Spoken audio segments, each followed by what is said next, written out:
Okay. Let me just get everybody online. Get everybody online.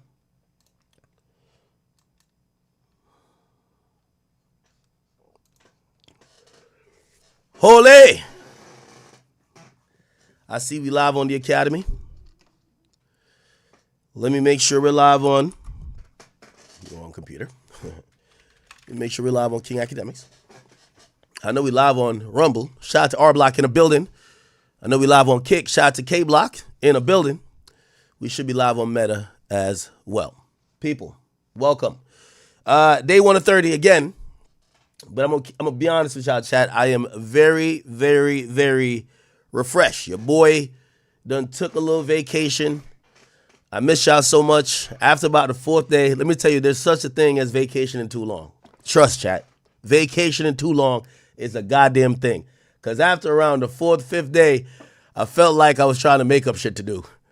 And after a while, it felt like it was more work to have fun than to just rest. And that's the point of vacation, should be rest, getting your mind off of everything, and getting away from work.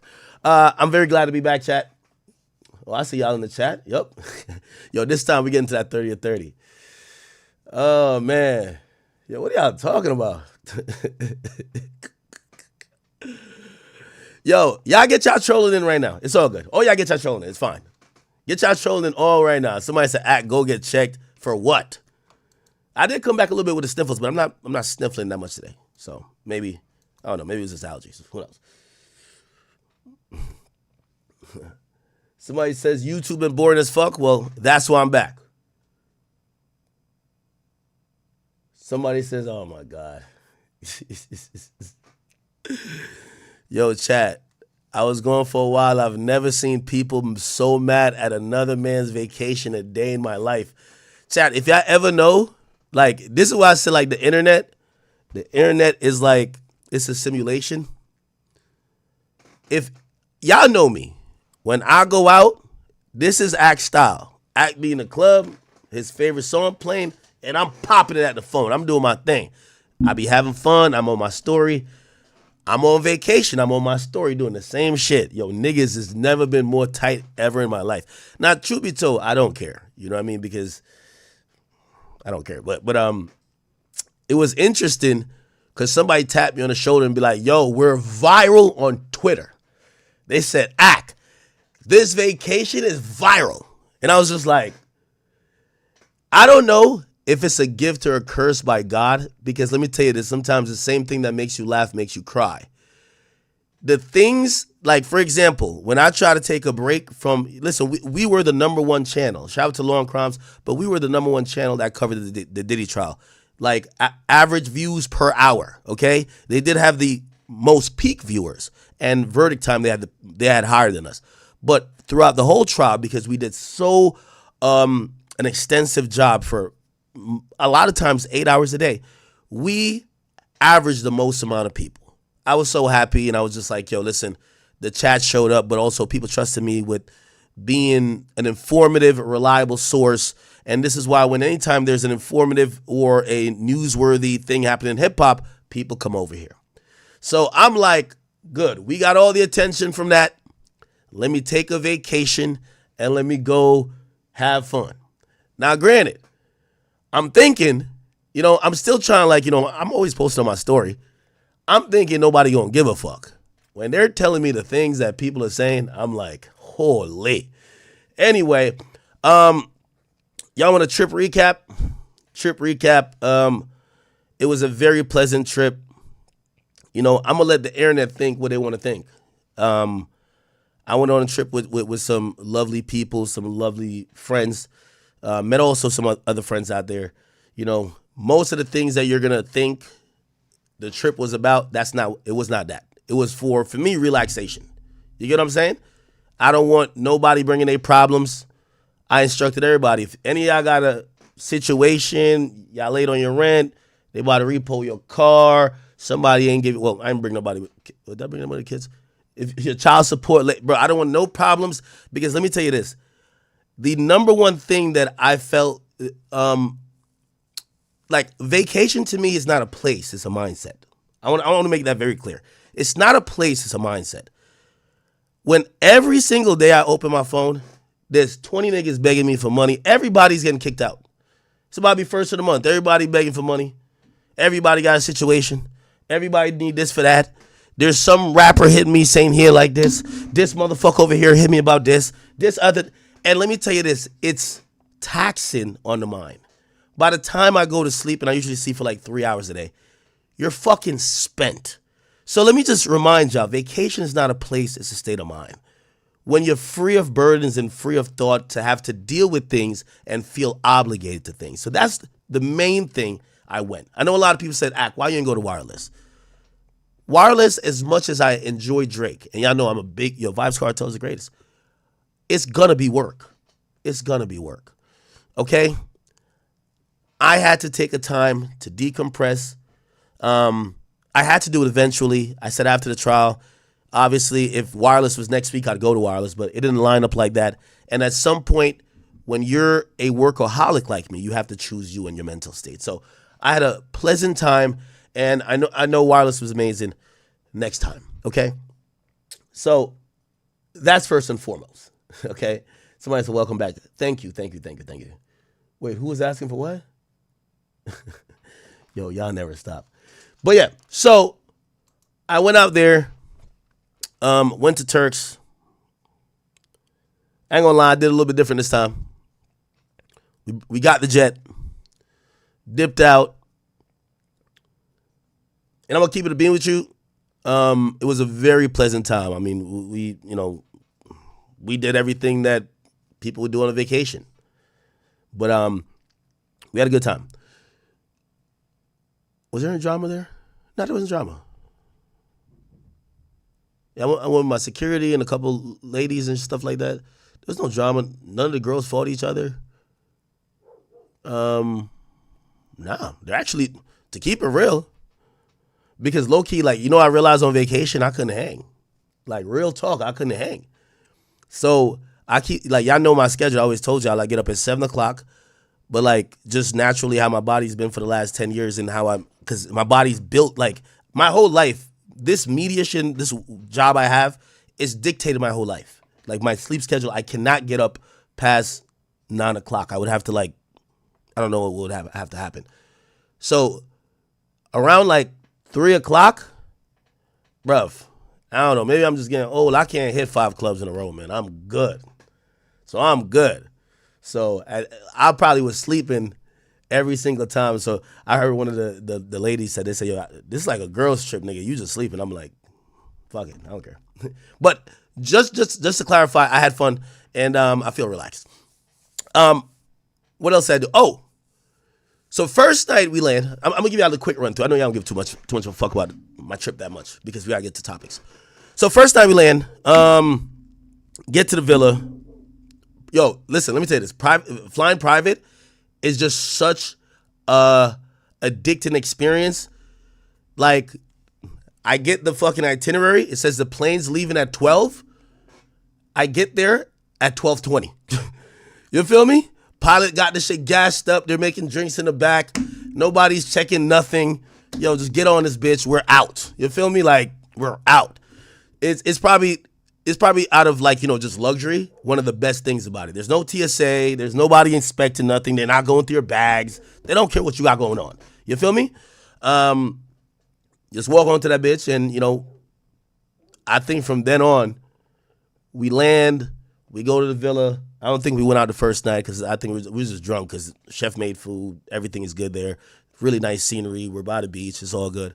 The second night, we go to a little lounge restaurant spot, but it's let me tell you the thing about Turks, and I hope everybody in Turks who sees this, like, I think I'm telling the truth, so nobody get offended. I'm not trying to offend. When you go to Turks, everybody who's in Turks, when you're there, this is how small Turks is, you're going to run into them if you go out. There's only really like 2 spots to go to. It's one or the other, and on certain nights, it's clear that one is the most popping versus the other, right? So we go to this one spot. It was kind of cool. Everything was good. I mean, it's kind of like this whole party, and I ain't even gonna lie to you. So there's not much to even tell y'all. The second night, I fucking go to the other spot because that's the lit night over there. I go over there. I'm cooling. And by the way, I'm gonna tell y'all the truth. because like, you know, I see some people say like I was trying to, I don't even know, maybe I was trying to flex, I don't know. I just made sure the way I went to Turks, nigga, I'm like, yo, listen, I work hard as a motherfucker. And this is why the people that online that be saying stuff about me, if you could go get like, if you could get an $80,000 private jet back and forth, and if you could go get a $40,000 villa, you would do it too, right? You would absolutely do it too. Your vacation and my vacation gonna be different. I'm working a million times harder than anybody I know. I'm telling you, ask everybody around me. I work to the bone. So like, when anybody criticizes like how I'm moving around, yes, I'm super hated. I gonna fly with security. I'm sorry. Like, I did not work to just hop on United Economy, you feel me? Like by myself and yo, no, just so anyway, I see people like there were so many people like they have their opinions about me. Nigga, I worked all this time, saved up. I'm going to try to enjoy myself for 7 days. And I'm back to work. The same basement y'all keep talking about, I'm back here now. But for 1 week, y'all got to give me a little bit of break. I got to have a life. You get what I'm saying? So anyway, yeah, the first night, drunk. Everybody just pretty much just enjoying the villa. Second night, we went out to one spot. It was cool. The third night, we go to this other spot. I'm up in the spot. And you know what the funny thing is? I run into this motherfucker T-Rail, bro. I ain't even gonna cap with y'all. I run into that nigga T-Rail. That shit was jokes. You know what's so funny? Because as soon as I ran into him and I had my interaction with him, because I wasn't even gonna address nothing about it, because to me, it was the ultimate irony. T-Rail, we fell out, and I guess AD and the rest of them, they said when I went, nigga, I flew 3 security, 2 of my homies. We went to Ford's Field in Detroit. Nigga, I spent money. I bought it. Well, I didn't buy the suite. But we had space in the suite to watch Kendrick's show. Bro, even when Kendrick niggas came in, nigga, we could have told them, nigga, I ain't trying to talk to them niggas. I'm here. I'm not talking to them. Or I could have told my security, nigga, I ain't doing. I told that story voluntarily. I haven't heard Dave Free, or the other dude, not other dude, but Anthony Celeste say anything. But I told that story because I like to be very honest and open. Like, I mean, I'm a streamer. That's my life. I tell y'all what I go through. I tell you, hopefully, the good, bad, and the ugly. T-Rail was like, nah, cuz, you got marked out, cuz. You got marked out, cuz. You got marked out. You got this. Like, and this is why I keep telling y'all, LA podcasters, if y'all don't be swinging on niggas, just please stop with this mark out talk. I hate it. I really hate it. Y'all need to start being men. Y'all are little boys with a mic. Yo, when I see him, I'm going to get off on call. No, you're not doing that. You're going to see him, and you're going to get a shot poured down your fucking throat. You're not doing nothing. I keep trying to tell y'all this. LA podcasters, for the most part, not all of them, but a lot of them. There's a couple niggas we know, they've been in situations, and they have proof behind how they're talking. There's some niggas, it's just, brother, just please stop with this type of talk. We're on the mic. I'm making good money. I don't know about y'all.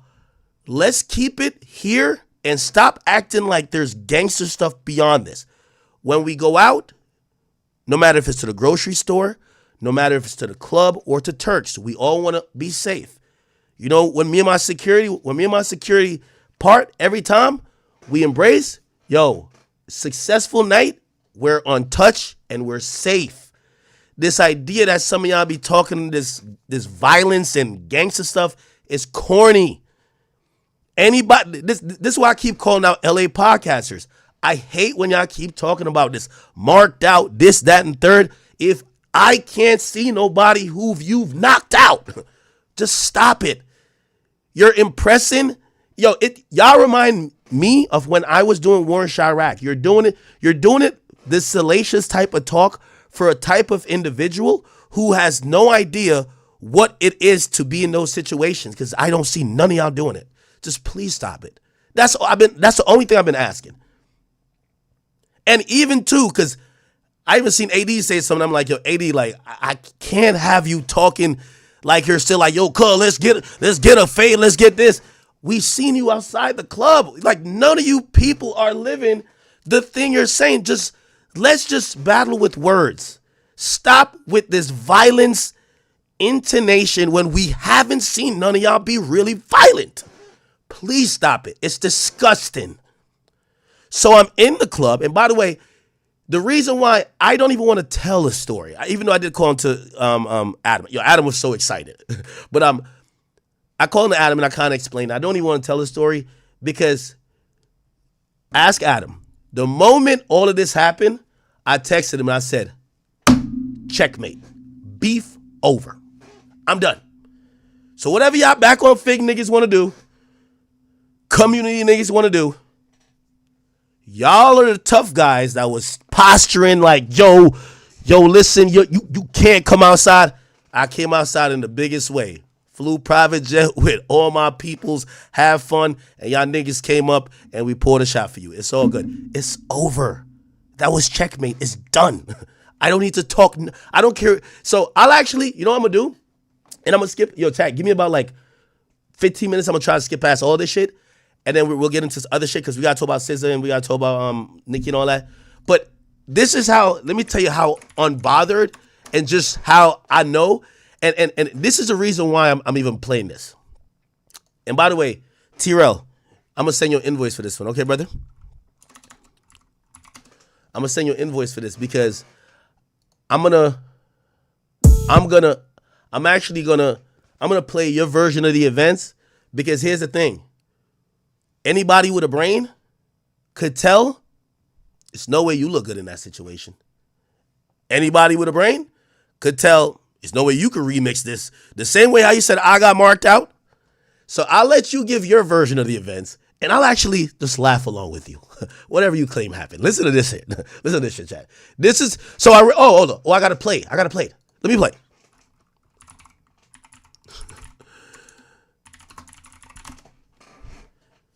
So this is me in the club.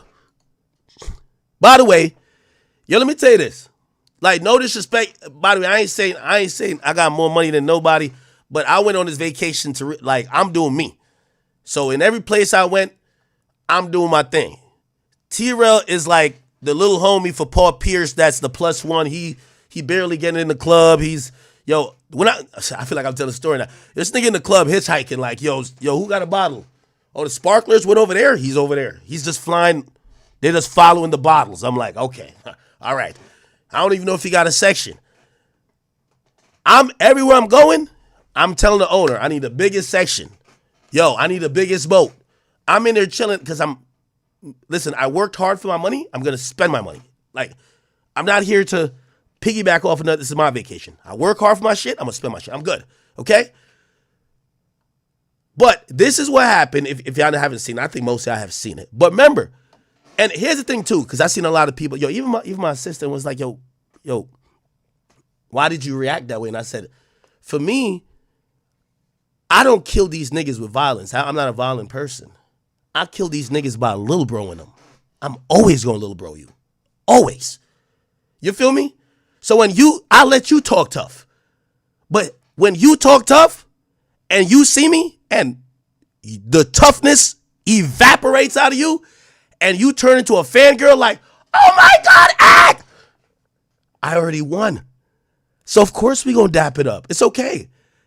It's okay. Let me see if I can find a joint. Where's it at? I don't even think I can find it. I think I can find it shit. I can't even find it, bro. I can't find it. It was on this page, I think, though. I don't know.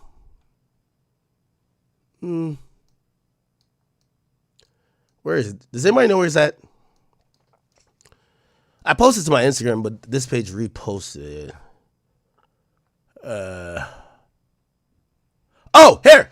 So, chat, this is me in the club. Chat, y'all know I'm in the club. I'm talking to my phone for 90% of the night if my song's in the background. I'm popping it from my. So this is me in the club. Now here's the thing. We got the biggest section that's on the corner. That's what I'm saying. I don't even know if he was with Paul Pierce at this time because I refuse to believe Paul Pierce is in the little boy section. Paul Pierce, I seen that nigga. Only time I seen him with Paul Pierce was on the boat. And that made sense, even though still Paul Pierce was on the smaller boat for my, but Paul Pierce probably don't give a fuck. Anyway, the point was this. I'm in there. Trell comes there. They tapped me on the shoulder. They said, is he good? I said, that's Trell? Now, here's the thing. It's not like Trell had 5 niggas with him. If it was 5 niggas with him, I'm telling my nigga, yo, let's get over there and let's figure out what's going on. Trell is just with his girl. Brother, my man's shoulder is already tipped down like this. I think one of his arms, something was up with it. There's nobody, like, the way these guys talk on the microphone and the way you see them is crazy. You know what I mean? They're either, come on. So I'm like, nah, he good. Let him in. My other guy, I don't even think my security even know about this beef. I'm going to be honest with you. So I think, he just kind of observing shit as it is. But I could tell Trell is all friendly. Trell starts smiling. I felt like I was his dentist. Like, when a nigga smiles so hard, you're seeing his gums. I'm seeing the gums back here. I'm like, oh, okay, this is my guy. You know what I mean? And as soon as I seen that, I said, let's get this guy a shot. So watch this. So this is what happened. Okay, yeah. So he comes in over here. Okay, all right. He's there. All right. Okay. Told you, all teeth. All teeth. All teeth. By the way, I want to keep in mind with y'all, and this is why I said, this is why I texted Adam checkmate. Yeah, this boy was just 2 weeks ago saying that Academic's a buster or whatever. I don't know what gang he in, so I don't know if they said buster, but he was like, he's a sucker, he don't come outside. It's an Academic's a pedophile. These are the things he's saying. Academics can't come to the West Coast. He's the gang member. I'm just a civilian. That's what he said. He sees me, bruv, I pull out the phone. It's like I pulled out the clout meter. He's like, bruv, I'm telling you, chat, the way he was smiling, I could have gave him a root canal right there. Pause. I smiled from ear to ear like the Joker. Feel me? I'm seeing all gums. I realized, I think he got his teeth done, but I think one of his wisdom tooth still there. Nigga, I seen that in the section. He's smiling from ear to ear. This is why I'm like, yo, the LA podcasters who are like dissing niggas and run into them and do this, LA, this is not a good look. I'm going to be honest with you.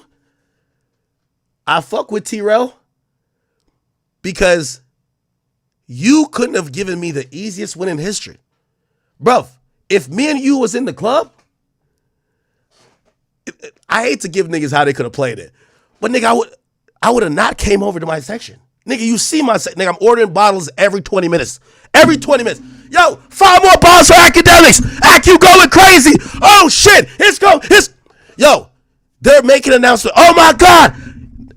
Y'all seen it. If I'm him, I would be in my section, but I don't think he had a section.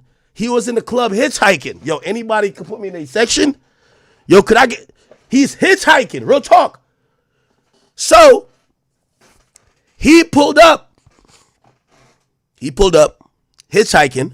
Yo, let him in. Let him in the car. It's cool. If I'm him, I would have stayed over where I'm at and filmed on some because clearly he ain't want to and again, I'm not saying nothing should have been done. I'm just saying, but if I was him, I was like, I would have filmed on some, see that nigga act don't even know I'm here, nigga. I could have caught that nigga lacking right now, but I'm going to give him a pass. Okay. For the Back on Fig audience, just to let y'all know, y'all leader is just someone who's speaking about this gangsterism type of shit. It's not a gangster. Just stop it. I'm just trying to tell y'all the truth. Okay? The audience, and sometimes I'm saying you got to keep it real with your audience. Because when y'all be saying some of this stuff to the audience, they be thinking, oh yeah, if I got a problem with this nigga and I see him in the club, I gotta get off on him. I gotta do this. No, because you're following a blind leader, or is the blind following a leader who ain't gonna do it? He ain't doing it either. So anyway, all teeth. So at this point, chat, you know what I'm thinking? Fuck that. He's so hyped. Let me turn the flashlight on this shit. Because look, we're in the section, but I could tell he wanted the spotlight. My boy, he never wanted to beef. He wanted the clout. Let's turn the spotlight on him.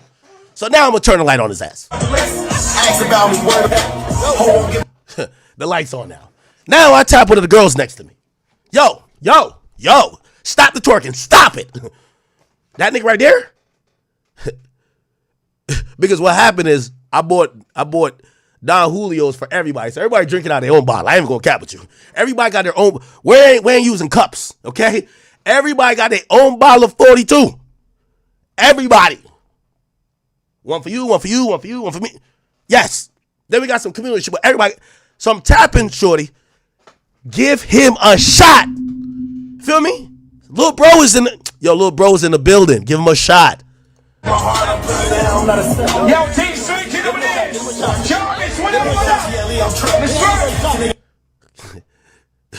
My man's there. He's, that's the awkward moment. It's like, what do I do now? Is he going to tell me to stay? Can I get up on the couches too? No. Just take a shot and hitchhike to another spot.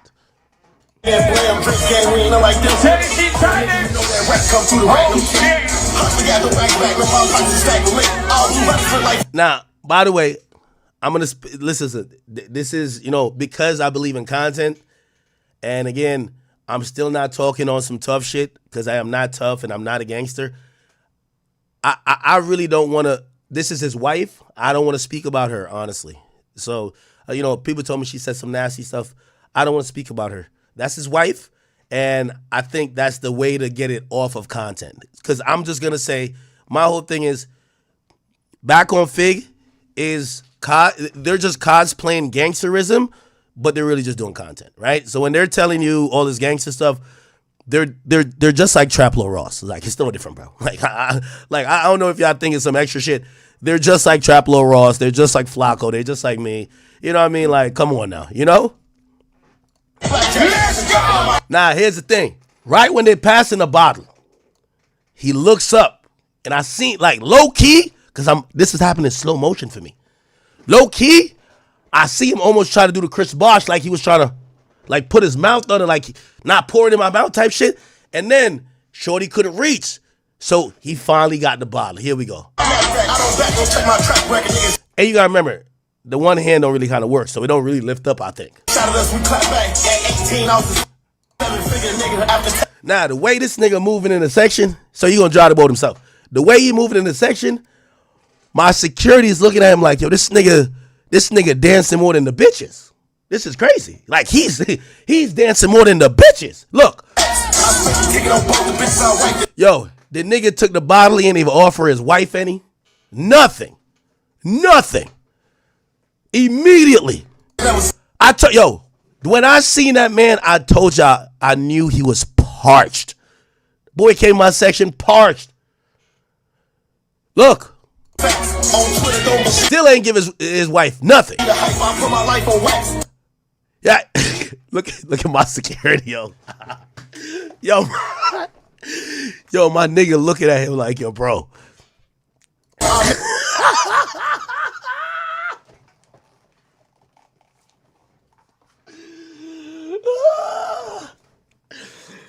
Oh.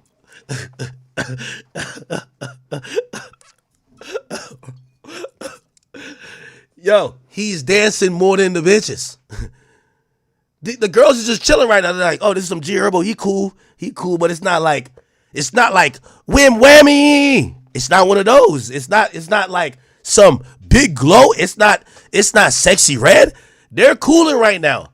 They're still getting buzzed. They're still getting lit. T-Rell come up in the section and he damn near twerking. Remember, the one hand ain't moving, so he doing all this. And we like, okay. My nigga's a little confused. He look parched.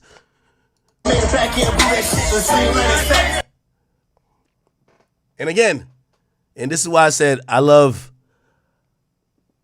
T-Rell. Because he proves to us exactly what we've been knowing.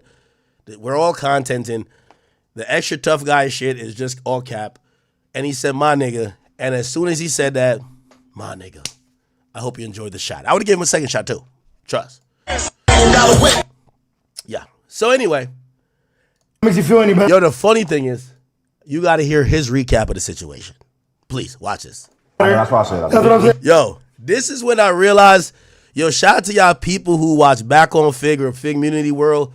But if y'all watch that shit and y'all be like, yo, nah, these niggas are the realest, after seeing that video and listen to this explanation, y'all are bozos too. I swear. If anybody who watches Back on Fig, Community World, whatever the fuck, like in that atmosphere I watch, and y'all claim y'all know the streets or y'all real niggas, after seeing this video, I just played you. Yo, by the way, there's a longer part of it. Cause I filmed after T-Rell left. And I said, I don't know if anybody got it. Yo, I filmed after he left and I said, yo, I just want to show y'all what happens when you meet the niggas who are online talking shit about you, but when they in front of you, they're valid, they're cool, they're not doing none of that. They're not, yo, people just want to have a good time. And I said the only reason why I recorded this, because I guarantee this nigga's gonna go online and say he tried to step to me, which is cap. Came over with your girl, you have one arm, and I gave you a shot. But listen to how, you know the internet been cooking him for the last 4 days. Listen to this cap fest. This shit is so cap that, again, I realized, like, no disrespect to his audience, they believe in any super gangster shit so much. God bless y'all. Listen to this shit. We said that. We only have 6 minutes on the news. They ain't fucking around. We ain't talking about everybody pop. You know what's gonna come in and get straight to. Yeah. And what is it right in the poll? Why do they keep saying that? He poured a shot in your mouth. I don't know. These niggas just gay. That nigga coming in hot down. Now, because you remember you guys made fun of us for doing that at one time. Remember when T-Rell came to the Brown Bay? Everybody was making fun of you. Well, I actually did it myself. You talking about when we came to the live show? Yeah. I didn't know that's what it's still called. Yeah, that's why I said riding the bull is when somebody else. Riding the boat is when somebody poured a shot in your mouth. Somebody poured in your mouth riding the boat. Yeah, I did that but myself. But there's nothing wrong with that, I feel like. But that's you y'all do it all the time with culture. your homies. I be seeing that. Yeah. But that's y'all culture, though. Yeah, I think that's what it is. In black culture, y'all can't pour it's considered gay. In black culture, these niggas just insecure. Like, black culture, we make everything gay. Yeah, like. All right, listen to this Capfest chat. Yo, I was reading the comments on here. Yo, y'all, I never like to diss fan bases because I do think there's some really smart Community World audience members out there. But the niggas who believe this shit, God bless y'all. Listen to this shit. This nigga's trying to spin it to look good because everybody's cooking him. Remember, I think he's a Hoover gangster. I don't know what that is. Like, he's a Hoover gangster out there. Like, these are super thug killers. I'm pussy old academics. I just got a little bit of bread and I'm on vacation. He said, I can't come places. And then he sees me, walks over, and takes a shot. Listen to how he explains that it went down. And by the way, I won't even correct none of what he said just because I trust y'all to use your brain. Hey, you the king. What's up, bro? I don't know. I didn't know he was gonna be there. That was crazy. That when I walk in the club, you know what I mean? You know, when I walk in the club, I go to our section by the DJ or whatever. They shouting out everybody on the. Then they was like, shout out DJ Academics. I'm like, DJ Academics? And I told the nigga on the mic, where he at? He was like, he right there. I'm like, oh, it's movie time. So I go over there. You feel me? I'm like, what's up, nigga? And he looking like what? And he put his glasses down like, what's up, nigga? And he like, yo, T-Rell. He just looking at me shocked like, this nigga really fucking Turks. Nigga Turks. And they just looking at me like shocked. So I bullied the whole scene because he just was some. I bullied the whole scene. Oh my God. What? Wait, what? Yo, Chad, I ain't gonna lie to you. Yo, with all due respect, I look at every LA podcast differently after I heard the story. When y'all niggas tell me you did some gangster shit, and this niggas tell me he bullied the whole scene, he walked up like, what up, nigga? I'm like, yo, I'm done. Looking at me shocked like, this nigga really fucking Turks. Nigga Turks. And they just looking at me like shocked. So I bullied the whole scene because he just was some trash ass white bitches, weak ass, dirty ass. They trash, you know what I'm saying? They just be probably like 5'6" dirty ass white bitches. Now, T-Rell, I'm not gonna insult. Those are my friends, and I'm not gonna insult your wife, even though Adams likes to. But because I know what you're doing right now is called fake gangstering, and that you're just contenting. If I disrespect your wife in return, that would be beyond content scope. Which, by the way, Trell, that's my whole point. Because I know you're not standing on nothing. If you're talking about me and I'm talking about you, we could trade insults and jokes. But when y'all start saying pedophile and shit like that you should realize you're not contenting no more, right? Just like I'm telling you, I'm watching you lie about a story that we both saw. We both saw. Except I'm gonna let you get your lies off because you need to save face because your audience is like, what? Yo, on Hoover Duver Crip, on Super 60 Gangsta, whatever y'all got going on. You need to save face for those people because they're looking at you like, what, huh? Yo, blood ain't do nothing? Yo, what? I get it. So I'm going to let you get all your lies off. Even though that video is really apparent. There's another video. Again, I was on my, nigga, I'm still talking for 4 more minutes. And I explained while I'm in the club why I recorded it. I said, nigga, I'm not no nigga who record. I mean, I do record myself talking shit in the club. But the reason I recorded that encounter, because I knew he was going to come here. So the Back on Fit community, I know y'all love the fake gangsterism shit. It's all good. Keep doing it. But this is what I'm trying to tell Trell. When you're doing this fake gangster word content and shit, don't put no lies on my name talking about pedophile, talking about I can't come somewhere. Because at this point, you should realize, nigga, I come anywhere I want to, right? You should know that, right? Second of, and by the way, I won't even say that. Second of all, this is why I'm not going to retaliate by talking about your wife. Because it ain't that serious for me and you, right? It ain't that serious because, nigga, the bottles I paid for, I told the bitches in my section, pour it down that nigga's throat. It's not that serious. If it was that serious, it wouldn't be that, right? So I'm not going to get on here and talk about your wife. I'm not going to say nothing about her because I understand a man is going to feel a way. We got to keep wife and kids out of the mix, right? So as you're getting your cap on, just remember that. But this is a whole, listen to this shit, Chad. Like, this nigga been fucking Turks. Nigga, Turks. They just looking at me like shocked. So I bully the whole scene because he just was some trash ass white bitches, weak ass, dirty ass. They trash, you know what I'm saying? They just probably like 5, 6 dirty ass white bitches. So I'm like, damn, this nigga really, you know what I'm saying? He just went and got some stragglers, you feel me? He didn't went and got anybody he wanted to. So I'm like, damn. He got the bitches that fly one way there and just look for what they got to do. Like they ain't had no ass or nothing, you know what I mean? Like go get at least some weak. Okay, listen, I'm not gonna disrespect your wife here, Trell, but I don't like, and again, let me tell you this. I'm not one of the niggas who get into the industry and like what all the industry niggas like. I don't want those women. I've been telling y'all know, look at all the girlfriends I've ever dated. I don't like women who have their bodies done. I don't like BBLs because I've never seen a chick with a BBL look good in her 30s. I've never seen it. I don't like it. I went on a trip and every woman that I invited was very natural. I do not like women who are enhanced BBL. I do not. I hate it. I hate it to my core.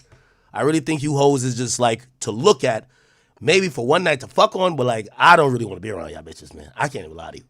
Okay? Anyway, not that I need to defend, but that's my preference.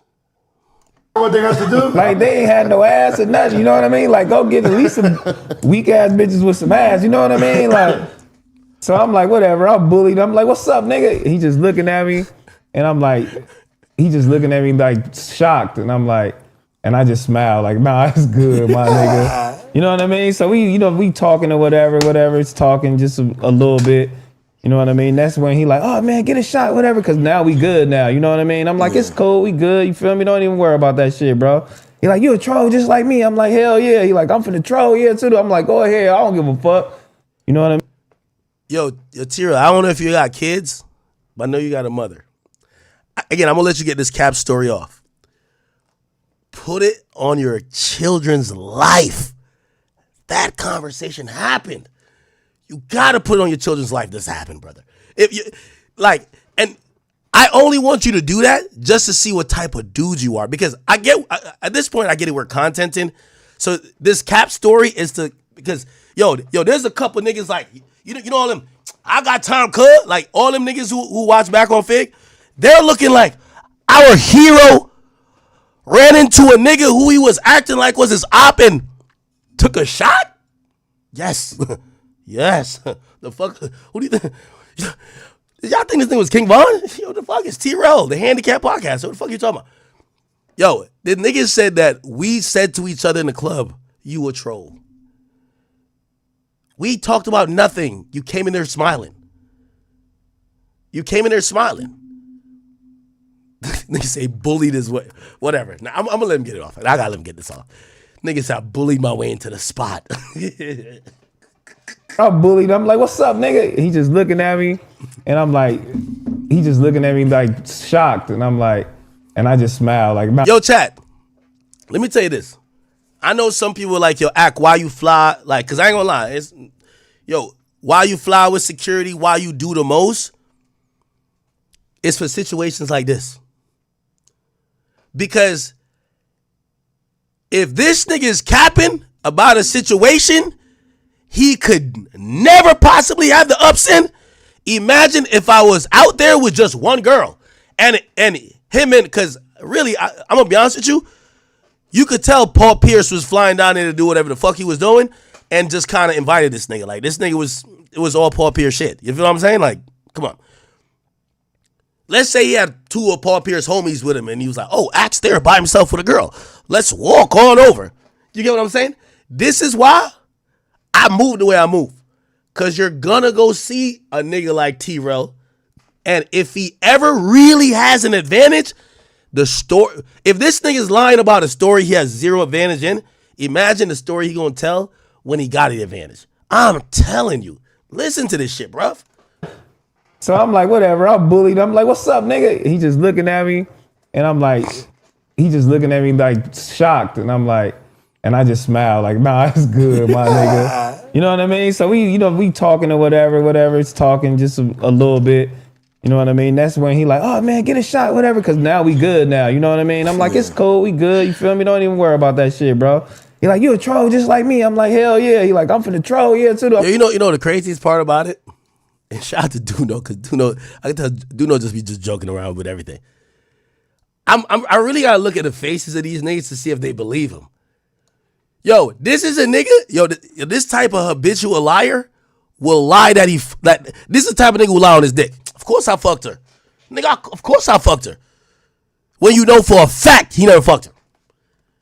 He tell you the whole story of how he fucked her, but you know, nigga, you never fucked her. Look at... I'm like, go ahead, I don't give a fuck. You know what I mean? Like, and then that's what it is. You feel me? He pulled out his phone, you feel me? Only reason why I took the bottle myself and I drunk it. The only reason why I took the bottle myself. Because it was just like some dirty ass cups around and they just was dirty in there. Like he looked like he stink and everything around him looked like he stink. The bitches stink. And I was like, ugh. This nigga hitchhiked his way into a section, said he bullied his way. He said everything looked dirty and looked stinky. And he said, give me a shot. Yo, this is crazy. Is this smack? They're looking proud at him like, okay. This nigga's a habitual lie, bro. I've never seen such a thing, bro. I want to touch that shit. So I was like, let me just like drink it a little bit. You know what I mean? I'm going to drink the bottle a little bit and then I hand it back. You know what I mean? Like, y'all stinking here, but I'm going to go over here with my, you know what I'm saying? With some baller shit. It's popping where I'm at. You know what I mean? Like, and he over there. Brother, no disrespect to Paul Pierce. No disrespect to Paul Pierce because I fuck with Paul Pierce. But trust and believe, every place that I showed up to, I had the biggest section. So if you was with Paul Pierce, I don't know, y'all was in the little boy section over there or over there. And it's not, notice to Paul Pierce, I know it's his section. Paul Pierce is not thinking like that. I was on a different type of timing out there. I ain't gonna lie to you. So I was on, if it ain't the biggest, I don't want it. So no disrespect to Paul Pierce, but brother, we never seen you in a section. We've never seen, if you were in a section, you were like in the section in the parking lot, nigga. Like, I know it's Paul Pierce section, but it was not the section, gang. But okay. You know, he Paul just Pierce in the doing it club up. with you?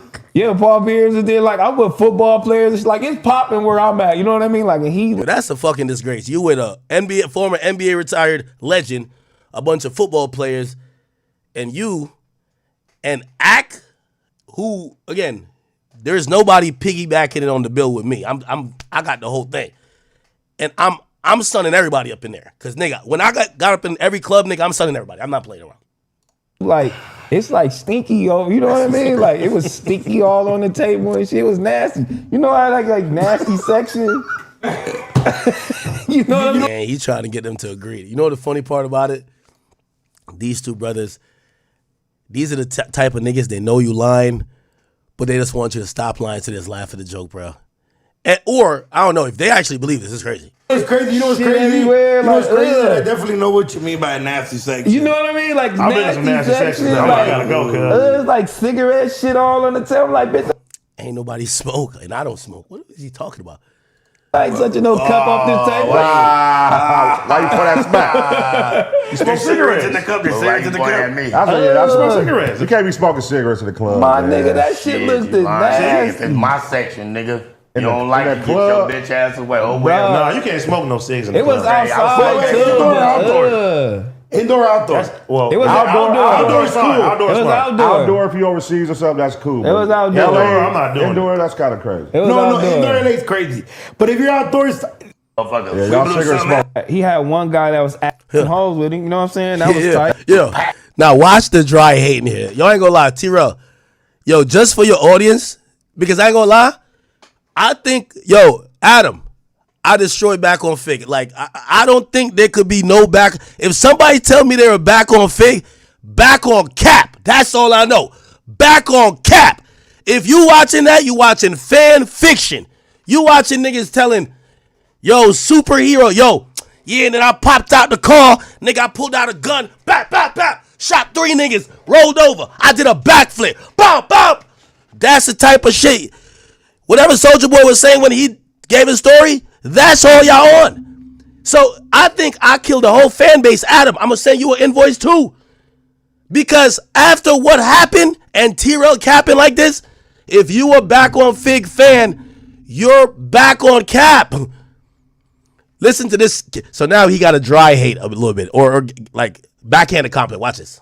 in that motherfucker. Yeah, We y'all blew cigarette something else smokers. too, To be but- fair, they got hookah in all the clubs now, though. Yeah, they do. Hookah's worse than smoking cigarettes. No, he had some hookah in there, you know what I'm saying? Yeah, but it You was know, outdoors, right? And it was outdoor, and he had the little bitches. At least he had some hoes with him, you know what I'm saying? That was tight, They you was know what I dirty mean? hoes. At least he had hoes with He him. had some hoes. And I was proud of him, you know what I'm Okay, saying? I'm like okay. proud. He got hoes with him. Watch this. Watch this. Tight, Yeah, you know what I'm security saying? bodyguards.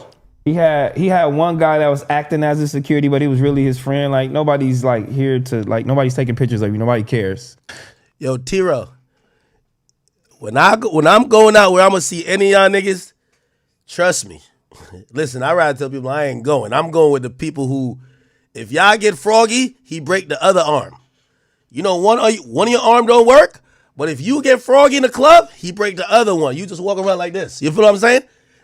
Listen, this ain't for people who taking pictures. Listen, I know how much shit I be talking on this mic. So when I go out, listen, I budget in security every year. And I ain't gonna lie, every year recently it's been getting more and more. But it's all good. I just keep making more and more money. Like so, his friend could have just like you know what I mean, himself. enjoyed himself. Like it's like no celebrity shit going on here, guy. Like you know what I mean? Like That niggas day, like, just when enjoy I was themselves. watching the stories, I was kind of mad that you were just chilling in the bubble pop here. I was mad hating. You was hating? I was hating like a motherfucker. Why'd you hate, bro? It could be you too, bro. have a pop ears? You too. That's Bullshit. The truth is crazy. It could be you one day. No. Perk's going crazy. what you mean? Like where is it in? It's his own shit. I know it's an island, but where is He's it saying by? Like, where where's is it by? Turks? Where's it at? Where's Turks near is what he's saying. Miami, and then you go. Then go over there. So about a 6-hour flight. So about an 8-hour flight. Cause Yeah. Yeah. So the nigga did some connected flight shit. Anyway, the point was this.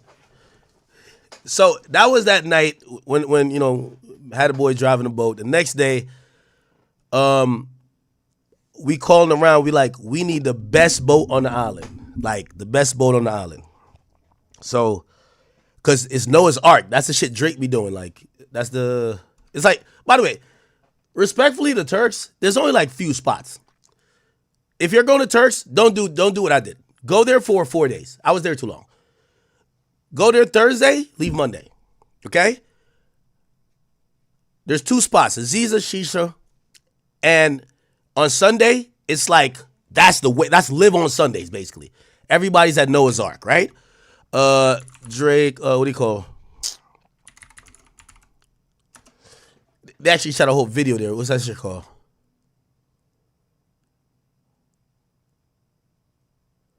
What's that Drake song called? Try if it turn me on. Try if it turn me off. I see. Bad man like on the knees from unruly. Oh, yes, Weekend Done. You're right here. Yeah, this whole shit is at Noah's Ark, right? It looks just like this, except I don't think this is a Sunday, right? Let's see right here. Or most of it is. Yeah, so it's literally like this like floated bar like in the middle of the water, right? And let me see. Yeah, no, that's not it. Okay, you can't really see it. The Rod Wave video probably does it a little bit more justice. Rod Wave. Password. All right, by the way, I know you guys are over this because I'm over it too. We should just get to the SZA shit. By the way, Aiden Ross is gonna call in a little bit. We're gonna talk about some other shit. Yeah, this is him in Turks, and then I just want to show you what this Noah's Ark thing is. Like, it's really dope. This is Noah's Ark. So they're there. All right, cool. All right, you guys can't see. Anyway, it's a place where just mad boats just park and they party. Nigga, I told him, I said, if I don't got the best boat, I ain't going. So we found a boat. They said, this boat costs 1.2 mil. I'm like, we're booking it for the day. That's it. I need that. We get on the joint. We pull up. The irony, the boat we get next to, which is the little brother boat of the boat I'm on. I can't make this up. The boat we get, so the boat I got, it's the Porsche 911 of boats. Because I told you, I was not about to get shitted on by, nigga, all these little rappers be saying they're there. They're not going to say academics pulled up in a ferry. Especially when I'm getting it with more than them. So I'm sorry. Egotistical, but yeah. So I pulled up. We're next to the boat. That's the little brother boat of it. Guess who I see taking their Instagram pictures, their family vlog on the front? That ain't who I think it is. It's Trell. I wish I could. Wait, where are my stories at? I should have put all of them on whatever. So anyway, I see them over there, so I'm like, damn. Again, keep in mind, I didn't see Paul Pierce yet. I seen him in the club hitchhiking, but after I gave him a shot, like, I think we dapped it up, he disappeared. I think he was bumming from section to section. Oh, bottles came over here. Can I get a shot? Oh, shit. Let me get a shot. He's trying to get lit. I get it. So the next day, I see him on the little bro boat, and this is facts I'm talking. Anybody could tell me I'm lying. We get next to him, I'm like, now granted, I got a big boy joint, but he right next to me, but I'm like, all right, that ain't that bad, because the way, Adam I ain't gonna lie, Adam texts me paragraphs. Adam hates this nigga. Adam told me, I think Adam sent me this nigga's bank account. Adam was like, this nigga's broke as shit. He makes $7,500 a month, but he split between 3. This nigga's broke. So when I'm seeing him on the boat, I'm like, I'm a pocket watch. I'm like, yo, T-Rail must be scamming on the side, because I know the boat. I know what I pay for my boat. Nigga, that's like 3 months of work for him. It's all good. Then I see Paul Pierce walk from like downstairs, come up. I'm like, duh. He's Paul Pierce. First of all, I didn't even know they knew each other. But I'm like, it's Paul Pierce, boat. And that made all the sense in the world. We trolled each other afterwards, like, yo, nigga, jump off the boat, because Paul Pierce jumped off the boat. His girl jumped off the boat, and I was like, yo, jump in the boat. Or jump off the boat. And actually, maybe I could add it to my story. Could I add it to my story? Let me add these joints to my highlights, and then we could go through it. I know y'all like your act. This has been 2 hours of talking about your fucking vacation, nigga. Get the fuck on. How do I do it? I think I could do it real quick. Give me 1 second. And then I want to get to this Tde Punch shit. This is classic, bro.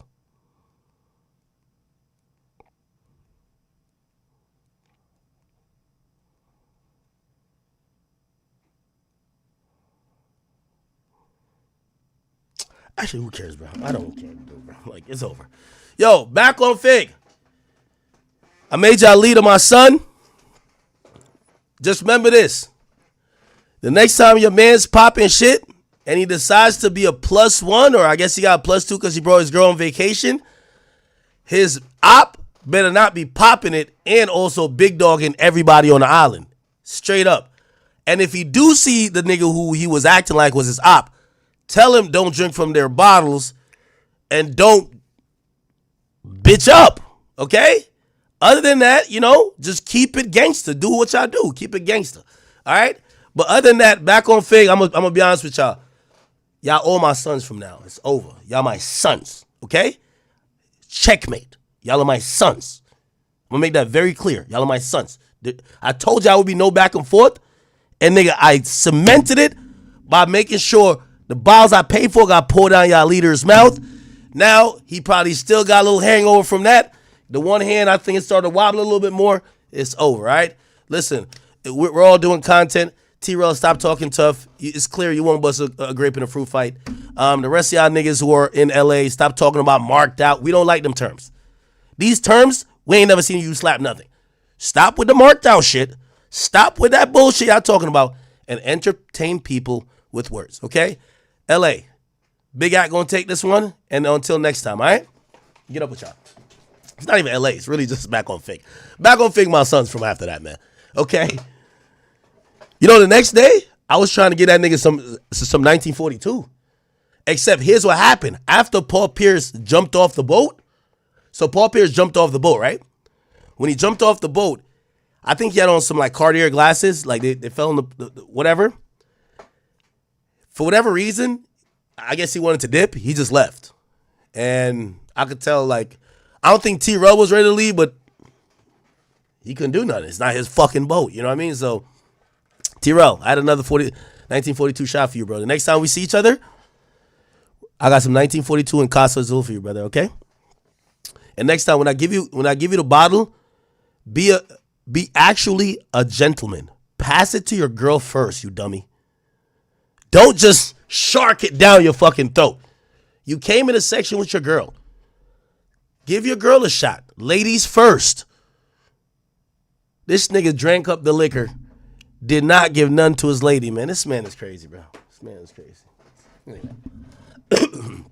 All right. Yo, so chat, we're finally back in hip-hop topics. I do think Aiden's going to hit us soon. He's going to hit us soon. Is Aiden on stream yet? And by the way, you know, chat, I hope y'all understand, like, what I'm saying. I'm not trying to act like I'm tough. I'm just trying to say, like that. I know you got one. That's right. Hey. What I'm trying to say is that we're all doing content, and I just think a lot of the LA podcasters, the way they talk, because only thing they specialize is in gangsterism and violence, they act like violence and gangsterism is always on the forefront, and that's just not true. Like, they're lying to you guys. If you're an audience member, listen to these guys, that if they seen people, and because they're the most critical. Nah, he got marked out, girl. He got marked out. He got this. He got that. Brother, just stop it. You guys are just not like that. Okay? You're not like that. You're podcasters. I'm not saying LA's not like that. Because let me tell you this. I know when I'm beefing with a real gangster. With a real gangster, I wouldn't be doing that. It would be a very different situation. But respectfully, AD, Pun, who's the other guy? Smack, who's the other guy? And by the way, yo, you know the funny thing? I got to send this to Gossip in the City. Because they were like, yo, act. When I responded to, like, back on Fig, they were like, yo, these guys are really reputable gang members. They're so decorated. They got a huge reputation. Nigga, they got a reputation of taking shots in the club, man. We don't want to hear none of that dumb shit, man. All I'm saying is, AD, T-Rell, the rest of the back on Fig, y'all are content creators. All of the gangster stuff is like hearing war stories. I'm guessing maybe some point y'all were gangsters and y'all used to do whatever. But now, y'all should tell y'all audience the truth. Y'all done retired, and if y'all run into somebody you don't like, you're doing nothing. Just say it. You're doing nothing. Okay? Anything else, you're lying. And by the way, the audience, the last thing I'm saying to y'all are goofy as fuck if y'all still believe these lies. Let me end it. All right. So I'm cooling online. And I'm enjoying the vacation. It's kind of stretching because I told you after Monday, there ain't much of doing Turks and Caicos. Like, let me tell you this. Thursday to Sunday, Turks and Caicos is packed, people everywhere. On Monday, it was a ghost town. Crickets. Like, I was like, where niggas go? But niggas got back on the plane and dipped. But I was staying out there a week. So I was like, okay, where people at? Tuesday, nobody's there. Okay? So anyway, I got some time.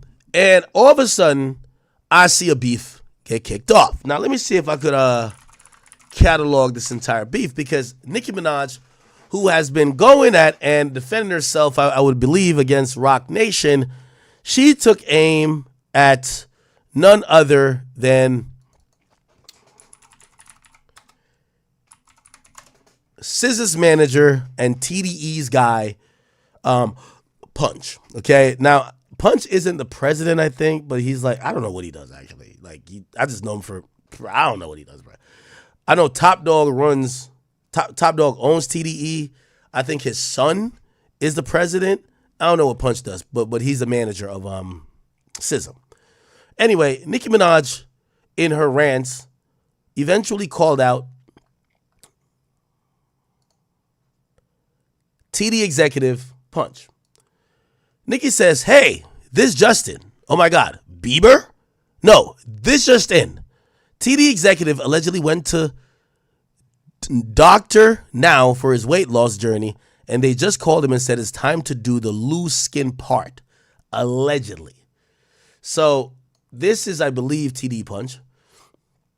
Now, I'm going to be honest, and I'm always called spade a spade. Nicki, I don't think you have any room to talk here. I believe you've had plastic surgery and you've had work done. Me, I'm not a fan of any type of doctor weight loss, weight gain, body modifications at all. But if you feel like you should not be shamed for you either having a BBL or ass shots, I don't believe you should shame a man if he wants to get surgery done on his body for him to acquire a desirable look. You have money, he has money, and I'm calling it a spade a spade. I think this is a non-point, just speaking respectfully, okay? I'm sorry. Like, I see people, they'll be like, yo, I'll see niggas who love BBL bitches online talking about, yo, this nigga on Ozempic. Yo, the girl you like is on a surgery. What are you talking about? You know, so it's like either you want natural all the way, or you have to understand whether somebody got on there the night before got any type of alteration to their body. It just is what it is, right? That's just kind of how I look at that. All right, anyway, so was that the first thing she said about him? Oh, it's not the first thing. Let's just keep scrolling down. And by the way, yeah. Oh, yeah. Right here. Oh. She says, LOL. Y'all remember that man from TDE who kept bullying me on Twitter for no reason? Well, we have receipts. I've never even responded to him. What was his name again? I'm going to give him a nickname. Let's call him minus 30 million from now on. Okay? Then she says, me, after she sucks some good zick, she says, guarantee you wouldn't fight a man. We have every tweet of your incessant bullying line and more. Your name was added to that shit list, shitty draws. Same thing that make you laugh, make you shit. Okay. Then she says, remember when Doodoo on the beats was feeling his doodoo? Now he's sitting in it. I don't know who that is. Then she says, TDE stands for Tiny Dick Executive. Then she says, MTM, minus 30 million, right? Now, I don't know the history behind Nicki and Punch not getting along. All I just know is that the reality of it, TDE moves with like this gang intimidation shit. That's just a fact. When I spoke about SZA after, you know, she said something, I responded, I was hearing there's bounty hunter gang members ready to, and I was like, what are y'all talking about? Yeah, I think it's a West Coast thing, but TDE, there's like this backdrop of like gang intimidation, and I don't know if that's what Nicki's talking about. I think Nicki lives in Beverly Hills or something like that. I don't have no idea if that has to do with that, but I always remembered anytime I got any type of interaction with TDE, the first thing I would hear is about gang shit. And I think everybody on the West Coast think we're still living in the 90s. When people heard Crip or Blood, they're like, no. When we hear Crip or Blood, we call the police on you niggas and send you to jail. That's what we do. I'm not going to lie to you. The reality of it is, like, you know, not even knocking them out. They just move like an old school label. So I don't know what Nicki has with them. I have really no idea. Like, what issue does she have with them? Does anybody know? Anyway, so SZA kind of jumps in the mix, right? And SZA basically had said, Mercury retrograde. Don't take the bait. LOL, silly goose. And, you know, she didn't really mention no one, but Nicki felt like she was going at her. Keep in mind, her manager is the person Nicki was posting, which is Punch. So Nicki responded by saying, go draw your freckles back on Bookie. Justice for Demore. By the way, Demore is Desiree Perez, and that's what Nicki's rant's been about. Desiree Perez, who was the Roc Nation CEO. But when she's been hitting at Roc Nation CEO, Desiree Perez, and Jay-Z, it feels like other people somehow are getting uncomfortable based on some of the stuff Nicki's saying. Now, here's the thing. I'm not the biggest Nicki fan, okay? Oftentimes, I do think Nicki actually, you know, she feels attacked when she's not being attacked. The only thing I can say, and maybe I'm the one bugging and maybe Nicki's just telling the truth. Because some things Nicki has said, and I'm like, yo, Nicki, you're fucking bugging. But when it comes to Roc Nation's playing those games with us now.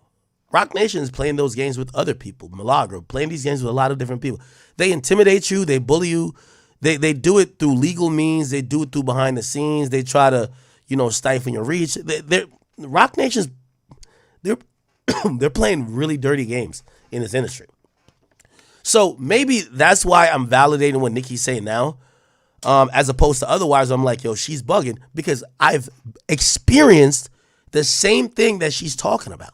I've experienced it, right? Now, why did TDE or SZA get mixed up in this? I fucking don't know. So then Nicki says, bitch looking and sound like she got stung by a fucking bee. ... Draws my fake freckles on. Now,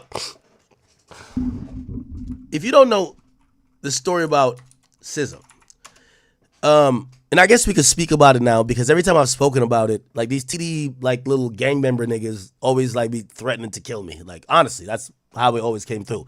Anytime I speak about SZA, they're like, yo, the bounty hunters finna kill you, and I'm like, yo, who are the bounty? I think I only know a show called Bounty Hunt. I don't know what the fuck y'all talking about. But that's all they do. Like, you criticize their artists, they try to kill you, my nigga. That's really all it is, bro. And again, I like when Nicki, that's one thing I do like about Nicki. When she heated up, we could all talk about it now. So I could just tell the truth. Like, put it like this. Even when I'm going to get to the shit with me and Punch.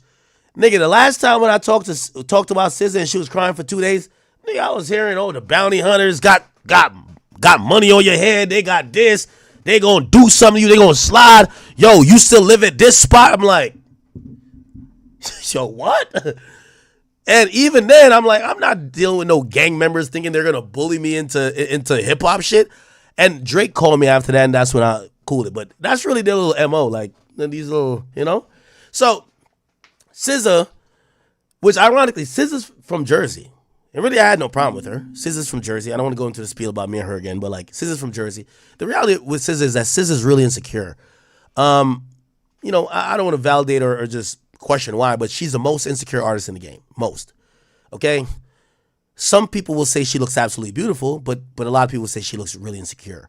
And when I mean really insecure or whatever is that she's never been comfortable with her look at first. Apparently at first she used to have freckles, and apparently she admitted that like she used to draw them on or something, right? So look, you'll see a then and now, and you notice now she doesn't have freckles, right? Let me see if I can find the whole thing about her freckles. Look. Here we go. Where's the... at the age of 27, to me it looks like SZA has a reduction of these birthmarks, both in the midface and the lower cutaneous lip. And now it appears that some of them might not be real, because over time they appear and disappear in different locations. The only one to me that looks like her actual birthmark is the one. Now, chat, I really don't give a fuck, but SZA, I'm telling you this because this is why she was upset at me in the first place. SZA is a superstar that is really insecure about her looks. Again, I'm not a woman. I know women go through things. I'm not here to like whatever, but you know, as someone of public influence, people are going to criticize your looks. Brother, people criticize my looks all the time. They criticize my weight. They criticize everything about me. I get that women, you know, we can't treat them like men, obviously. So like, she's allowed to be really insecure, but this is from day one. So she starts out in the game, she's drawing on stuff on her face because she wants to get whatever desired look. Then eventually she ditches it. When people find that out, she gets really insecure and really butthurt or whatever. And that's just one of the things she does. She gets a BBL. I don't even know how she looked without a BBL. For whatever reason, it was either unsatisfactory to her or she saw more criticism about it. SZA's on like 5 or 6 BBLs allegedly. I don't know. I really don't know, right? And the point is that she's not that content with her body. And there's a lot of celebrities not content with their body. I'm not saying it should be. But here's the thing with SZA. Online criticism from people she doesn't know will paralyze her from doing work.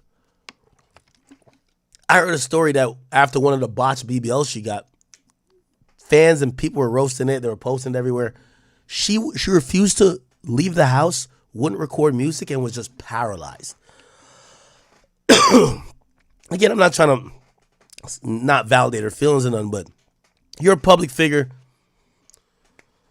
Whatever, man. So the point of even me bringing this up is that what Nicki's hitting at here is because she's really insecure. She's like really, really insecure. Okay.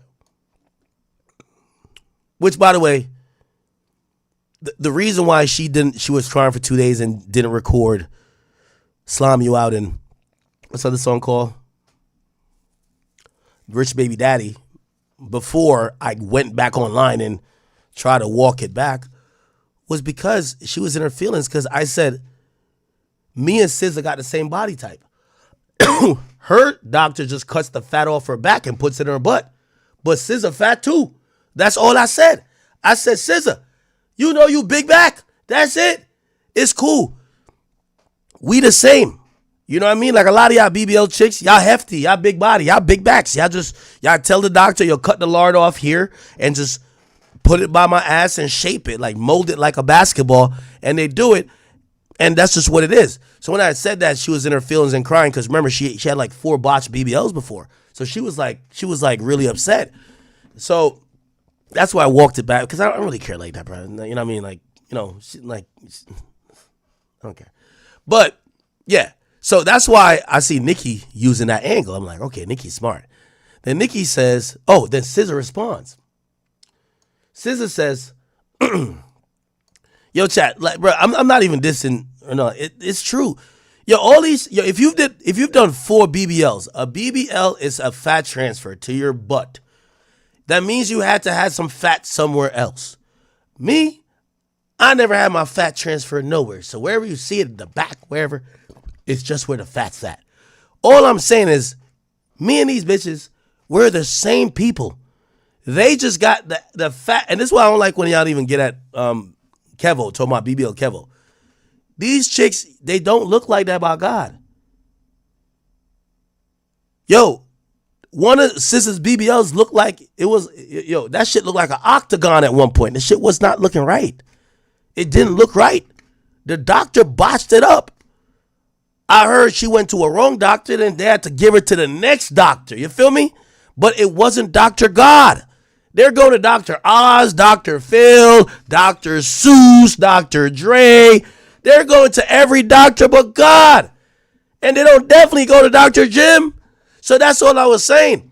That me and SZA, we got the same body type. We 99, we Hall of Fame 99 plate cleaners. It's all good.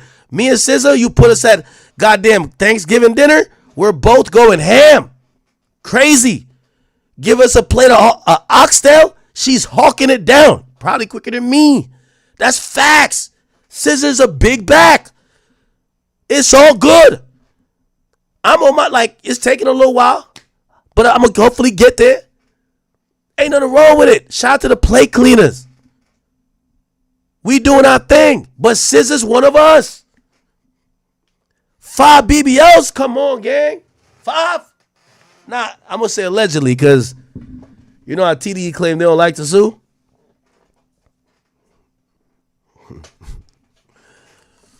Anyway, SZA regained some confidence. She says, I don't give a fuck about none of that weird shit you popping.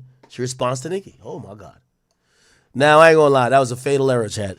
You can't respond to Nicki Minaj. Nicki Minaj is nasty, bitter, and grimy, and just disrespectful. Listen to this now. She says, go draw. No. So she posted, this. Yo, let me say this. Yo, you want me to tell you? You want me to tell you? Oh, Grand. I know, is Grand in here?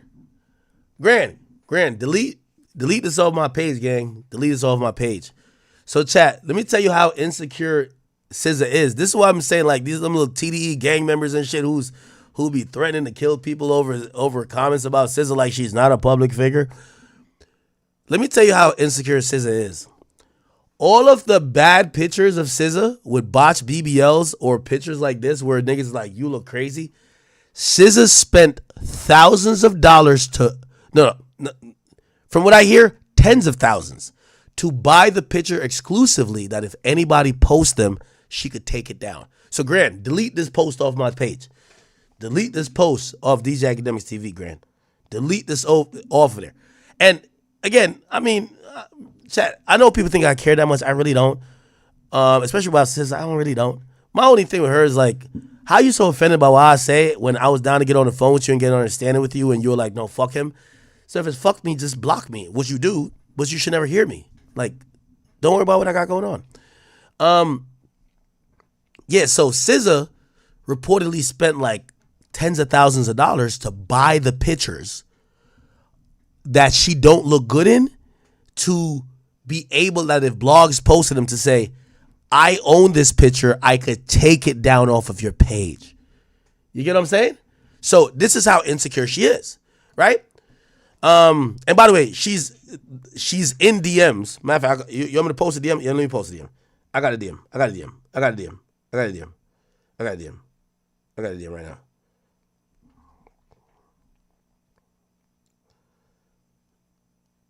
Let me show you. Let me show you how insecure this chick is. This is why I just be laughing. Like, this is like some clown shit to me, bro. Like, and this is why I also know. Oh, okay.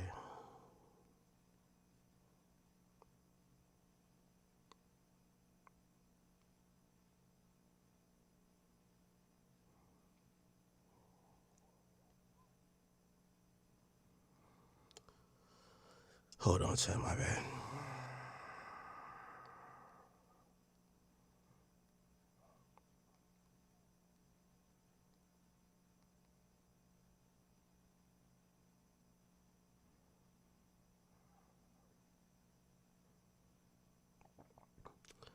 Okay. Oh, here we go.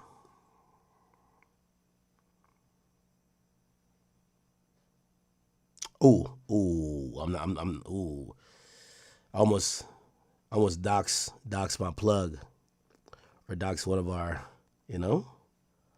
Shit. Let me just wipe this out. I know. I'm sorry. I hate that air. Okay, I go like this.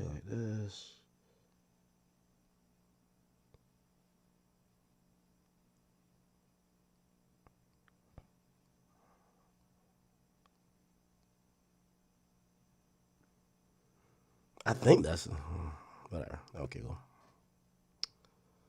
So here it is.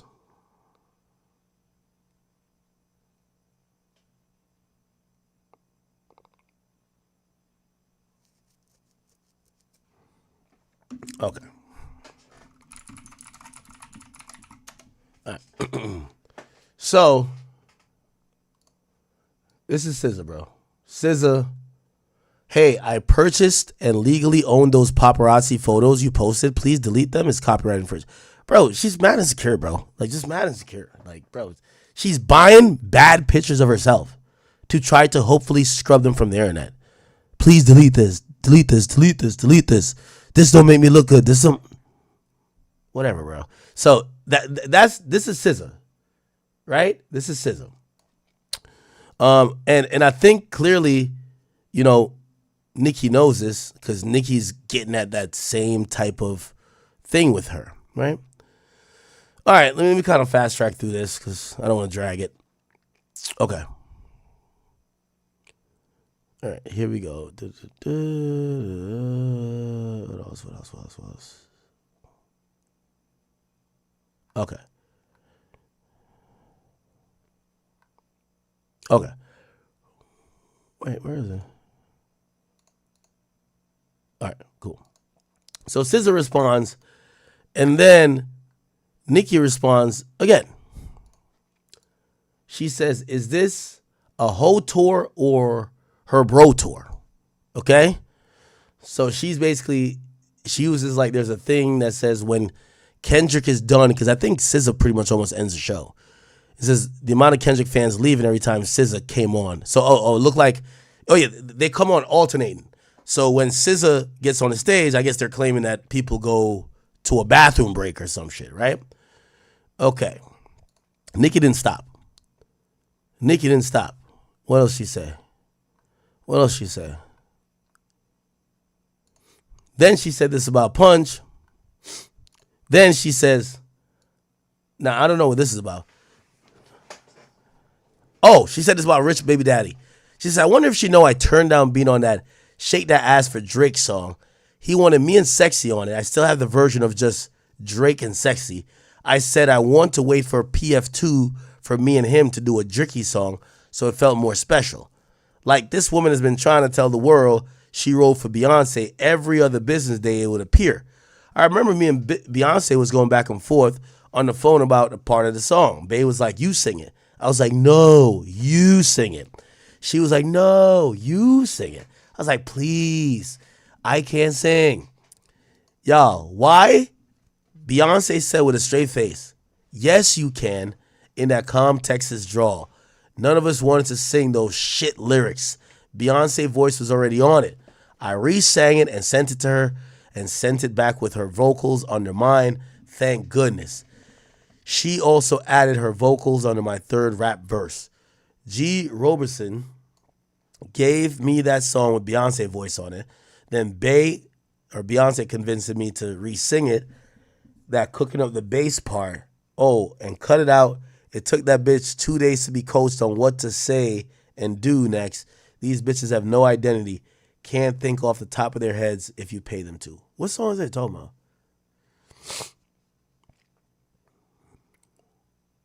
What song was Beyonce? What's this as well? Cooking up that bass?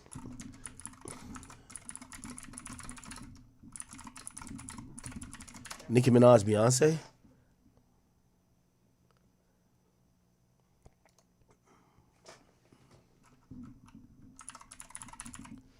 What song is that?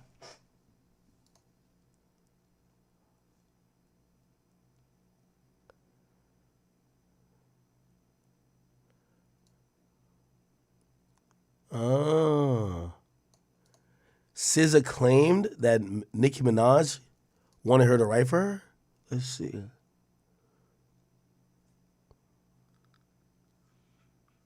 Oh. It's not recent, is it? All right, let me know.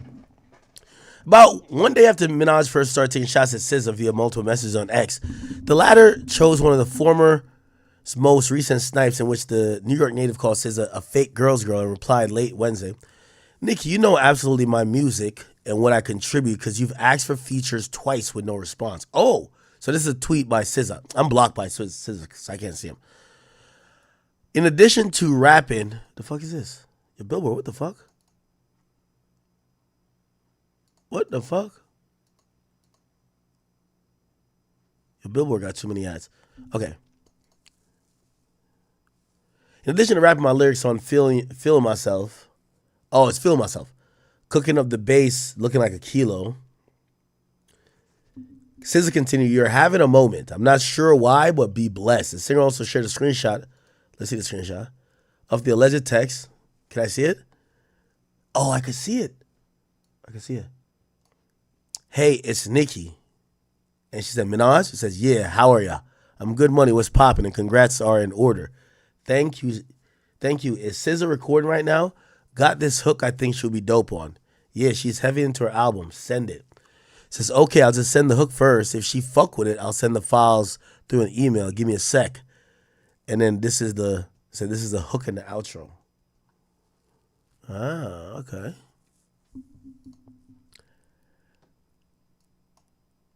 Billboard reached out to Minaj for no comment and got no comment. SZA response follows a number of new disses from Minaj, who has been sounding off about the vocalist on X. And after assuming that SZA has been subtweeting about her. Let's see if I can read other SZA tweets, because I couldn't read them before. Oh, yeah, she ain't blocked this account. Nobody tells SZA about this account because she blocked all my accounts. Oh, Nicki, you absolutely know my music and what I contribute. You've asked for a feature twice to no response. In addition to rapping my lyrics on Feel Myself, you're having a moment, not sure why, but be blessed. Oh, she's just tweeting her accomplishments. And I think she deleted some other shit. SZA SOS tour, gross this. Okay. I get bullied by millions online every day, then step my ass out on a packed stadium tour where people show me real love in real life. My parents are healthy, and I'm the most successful I've ever been. Get some fucking perspective and bark at the wall. Okay. Somebody says, you inserted yourself in some shit and now you want to play victim. She says, I wasn't even talking about anyone. I just got off stage talking about retrograde niggas at me. The fuck, yes, I'm mad. Now do you need to blah, blah? Okay. I don't even want to post this. Calling a black woman a mutt to defend another black woman is so cooked. Open the schools. She responded to somebody else and says, have you lost your fucking mind? Like, actually? She says, absolutely. You ain't heard the album that went #1 13 weeks? That should have let you know I'm out my fucking mind. Wow. Okay. Interesting. Okay, so Nicki's still tweeting. Nicki then said, okay, before we get to that, I think Nicki went on Station Head or something like that, and she spoke about this. Here we go. Jay-Z has exhibited signs of envy, jealousy, hate, and stopping bags behind the scenes, allegedly. Why is it always the same story? So that means Nas made all of that stuff up. DMX made all of that stuff up. He was beefing for a minute with 50, with Dame and Dipset for a while. And isn't it interesting how many feuds, even with females, that he's allegedly been behind as well? What about all of the people who have made Jay-Z has exhibited signs of envy, claims about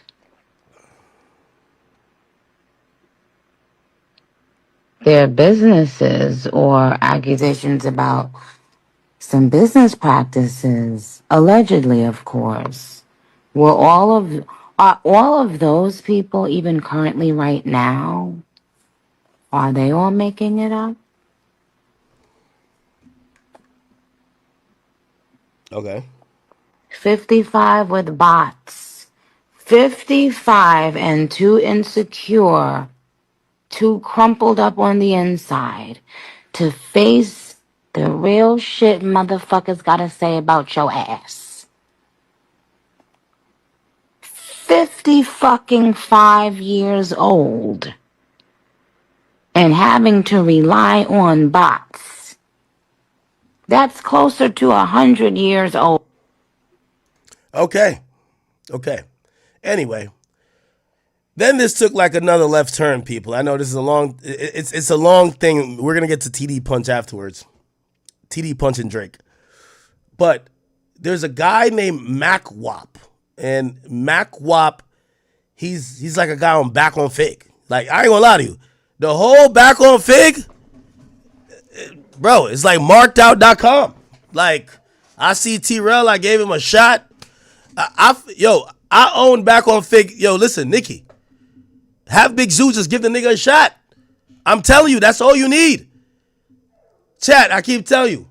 Back on Fig gotta call me daddy from now on, man. It's over. But anyway. So, there's a guy named Mac Wop, and what he said about Nicki, let's see if we can find it. It prompted Nicki to actually alert authorities about it. So, Mac Wop, Nicki Minaj, and Mac Wop, obviously, they fall over the KENDRICK TDE side of things. But this is what Mac Wop had said about Nicki. Let's see if we can hear it.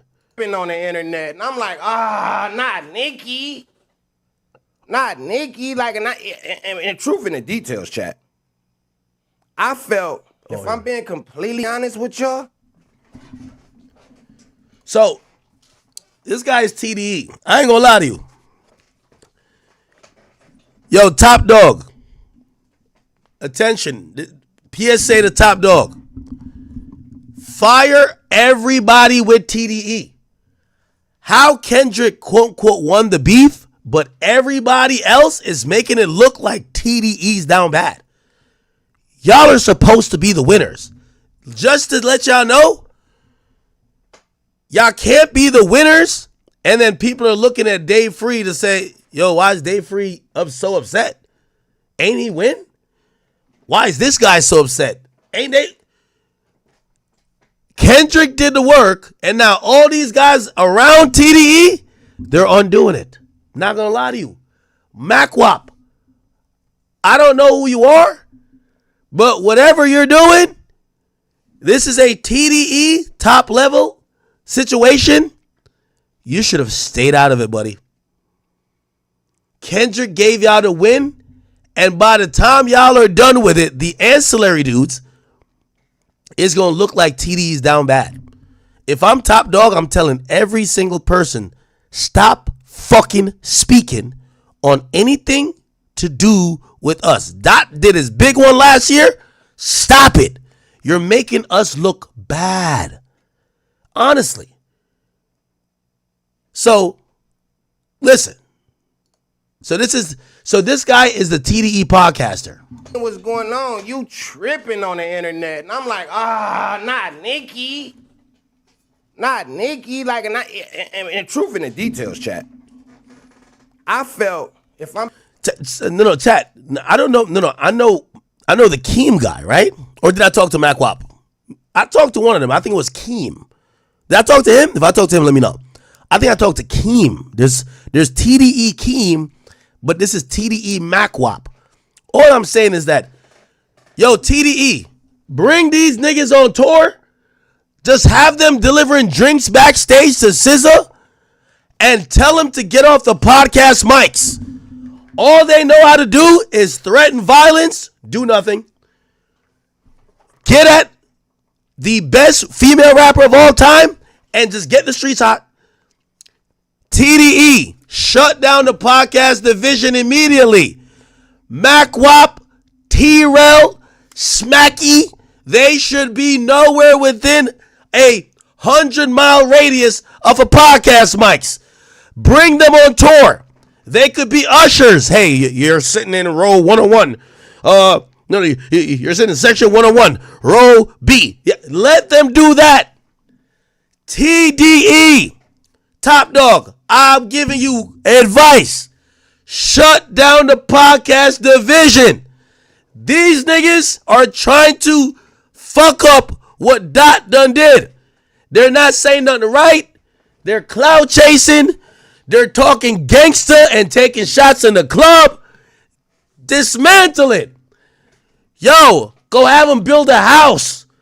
Go have him pick some cotton. Go have him go fishing. Do anything with these niggas. Just have him go to Slauson and just dance. Go have him do anything. But be on these podcast mics. They can't be trusted. They can't be trusted. They just got off tour. Send it back. I'm being completely honest with y'all. I felt I wasn't even going hard at her. I wouldn't even want to go at her because that's Nicki Minaj. Now I'm like, damn, why Nicki Minaj clout chasing the WAP? Like, you know what I'm saying? What you doing? You got an album? What you got going on? She going that business. Anyway, let's slow it down. So Nicki, I wasn't threatening you, sweetheart. I don't want nothing done to you. I don't, niggas ain't even worried about you. Like, you know what I'm saying? Like, niggas ain't even worried about you. But, nigga, you down there. Like, with all due respect, like,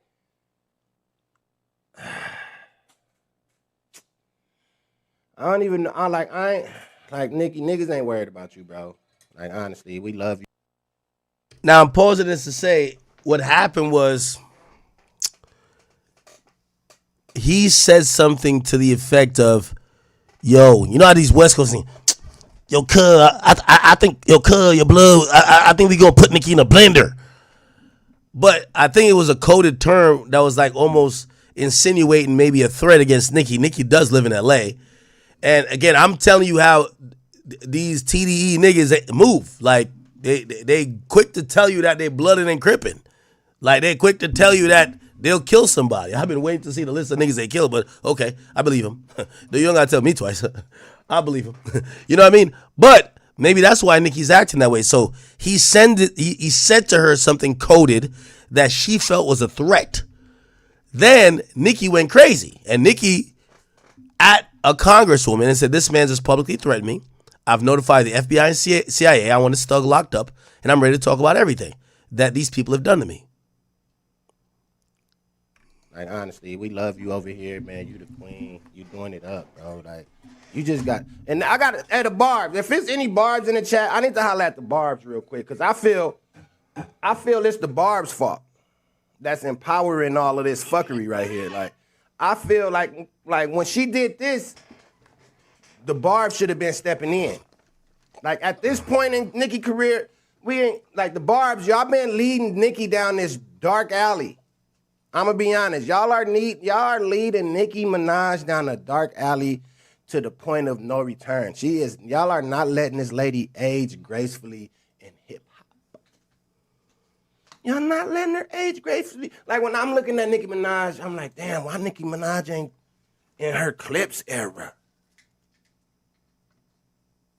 Like, why Nicki Minaj ain't in her Clips era doing it up? Like, you get what I'm saying? Like, you supposed to be in your bag right now. You ain't supposed to be hollering at MacWap on Twitter. Like, what the fuck? Like, and I'm like, bitch, excuse me. I'm like, damn, like, I never would have thought it would have been a time I'm ignoring this motherfucker. I like MacWap ignoring Nicki Minaj on Twitter. Like, what the fuck? Okay. Now, I don't think I can find the original. I think this is the original thing. Uh-oh. Right here. She gotta relax. She gotta relax. Yo, what's going on, bruh? Oh, my God. Update me. This internet shit crazy. I'm your blood. Hey, Nicki, relax. Relax. Or you get put in the blender like your boy did. Uh-oh. Now, I'm going to be honest with you. I don't hear a threat what he's saying, but Nicki obviously took it like it. And, you know, Nicki then, she at the FBI a couple of times. I ain't going to lie to you. She said, is this a threat? And she at the FBI. Then she says, MacWap, what you just did you just threaten to harm me? FBI, I want this man investigated right away. He has ties to other people who have been part of shady business and is now threatening to harm and as well as admitting a crime about someone else. Which boy was put in a blender?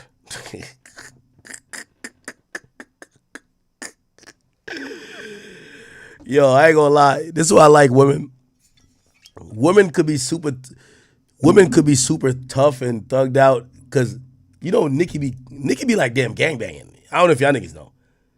Like, Cardi's a blood. Like, Nicki be actually like all that sleaze stuff she talking about. Nicki's damn near her husband, one of the biggest bloods in New York, from what I've always been told. So Nicki's with all of that shit. But it's convenient when she needs to be like, police. That's what I'm saying. I love women, bro. Like, they could be, yo, my nigga, the biggest blood. Yo, nigga, what's up? Like, they could claim it as well. But if it's that, they could just, cops, go get that. Anyway, whatever. Cool. Then Nicki says, it seems like me, he's talking about Tory recently being stabbed up in what many believe to be a setup. FBI, I'm ready to talk about everything I know. Yo, Nicki doing the YSL Woody is crazy. I'm ready to talk.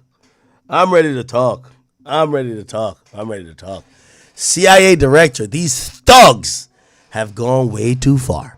They have began public threats due to their leaders feeling above the law. This man just publicly threatened me. I've notified the FBI, CIA, I want him locked up. By the way, the rep did respond by saying, please text my cell. I'll forward this to law enforcement immediately. Threats of violence and assassinations should be taken very seriously. Hope you're well. We'll talk soon, Nicki Minaj. She says, thank you. All right. So Mac Watt might go to jail for life. The rep also then said, yo, I could confirm I spoke with Nicki directly and we'll be doing everything that we can ensure her safety. We'll take threats of violence and assassination very serious. RICO is also illegal. I'm deeply concerned that there's been unchecked corruption within certain aspects of the rap industry. Artists should be respected and not afraid of managers and labels, etc.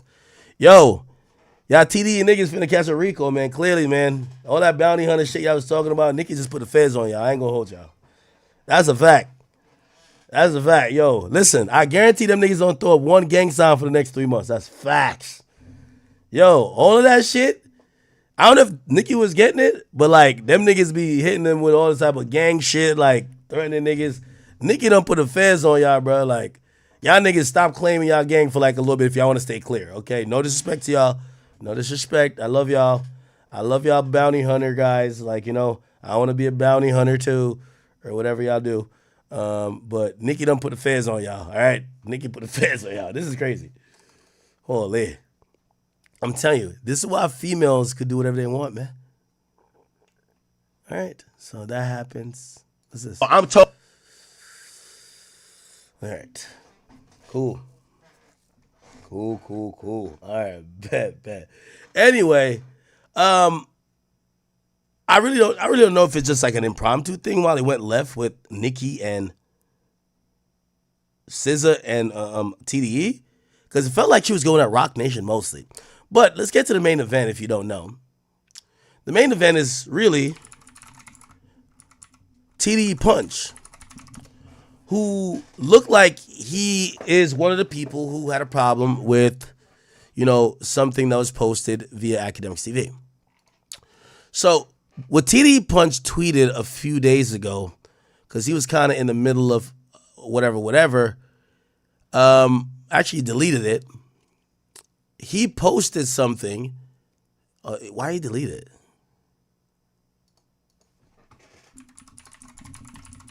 Let me Google it. Some blog must have covered it.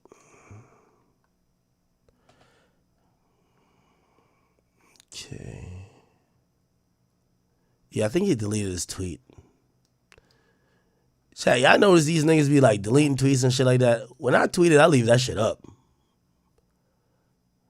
Let's put it on the record.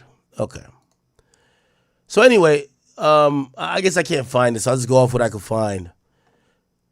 So I'm gonna have to give you a summary of what started this off. Tde Punch quote tweeted Academics TV, and it was a post about SZA. The post, I forgot what the post was. I wish I could actually find it because I don't want to like downplay or whatever. But clearly it was a post that wasn't flattering of SZA.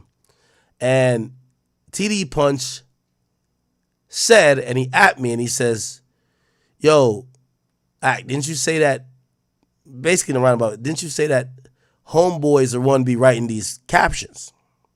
So I responded and said, who is homeboy? He says, you know who homeboy is. So I said, and I want to give full clarity.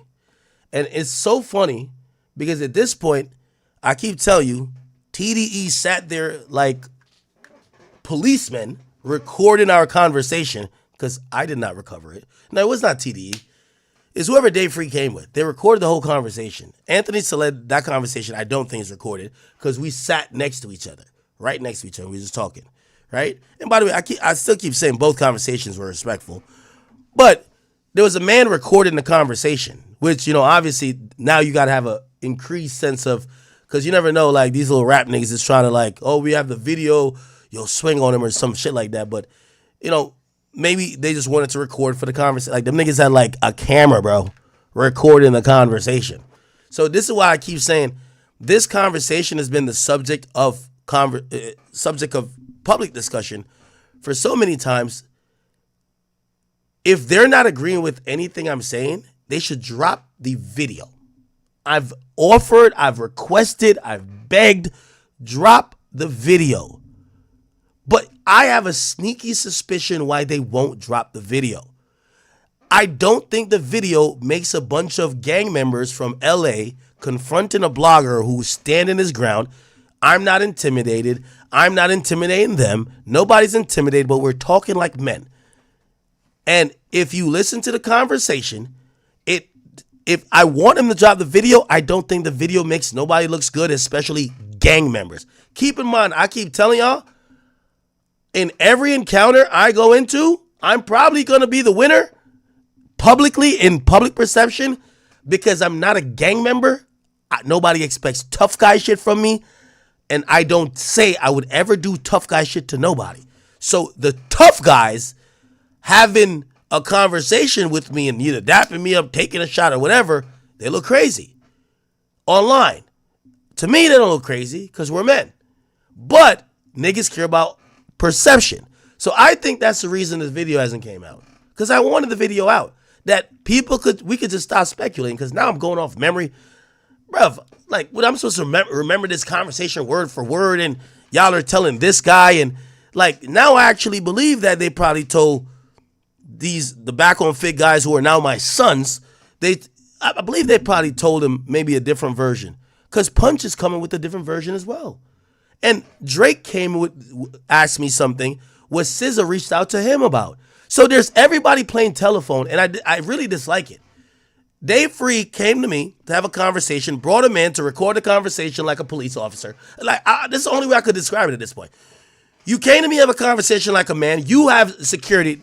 One guy who seemed like he's ready to crip and blood and do all that dumb shit. You had a bunch of security. I got a bunch of security.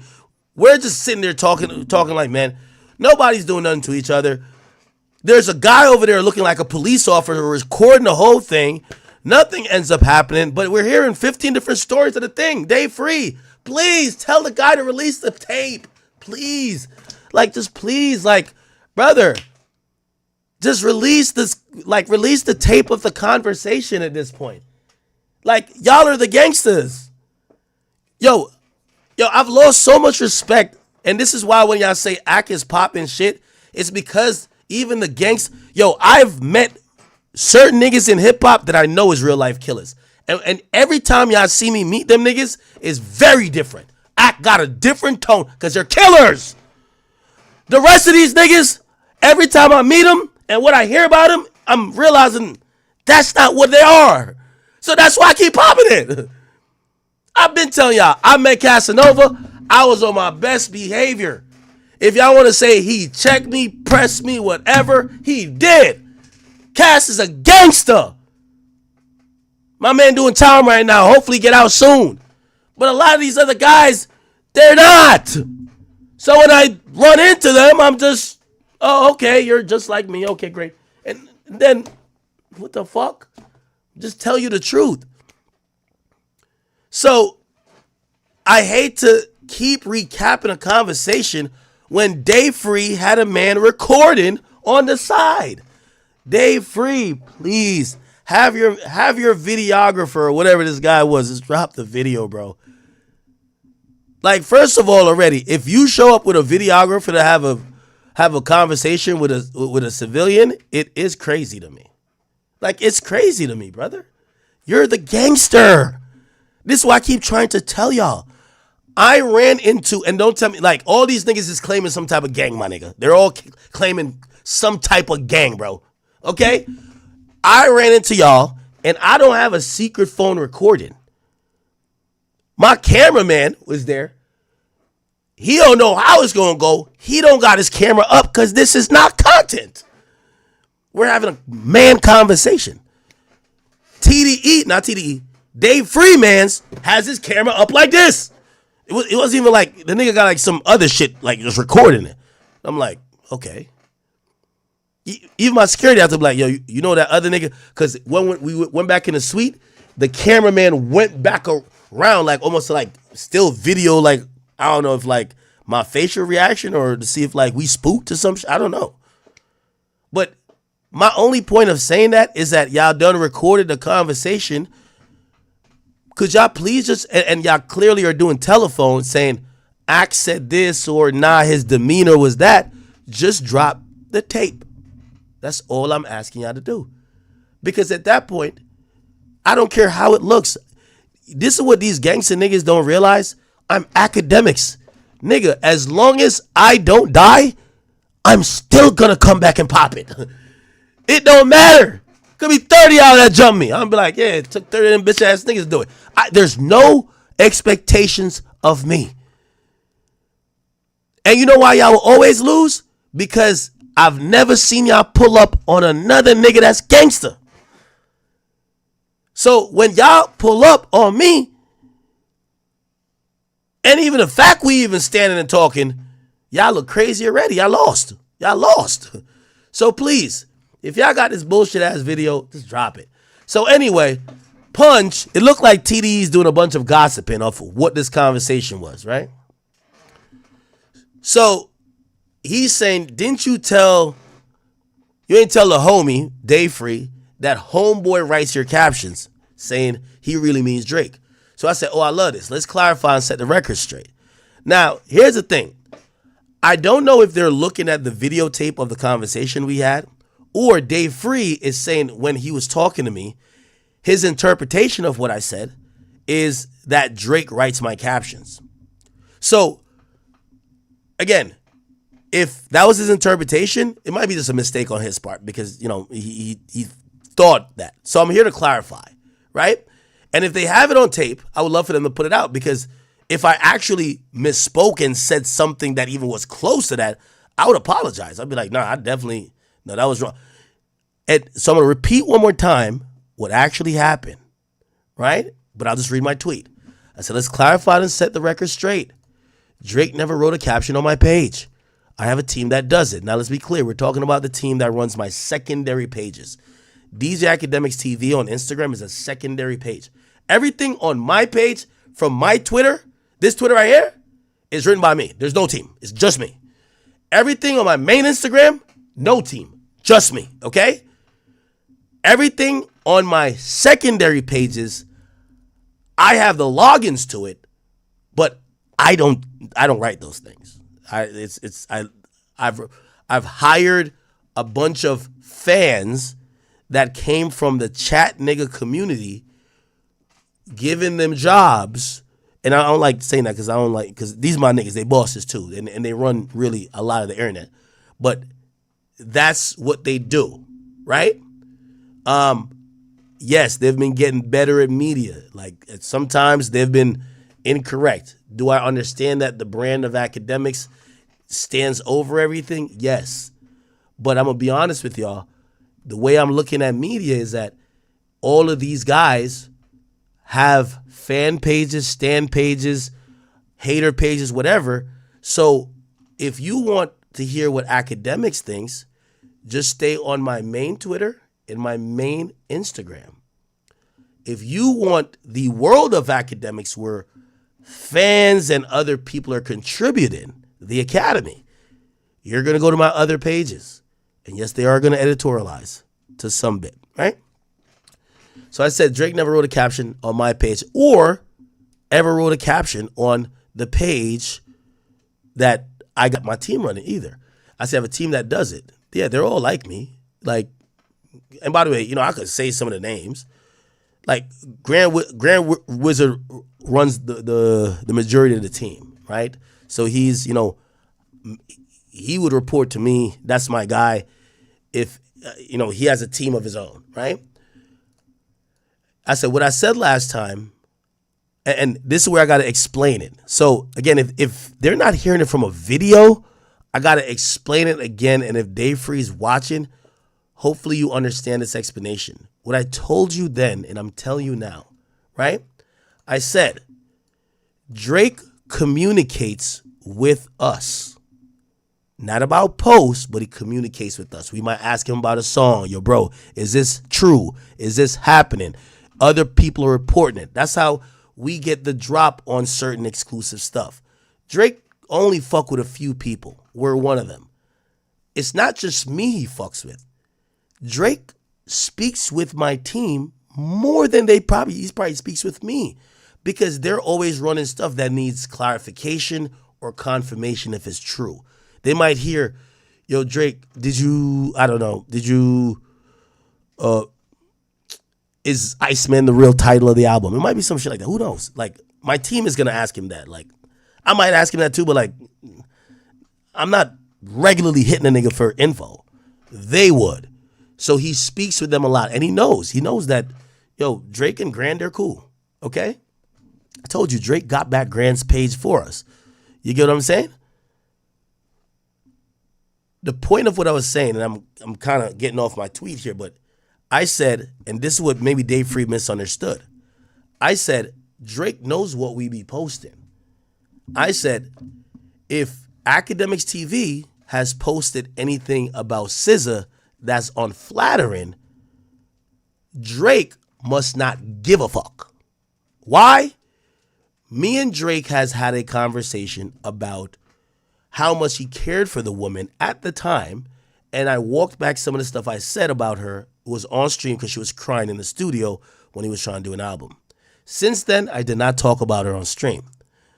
Now, granted, I'm not talking about her, but if a page associated with me that he communicates with them, and yo, I'm the boss over here. If Drake reached out and said, yo, Ack, yo, bro, could y'all not like say nothing about SZA? Remember, I already was not saying nothing about SZA before the beef because of him. I'd be like, I would have hit Grand like, yo, Grand, listen, don't run no SZA content. Remember, I told Drake I was gonna chill out on her, so bro, y'all should chill. So what I told Dave Free, I don't know what type of relationship SZA and Drake got going on, even now, because SZA ran back to Drake and told her this idea of, yo, Drake, are you writing captions on the page to diss me? Because Drake hit me and said, Ack, did you tell him that? So it's a bunch of telephone. It's the weirdest shit ever. We have billionaires playing telephone. This is what I'm saying. Dave Free ran to the back, gossiped to SZA, or they had the video and they played a video that maybe that's what they got from it. That video prompted SZA to call Drake, which is so funny. Ain't SZA on tour with the nigga Drake that called Drake a pedophile? This just confusing to me. So you're telling me SZA hits up Drake?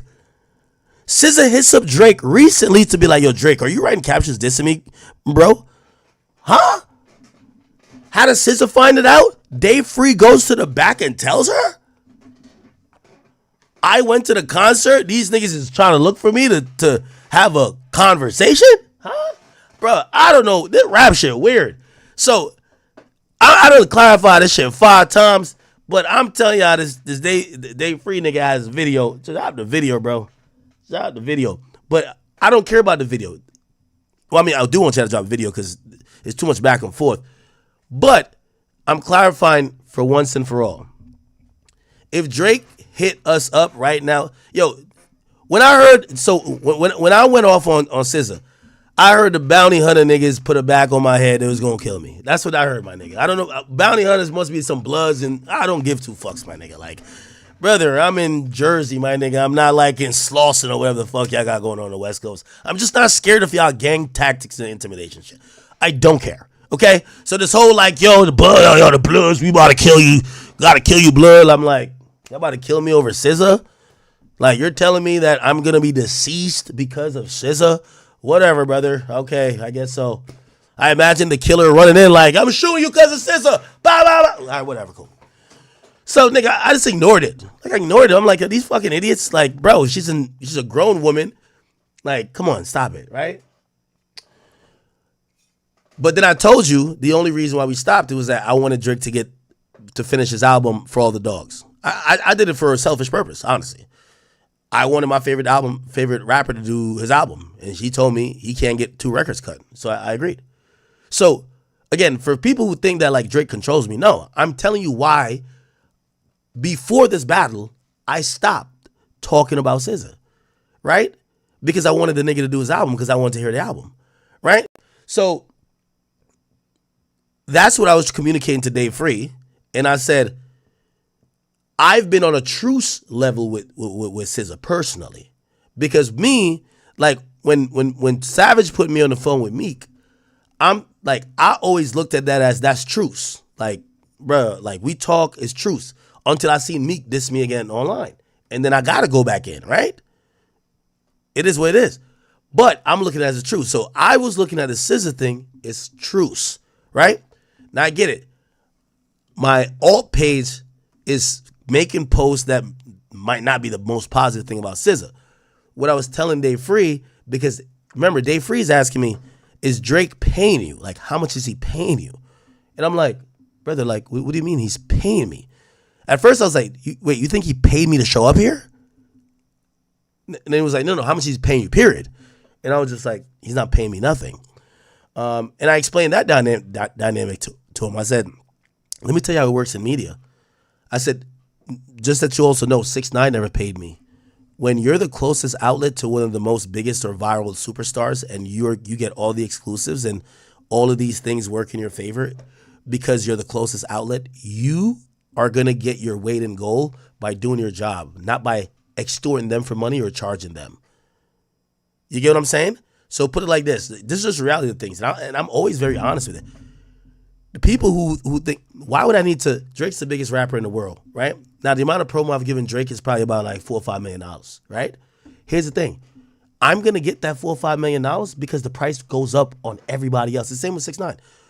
Every label, I taxed the label for like $150,000 after the 6ix9ine shit. Why?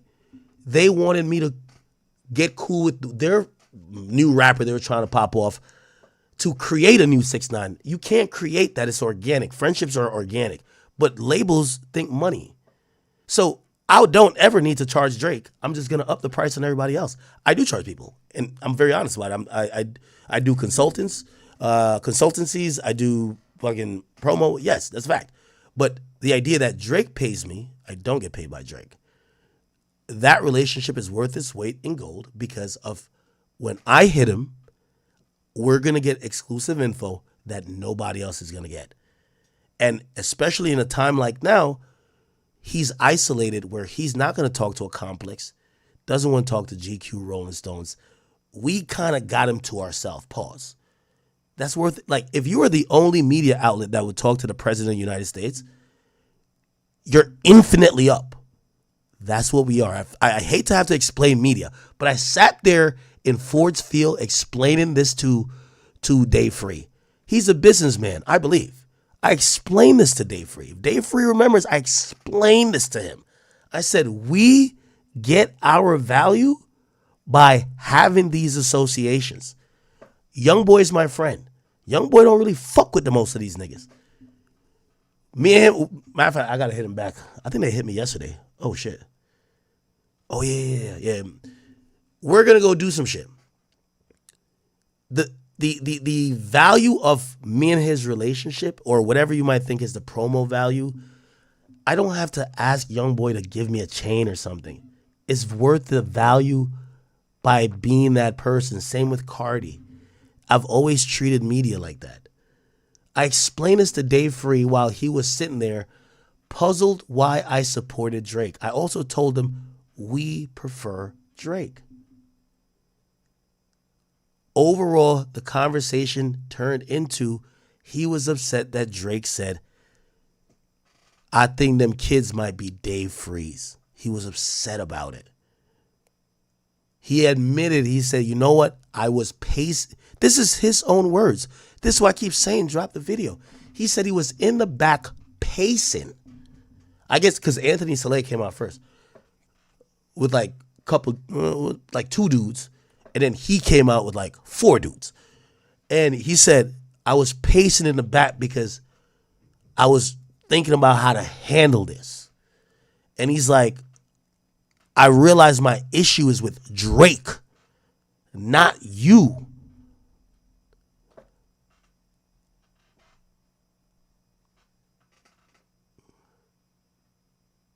Okay. And essentially what he said, if I was going to crash out, I'd be doing it, but not on the person. He was basically saying he want to see Drake, my nigga. So he's saying, how much is he paying you? I was like, what do you think? He paid me to come here? No, how much is he paying you? Like, he was saying, it's like, what are you getting out of this? And I was explaining to him, this is media, brother. Like, y'all started a rap beef, but you're very confused why a popular media outlet would either have a favorite or want to be in the midst of it. Like, it was confusing. But he was upset.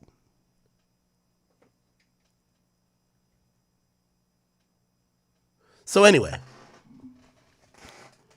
back to the tweet. So I said, Drake was the one who personally called me and asked me to cool it. Walk it back. She was crying for 2 days in the studio while he was trying to get her to cut Slimy on a rich baby daddy. I told Dave Free the exact same thing.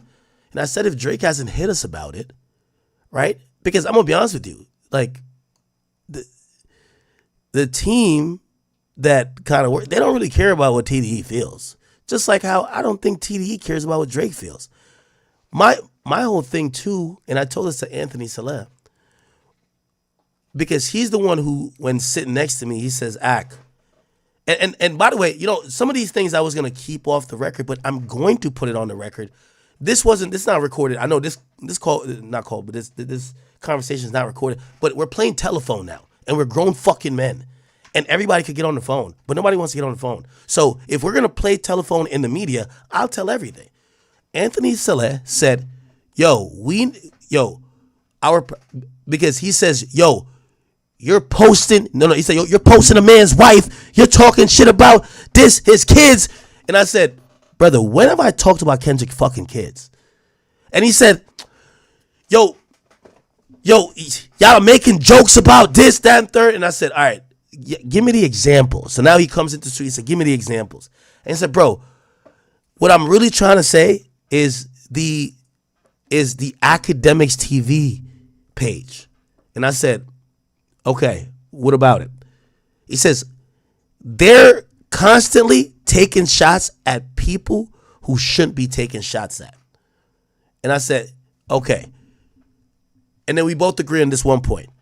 Non-public people in a rap beef should not be involved in shit being thrown both ways. Now, I said to him, now here's the thing. Kendrick and Drake is both culpable of this. Kendrick in a rap song says Dear Adonis. Drake in a rap song says Whitney. You do understand that fans or media outlets did not start this. And the energy that you guys have for this is created by y'all. So he tells me, I'm going to be honest. I'm a businessman. And we had a reasonable conversation. And again, Anthony got my number. He got my number. So, he could definitely, let me try my phone. He could definitely text me and be like, Act, that's not how our conversation went. Or he could even call in now and be like, all right, let's talk about it. So he said to me, he said, Act, he says, your Academics TV page. He says, I know it's ran by that Grand Wizard chat nigga. He said, bro, I hired a private investigator. We know everything about him. We know where he lives. He tells me the guy government name. He tells me the location where he lives. He says, Act, honestly, if he's like, because I don't know you to be talking about his chick or his kids or whatever, but if you could get that page to chill, it would prevent us from doing something. We don't want to have somebody. Now, we'll get somebody to do something to that nigga. He's talking about Grand Wizard. I'm not going to mention nothing personal about Grand, but that was the conversation. They told me Grand Wizard's full name. So that's what he said to me. Okay? Anthony acknowledged that they put a PI to figure out who ran the page, who they are, where they live, what they do. They said, Act, if you could have them tone it down or chill, we don't want to have somebody do something to that motherfucker. I said, okay, I don't look at every post, but I'm glad we're having this conversation. I'm going to talk to them and be like, yo, listen, I put myself out there and, I'm not backtracking or backpedaling from anything, especially if I say it. And also, just to be very clear, Punch, as you mentioned that, I never said nothing when Dave Free was there. I didn't backpedal from nothing I said about SZA because I explained to him exactly why I got back at SZA. Dave Free mentioned to me, Act, you remember me, right? And I said, Dave, I do remember you. I said, I remember that you were the person who called my phone after SZA threw a fit after the Everyday Struggle episode. And then I was hearing that these gang members were trying to kill me the first time over SZA. And you were civil and you said, Act, yo, this girl's sensitive, da-da-da. Yo, what do you feel about it? I'm like, bro, I was on stream. I didn't know who SZA was. I wasn't trying to even be funny. I said, could I talk to her? You told me SZA doesn't want to talk to you. I said, okay. He says, but bro, we would like for you to make it right though. Complex was pressing the fuck out of me. Apparently they had something with TDE going on, like a spread or something. He said, everybody from Complex called me. Dave Free said, so I said to Dave Free, if SZA don't want to talk to me, what are we talking about? He said, bro, just at least clarify it on the same platform you said on. I said, I bet. I went back on stream. I clarified. I said, yo, the night before I went on stream with SZA, the night before I interviewed SZA for the first time, I didn't know who she was. I was just asking questions. My chat was saying shit. I read it. I didn't know she would get offended by it, but that was not me being mean. That's a fact. Now, granted, the last time when I talked about SZA, I was being mean. The time when Drake called me, I was being mean. Because I felt like SZA was really taking it like I was on some, like I know how to insult somebody. But I do, like at times I'm saying stuff I really don't know. I'm not even trying to diss people. Anyway, I explained that to Dave Free. So Dave Free says, yeah, you remember that, right? And I say, yeah, cool. And then he's like, he starts out with this thing about the kid.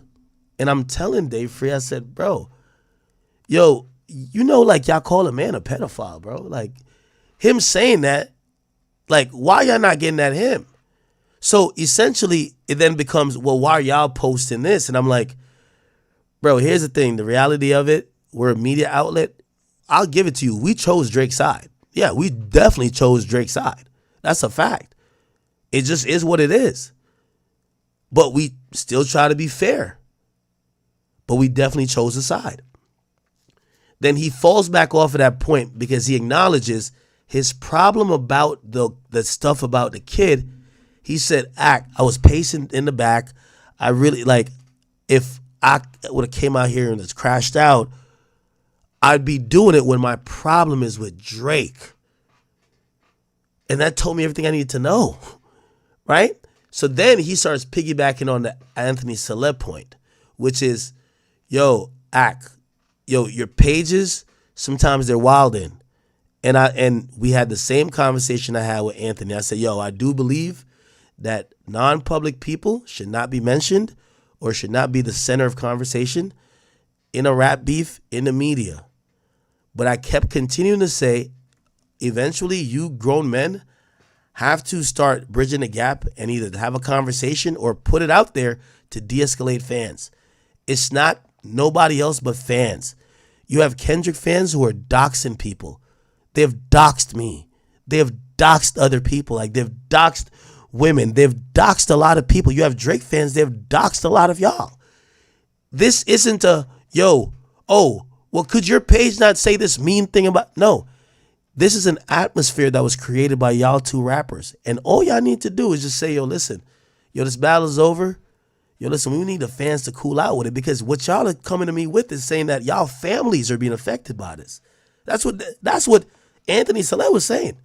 Yo, their families are getting bullied by fans. And I'm trying to tell them, what do you think Drake family is getting bullied by? No. And that was a point they couldn't really get to. With me and Anthony, we started going into the lawsuit shit. Actually, no, when he pulled up, he was talking about lawsuit. He said, why did you put that liar on your stream? He was talking about the stream guy. What the guy called? The guy who said that they were botting. And he said his phone got taken or subpoenaed or whatever. Then we talked about the Drake shit. And then, yeah, after that, I was like, yo, they got to eventually get cool. But then we got back to the lawsuit stuff, and he was telling me, yo, this nigga Drake did blah, blah, blah, blah. Then he told me about the clip shit. Not the clip stuff. It was, what did he say? Oh, Universal came to them to take down the fucking cover art. They told him no, and some other shit, whatever. But Dave Free was trying to, like, his initial point was trying to stand on this thing about the kids thing till he realized his problem is with everybody else who didn't say, I think those kids might be Dave Free. So, anyway. All right, I just went into a whole long thing because, yeah, these TD niggas just need to drop the video, bro. Okay, anyway. I probably don't even need to read my tweets anymore because I just told you everything that happened. Oh, so Punch says, so you didn't tell the homie that Drake personally handled the negative captions about SZA? No. To TD Punch and whoever else, Drake don't own my page. Drake has never given us $1. By the way, I work with Republic people. I don't have one invoice that says it's coming from OVO or it's going to come from Drake's budget. Not one. Over all the years I've covered rap, Drake has never paid me.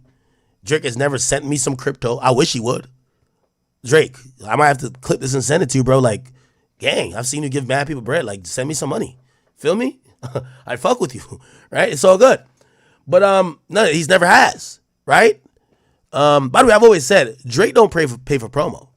I think that's why, like, when he was going through the battle, things looked a little bit different because he doesn't do the things to change the narrative. Like, I don't want to mention names, but every other big organization, like with all the big artists, I won't mention them because I work with them, they create narratives by damn near buying so much promo, whether it's like, oh, this guy's on a successful tour. This guy is like the biggest ever. Anytime you see a random post, you know, like a random post like this person just broke this record or whatever, that's their label, bro. You know, that's their label. So again, notoriously, Drake is just allowed. I think he's a victim of his own success. You know, when Drake is saying now his shit is suppressed, I don't think it's suppressed at all. Drake doesn't know what it's not like to not have the machine or when he has to do shit himself. You know, right now, Drake, if you wanted a number one, all you got to do, you should have spent $500,000 in that week. $500,000, like just have. Universal isn't gonna do. They're not suppressing you. They're not doing everything for you no more. They're giving you a little bit of that, but they ain't gonna go that hard for you no more. They're not giving you the whole buffet. They're giving you a few entrees.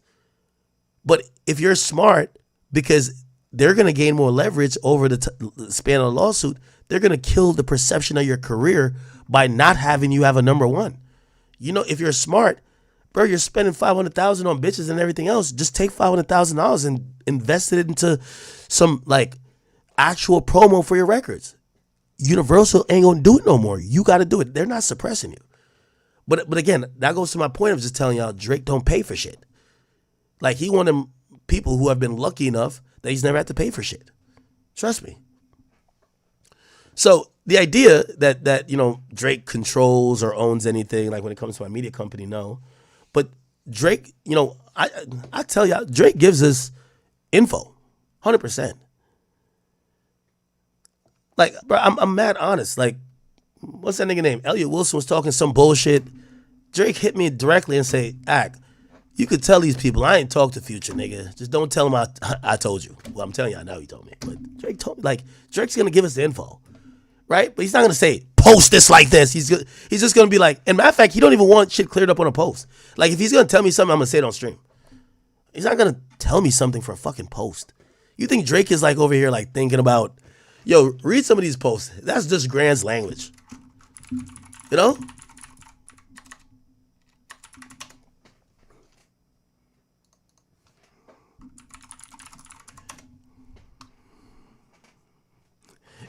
And by the way, the only reason why, remember Elliot Wilson was like, he had that source. The only reason why, Drake told me, Drake was like, yo, just don't tell these niggas I told you this, because I don't want to be addressing that dusty bum. I'm like, oh my God. Drake is disrespectful. I ain't gonna cap. I should have said that, but cat's out of back. Oh, man. Okay, cool. So he said, you ain't tell the homie that you personally, whatever. I said, no. He said, oh, that is cool. Okay, so he quote tweets me after I sent another tweet. So, oh, that's cool. I don't have an issue with nothing homie said in the battle. You're supposed to say it. See, this is coping. This is a lie. TDE is TDE/Dave Free. They're still reeling from what Drake said. And I think Drake and his people are still reeling from what they said. This unbothered thing is just bullshit if you ask me. How do you confront me about you getting sued or your phone getting taken because of a lawsuit and not acknowledge that the lawsuit was created by the battle? How do you confront me about people making jokes about the kid ain't died and it might be yours when that was said in the battle? You're saying you're excusing in the battle, but that planted the seed in everybody's mind. Like, we have to have some sense here. So this idea that you have nothing, you had no issue with what was said in the battle, that's lies. So I wanted clarity on the personal insults away from the battle. The battle was personal insults, Punch. Yo, Punch, I'm telling you, I'm at the point, I know you're rich too, so you wouldn't care.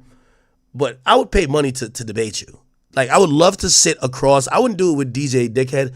I would do it with you. I would love to sit there and hear your logic, because sometimes you tweet and I could try to see some nuance in there. But here, I would love to hear your point of view in more than just a few tweets. Honestly. Like, what are we talking about here, brother? Anyway, he says, but you saying you didn't tell anyone dude was writing or approving or handling the post about SZA. No.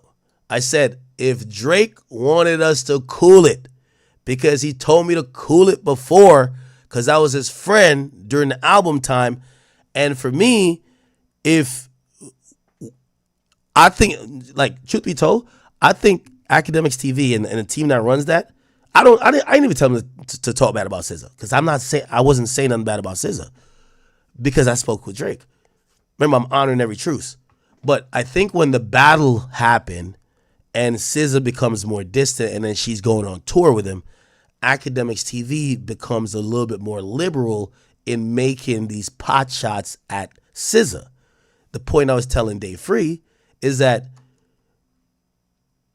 I'm cooling off of SZA out of a respect of a truce that Drake struck up. I will, if he said, yo, Ack, I know you not doing it, but get Grand to do, or he would just hit Grand himself. He would hit Grand and be like, yo, Grand, bro, stop writing posts like that, bro. Or, bro, chill out of her, bro. You know? So he's not approving it, is that I've told Grand wrote a post one time about, who was it? It might have been about Joe Budden or something like that. And I was just like, bruv, this is my guy. Like, you know? I didn't say nothing to him. Did I say? I can't remember who it was, but like, I don't know. I don't think he knew I was cool with them, right? So, this is what it is. All right, I'm tired of talking about this. Where's Aiden? Where's Aiden? Is Aiden even on? Okay.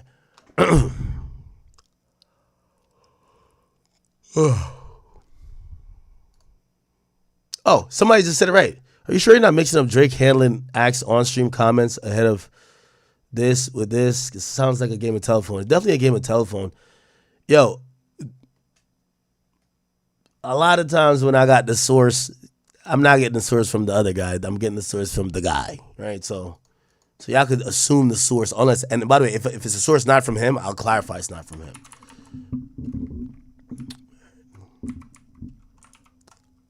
Oh, is he on? How Aiden gonna tell me get on stream today, and the nigga's not on stream even now? Okay, let me see this. See, like for example, it says Charlotte exposed SZA for lying about what? Lying about her age. See, I wouldn't even post this. So like DJ Academic TV posted, but I wouldn't even post this. Bro, all these celebrities lie about age. In the computer, like you might be 30, SZA. You make a lot of old Was that references. AOL? Dial-up AOL. You never had AOL and AIM? How you might be over 30. You're crazy. I'm 26. 26. If I was literally, there's Twitter and from the computer, like You might be 30, SZA. You make a lot of old Was that references. AOL? Dial-up Right. All right, I don't even know what that is. I don't even know what that is. Okay. But yeah, hopefully I cleared that up. That felt like a lot of chatting to kind of accomplish nothing. Because the reality of it is, let me see.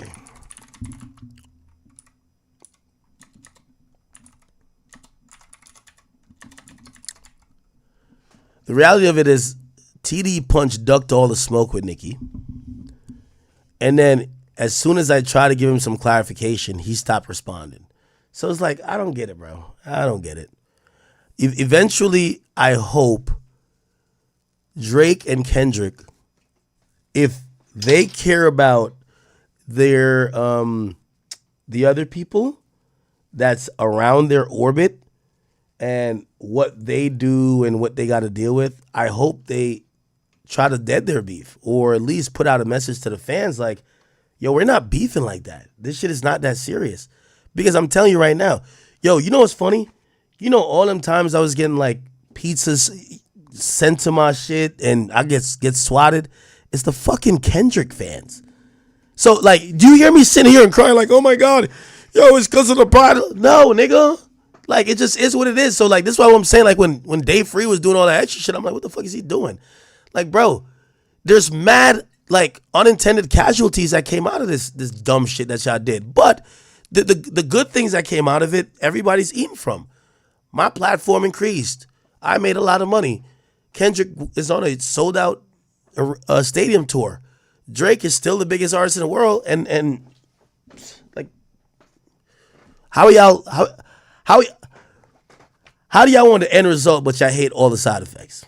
Anyway, I'll let this go for now.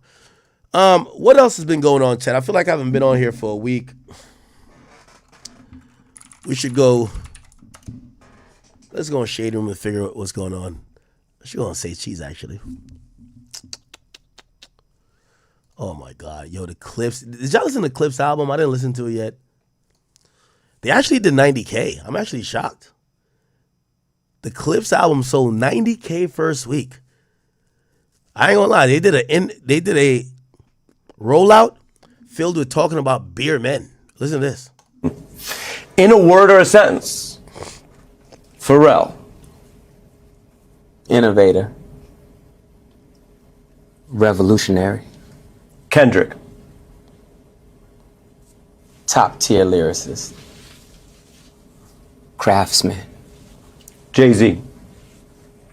GOAT. Elite. Travis Scott. Who is it? I don't do that. In a word or a sentence. Pharrell. Okay. Okay. All right then. All right.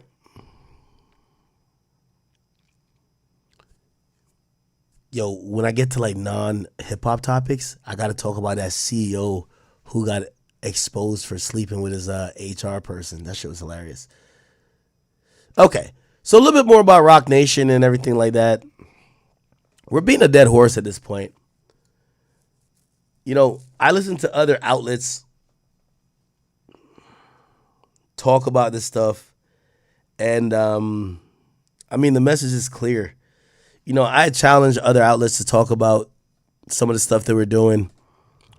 I listened to the Joe Budden podcast. They spoke about it briefly, but they pretty much said in a roundabout way, like, yo, we fuck with Jay, and we fuck with Desiree and Rock Nation, and that's our homie. We ain't talking about that type of stuff. And I'm gonna be honest with you. You know, again, that's one thing about independent media. Since we have our own brands that we've developed, we only owe it to ourselves and our fan base in terms of like integrity or whatever you want to call it. And at times you might be like, no, that's my friend. I don't want to cover that.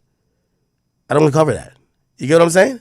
So that is, you know, the Joe Budden podcast basically said they fuck with Jay, they fuck with Rock Nation, they fuck with Desiree. They don't want to talk about none of the fucked up shit they might be doing. And I think they deserve and reserve the right to feel that way. Anyway, Nessa, who works at Hot 97, she actually came out and she is piggybacking off what Nicki's saying about Rock Nation. She said Nicki is exposing the smear campaign and tactics that Jay-Z, Rock Nation, and Desiree did to her behind the scenes.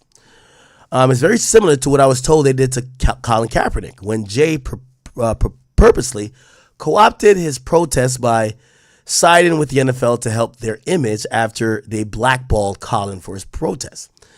I called him out years ago, and so many was scared to say it publicly, but they would tell me they would agree with me privately, shaking my head. Rock Nation apparently took $5 million a year over 5 years to bury the growing protests and specifically help them to move beyond the controversy around teams' unwillingness to sign Kaepernick. Desiree even said, we love that everybody wants to be on that stage, that we've completely changed the conversation to fighting for it versus boycotting. We've come a long way. She got her pardon by Trump, no coincidence. The NFL owners are his buddies and also donated millions to his campaign. I still don't watch the league or whoever is performing at whatever game they have playing. Again, you know, you can't topple the giant. You can't topple the giant. Real quick.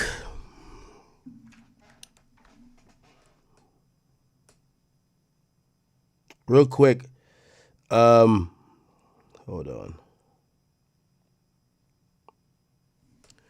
Recently, I want everybody to send your collective prayers for my man Top 5. After attending the Wireless Festival, he was attacked at an after party for Steph London, and it was brutal. It was very brutal. While standing outside, before he got into the venue, someone pulled up and cut him in his throat from here to about here. From his description, it was 17 inches in terms of his injury and his cut. He's currently in the hospital. He's, you know, he can't travel for a while. His parents flew in to take care of him, to be by his side. I eventually was able to talk to him. it was you know, a gut-wrenching conversation, to say the very least. His whole neck was bandaged up every few seconds because I guess, you know, I don't know how the cut works, but I guess there was fluid getting into either like his airwave or whatever, but he kept coughing like, like, you know, every single time. So let's send some prayers for him. There's been a lot of rumors about what happened. I'm going to refrain from even indulging in any of that. There were, you know, conversations that possibly had to do something with some UK guys. We're just going to say, you know, the world may never know, okay? But what I will say is that he's lucky to have his life. You know, while talking to him, he told me that he feels lucky to be alive. 100%. 100%. Okay? And, you know, kind of feel like I want to call him.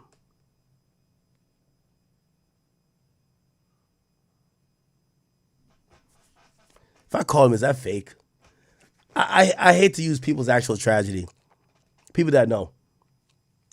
As content.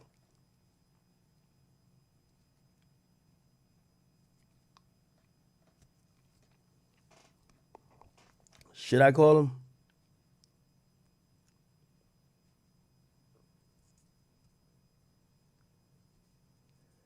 I'm gonna be honest with you. I've never seen top 5 like that, bro. I've never seen him like that, and that's why I don't know if I want to call him, because, you know, yeah, I could clearly tell like he felt his life flash before his eyes, man. I could clearly tell. Yeah. Thank you guys. Thank you. Everybody in the chat says, "Act, don't do it." Yeah. I'm not gonna call him. Not gonna call him. Oh yeah, and it is 5 o'clock there. My bad. Yeah. So it's a 17-inch cut. When I called him, he was face down on a thing. He had called me. He called me via his mother's phone, actually, because, you know, his phone and everything. I think he just fell to the ground. His homies had, and they had that. They had it back at the hotel. So like he didn't have anything. But his mom rushed there. I don't know his mother, but salute to his mother. Yeah. It's like a sobering thing when you hear somebody feel like they tell you like they pretty much felt like they tasted death. They felt like he was going to die. So he's going to recover. His voice sounded okay. The nurse came in the room while we were talking, and the nurse was just saying, "Hey, listen, you can't be on the phone." Like, you know, he was on blood thinners and a few other things, and they did surgery. So he's going to make a full recovery. Probably a nasty scar is going to exist under here, but he's going to make a full recovery. All right? Somebody said, what? He begged for it. Yeah. Somebody said 17 inches. Hey, yo. And he did confirm. He spoke with he said Chubbs called to check up on him. So Chubbs called to check up on him. You know, he's good. Yeah. The video that people are showing, that's not real. And you know, obviously the police are investigating. Actually, we could probably look at a news report.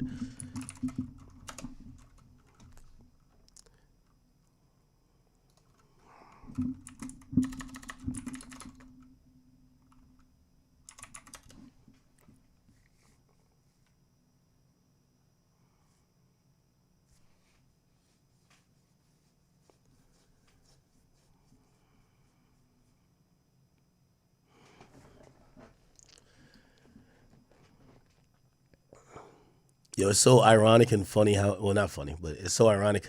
You know who called me and told me about this? I get a call from Savage.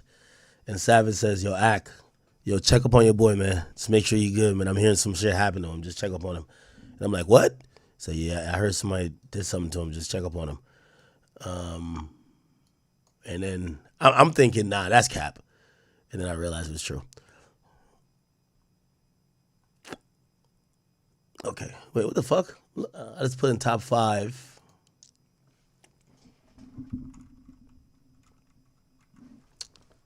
Let me go and keep 6 solid. They would have it.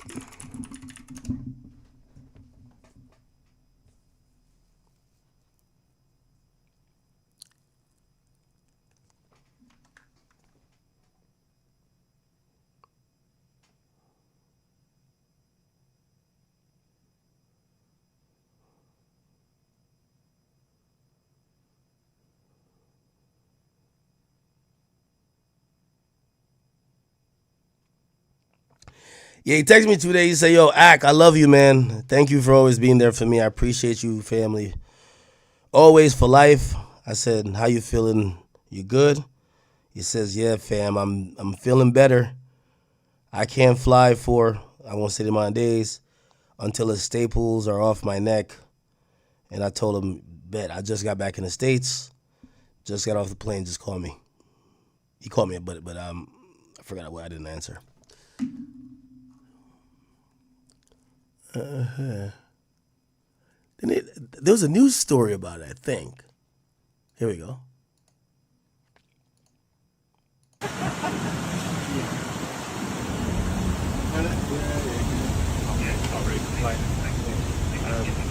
Now that we've had it all confirmed, you know. If you was in your car yesterday, yeah, and you pulled up to the party where Top 5 got stabbed, you're getting T-packed. Trust me. They said they want to know who stabbed Top 5. They need to find out. What else T-pack?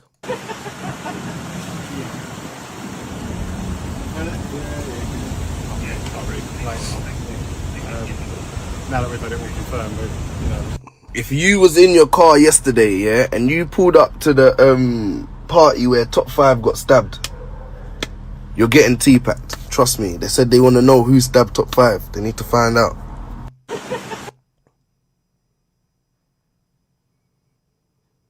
I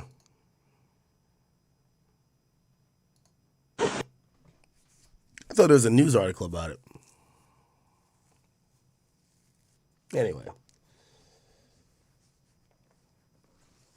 All right. Let me read some donations.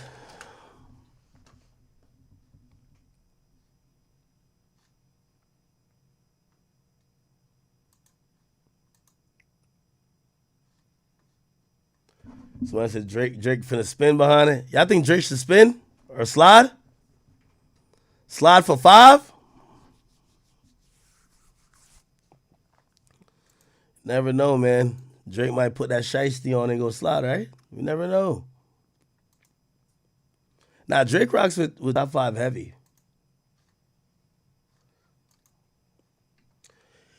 Okay. Somebody says, Act, talk about Lil Baby. What about Lil Baby? What's going on with Baby?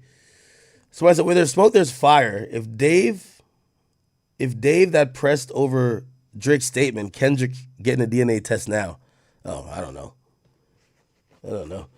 Mr. Rapper TV says, Neonte signed to Earl sweatshirt. Get me to 1K, chat. Somebody says,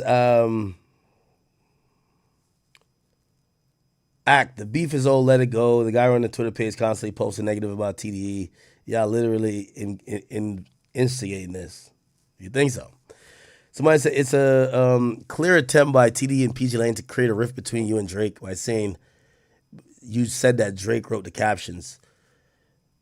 Yeah, like we're playing a nasty game of telephone. Shit, I talked to Drake about the tweets. I'll tell you what Drake said about the tweets. I told him exactly like he saw. Now it's just all public. You get what I'm saying?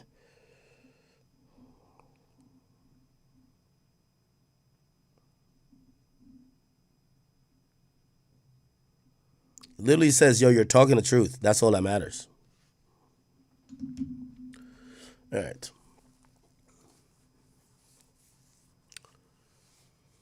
All right. All right.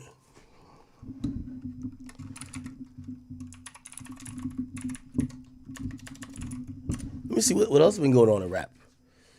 Yo, rapper Cash Out actually just got found guilty on several charges of R-word, aggravated sodomy, sex trafficking, pimping, and RICO. This is crazy.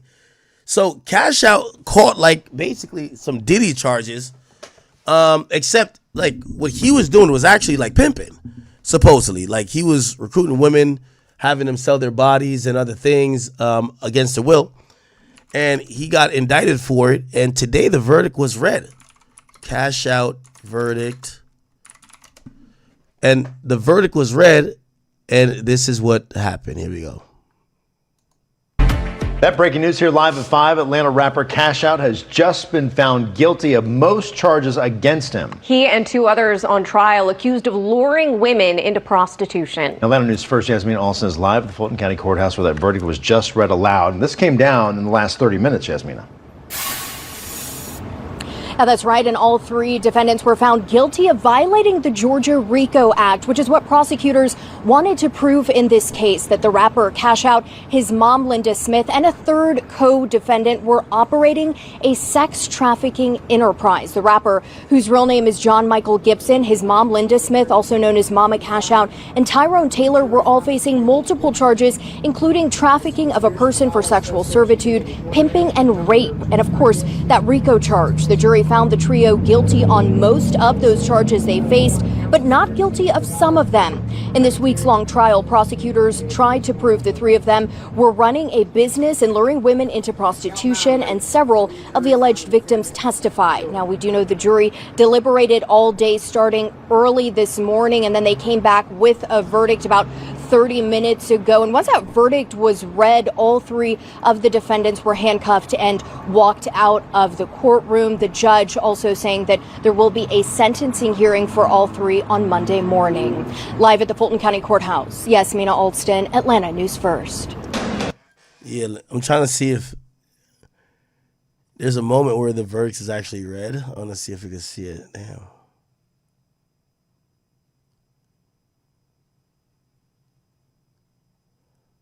How come no one has it? A rapper Cash relationship with same female I picked up before. I had to go to the hotel and get them loved ones while living in a Midtown condo together. The woman testified charges in this indictment.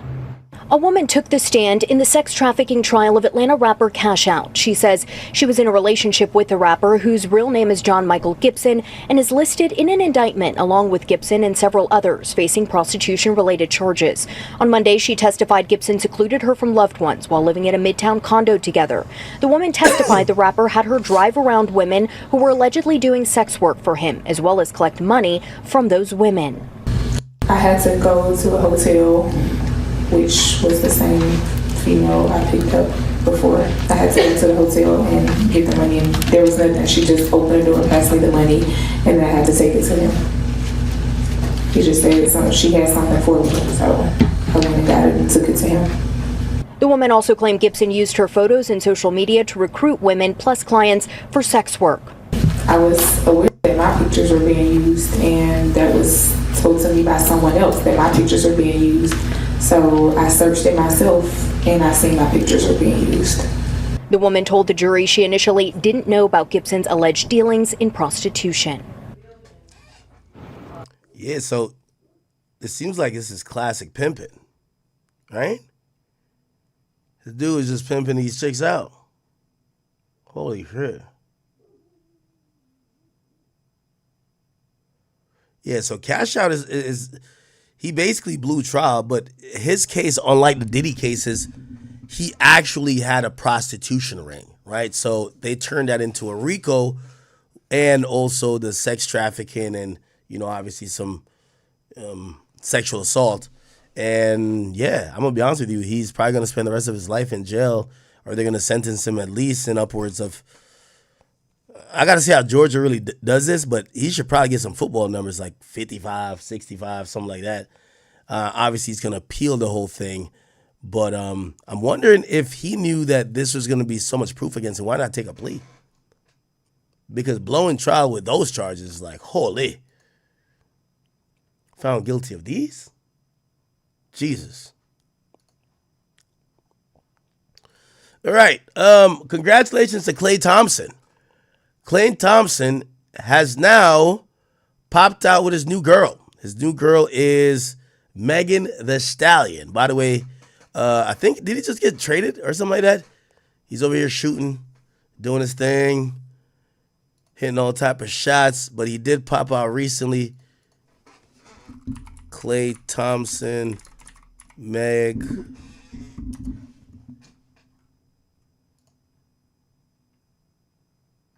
And I think he spoke about her too. Hold on, let me go on. I think it's on Feared Book or something like that.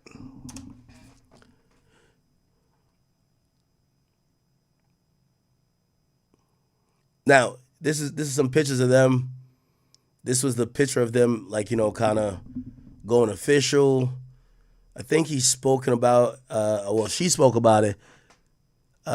She says, I've never dated somebody so kind. This is my first relationship where I've been with somebody who's genuinely a nice person. He makes me genuinely happy. I'm grateful that he's here by my side and blah, blah, blah. Okay.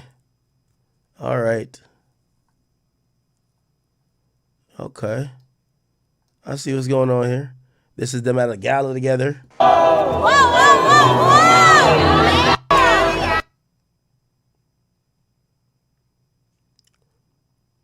This is them stepping out. Okay. Okay. Okay. Chat. Yeah, I know I'm usually right about these type of things, right?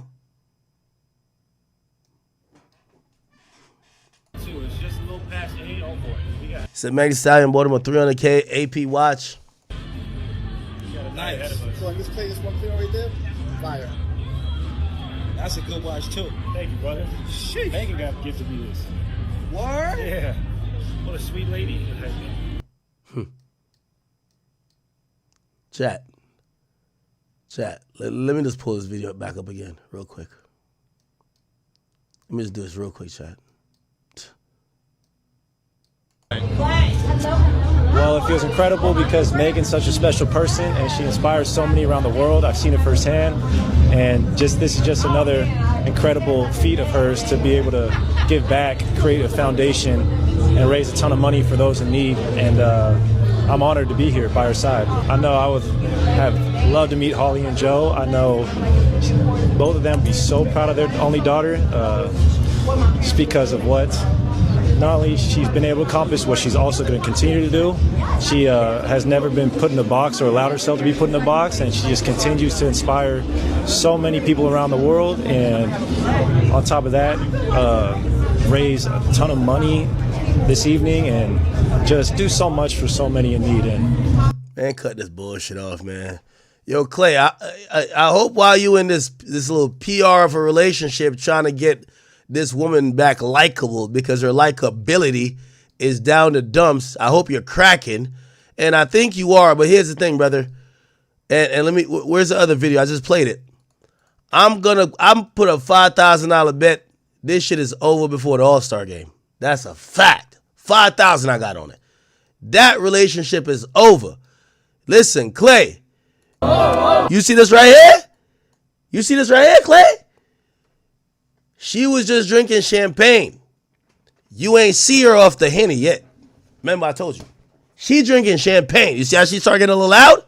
You ain't see her off the Henny yet, gang. Trust me. I promise you, gang. I promise you. When she's off the Henny, Jesus take the wheel. Trust. Trust. She was just drinking champagne right here. Wait till she off the Henny. It's over. Nigga, I'm telling you. Kiss your NBA contract goodbye. Kiss that statue you think gonna be outside Golden State. Kiss everything you got going on, nigga. I know she supposedly 5'10". She just looks 6'. Well, she looks about 6'4". And you 6'5". Nigga, when she starts giving you the beats, Lord. Klay, hire a makeup artist. When she give you a black eye, We don't want to see you squinting when you try to shoot them threes in the corner, gang. Hire a makeup artist, because when she punch you square in the eye, and you got to show up to, we play for Sacramento Kings now? Tell you. Klay. Yo, chat, am I wrong about these things? I'm always right. Yo, chat, I heard some crazy other rumor.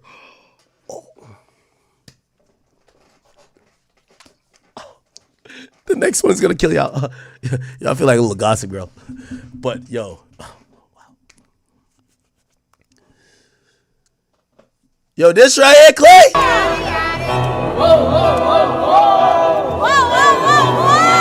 Wait till she off the Henny, nigga. She gonna beat your fucking ass in that fucking crib. Let me tell you that. I know chicks like this. She's off a wine cooler or a mimosa. You got a decent version of her. She off some champagne. She chilling. Nigga, the Casamigos, she got you in a headlock. The Henny, she turned into Christian Rock, nigga. It's time to squabble. It's over. I'm telling you, bro. I'm telling you. $5,000. This shit is over by All-Star break. If he values his career. $5,000. Nigga, this should be summer league pussy. No disrespect. This is summer league pussy. You knock it down before the season starts. While Bronny, ain't Bronny looking good Yo, Bronny looking amazing right now. Yo, what type of niggas is Bronny playing against? Nigga, I seen Bronny go behind the back. Da-da, bang! When the season start, Bronny's ass. Like, I don't know who he playing against now. It's like he playing against 4 retarded kid, man. That nigga Bronny's balling right now. But right now is the summer league. Hit it for the summer league, and then when it's time to get back to regular season shit, focus up. By the way, speaking about athletes in them, I'ma just, yo, chat.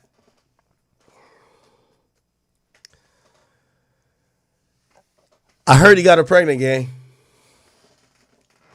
I heard he got her pregnant, bro.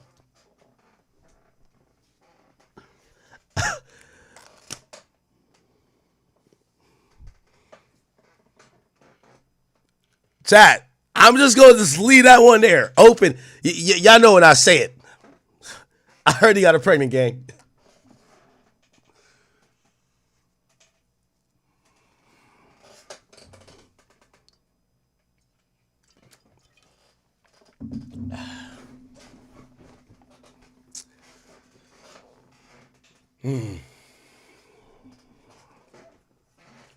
I'm not saying no names. Let's see if I'm right.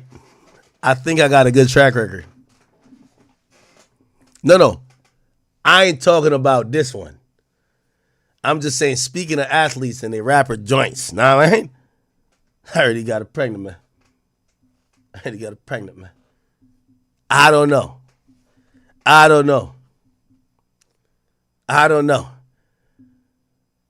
And I'm going to keep the speculation like this because I understand when it comes to women and pregnancy, especially if it's early, we don't know what might happen, and I don't want to be speaking on some shit that might not come to fruition or in case anything happens.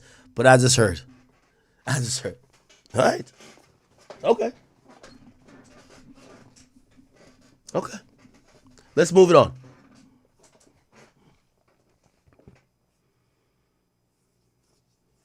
Let's keep it going.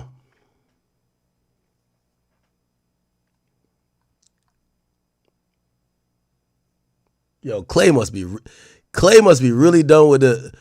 Who was Klay's girlfriend though? Klay a little baller though. Like he a little pimp. Klay Thompson. The way how that nigga spoke though, that nigga sound mad PR trained. Jesus Christ. Ex-girlfriend. Let's see who he was dating before. I think he like dark skinned girls. That's his type, right? Yeah, he was dating some chick like this.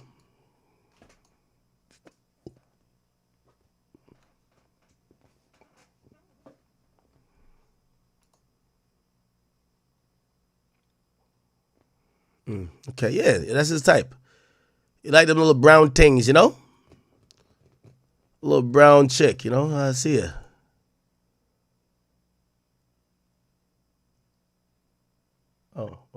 Those look different. Why are they saying this is a girl? Well, you might be like like a nigga like me. Nigga, my type is whoever who's cool. All right.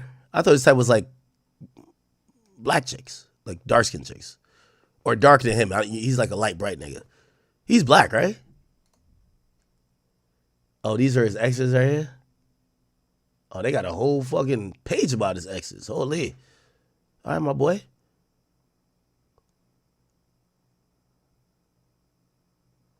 He was with Mexican actress. Oh, yeah, I can't see it. Sorry. Why the page not loading?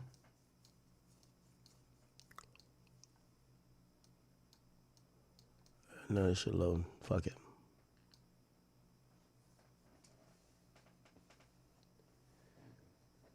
Okay. Chat, I ain't dropping no name on that. I ain't dropping no name on that one. I ain't saying no name. I'm saying I heard. I heard some shit. All right. Yo, I'm about to call T Grizzly, man. Why they say he killed his auntie? Yo, why they saying T Grizzly killed his auntie? Nobody wins with popular rappers, but earlier this week, Jobina Brown was shot and killed on the city's east side. Face and think I'm playing AJB. I wish I was sitting outside with you and I was in that back with you. You know your favorite rapper when the never. Was she alive when did she die on the scene or the hospital? I don't even. Okay, so let me give you like the new thing that's popping. T Grizzly has an aunt that died, I believe, in 2019. So T Grizzly's aunt died in his car. So initially people thought if T Grizzly's aunt died in his car, a nigga tried to kill T Grizzly because it's his car. Then it got spooky wooky because the nigga they locked up for killing T Grizzly's aunt in T Grizzly's car is a nigga that supposedly T Grizzly knows or is cool with. Something like that. So they're like, wait, how's a nigga that you're kind of cool with or was known to be cool with the killer or alleged killer of your own aunt? Unless maybe you told him to go kill your aunt. Now, this is pure speculation, people. Pure speculation. And it's such wild speculation to even hum rumors that maybe a nigga backdoored his own auntie. Like, that sounds crazy. Like, come on. Every auntie got some good cooking, man. Come on. Why would you do that, man?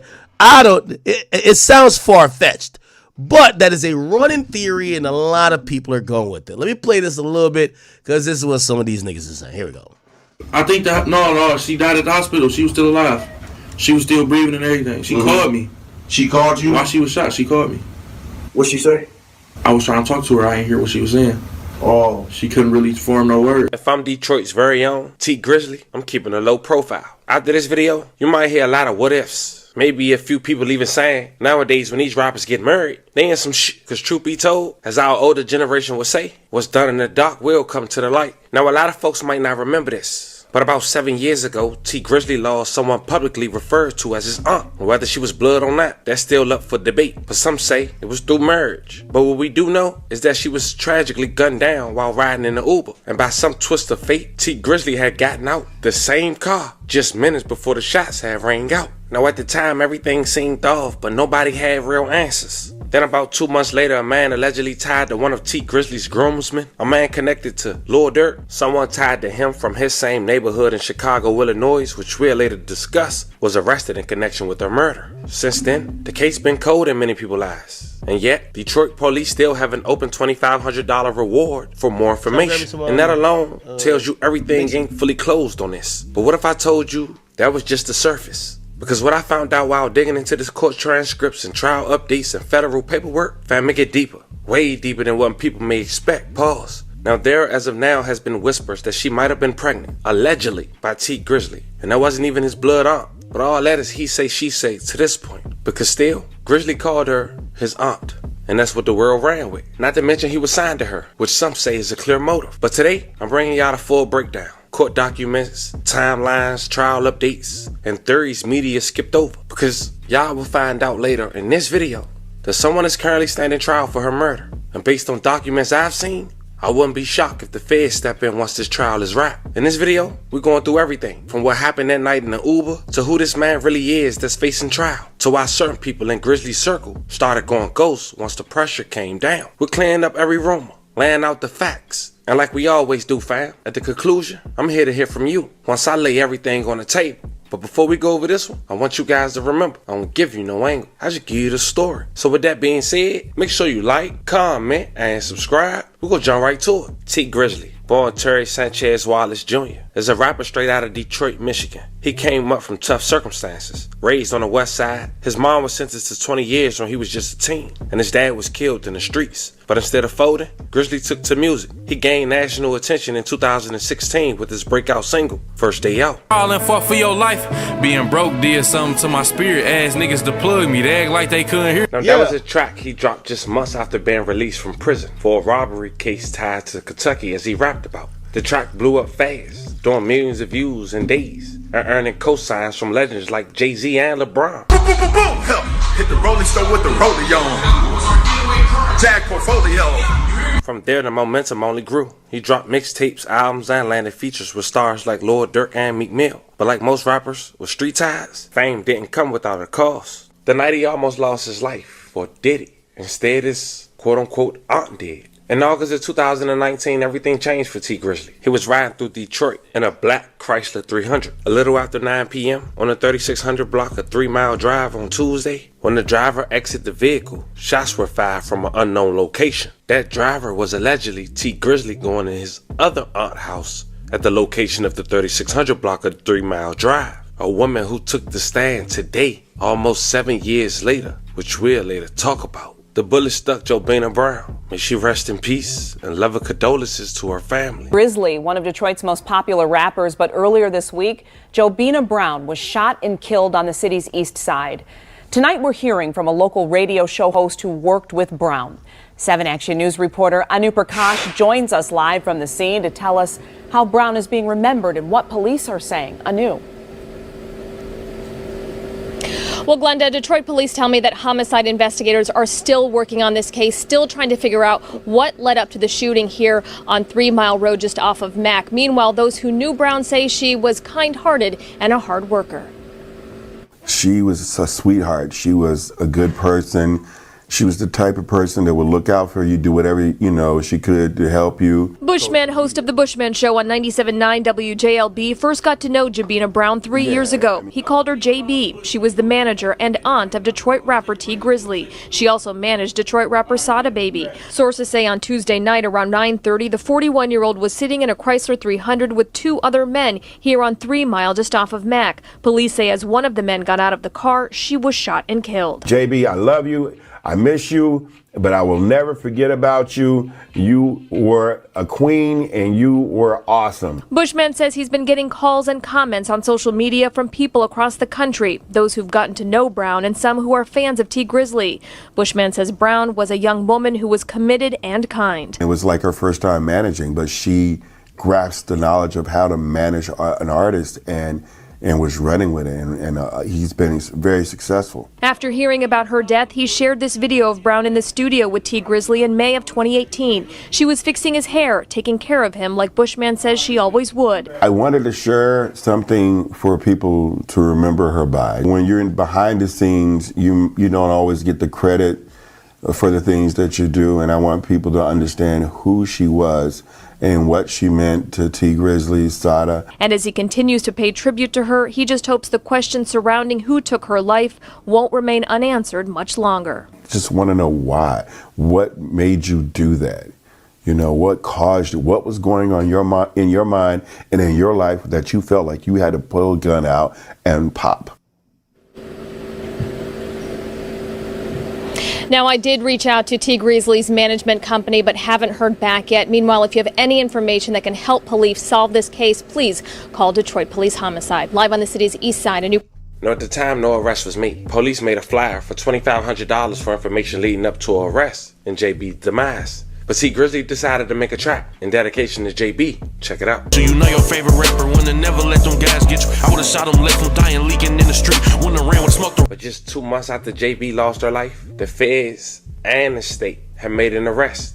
A place 4.5 hours away from each other, a little under 300 miles, in Chicago, Illinois. A man that was also connected to one of T Grizzly groomsmen, also on his rap label, whose name is Booker, real close to Lord Durk and OTF. Apparently the perpetrator and Booker are from the same neighborhood. They also go by 600 in Chicago. His name was Jermaine Weeden, aka Wu-Tang. Now when Wu-Tang was first picked up, it was an open murder, a felony firearm charge. But what a lot of people don't know is that Wu-Tang already had a serious criminal background. This wasn't no first time offender. In fact, back on May 12, 2016, he had a felony conviction for aggravated unlawful use of a weapon in a vehicle in Cook County. He was sentenced to 1 year imprisonment. And second, on March 15, 2018, just 2 years later after that, he had a felony conviction again for unlawful possession of a weapon by a felon in Cook County, in which he was sentenced to 42 months in prison, which lets us know that Wu-Tang not supposed to be around firearms. Now I wanted to make all that clear,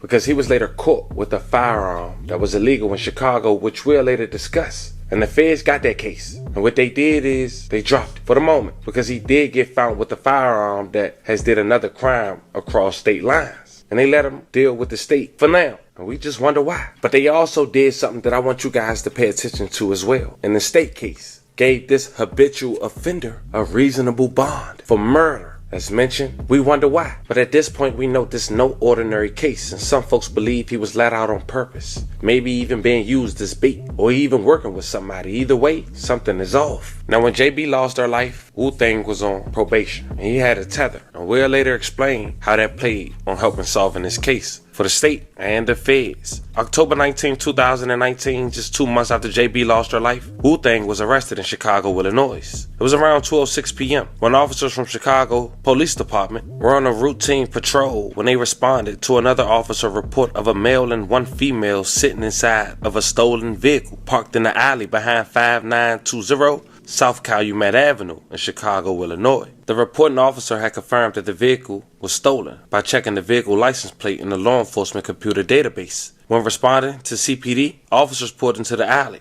They observed the male subsequently identified as Wu-Tang, aka Jermaine Weeden, and a female standing near the stolen vehicle, a blue Nissan Versa with New York license plate. Now keep that vehicle in mind. As the responding officers exited the patrol car and approached Wu-Tang, he fled from officers on foot. After a brief foot chase, the officers apprehended Wu-Tang and placed him in handcuffs. As Wu-Tang physically resisted the officers when placed against the police car, a Glock 23 40 cal semi-automatic handgun bearing serial number PAZ-363 fell out of Wu-Tang's left pants leg. The handgun was loaded with 12 rounds of ammunition with the head stamp marking SIG 40 S&W. During the subsequent search of the stolen blue Nissan, CPD officers recovered an extended magazine from the passenger side door. Now fam, would you believe this man had the same firearm and same stolen vehicle during the night that JB lost her life? Well, it's true. When it came to the rental, the car was a Hertz rental car that had been set to be returned to Hertz on August 24, 2019. Hertz filed a stolen police report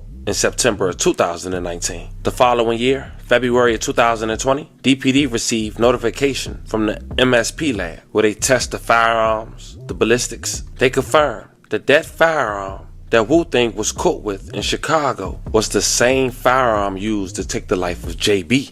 May she rest in peace. Now at this point, fam, I know a lot going through your head, but at least for the moment, Wu-Tang gets arrested. And the following year, as mentioned, police, at least the feds stepped in, but they was already in, but they gave him one count of a firearm taken in from state lines, and they end up dismissing that case in 2021, letting him take on the challenge for the state for now. And after being arrested for over 5 years, the state gave him a $75,000 10% cash bond on the tether, in which he paid. But that was crazy, because as mentioned, he was arrested for all that time and his trial was coming up. But the world didn't know. Now Wu-Tang will only be out for just 3 months before starting trials just this past Monday, July 14, 2025. And while the feds keep a close eye, and for some reason, when this case has started back up for trial, they released a $2,500 reward again, as if the guy they caught with all this evidence isn't enough, or not the sole person responsible,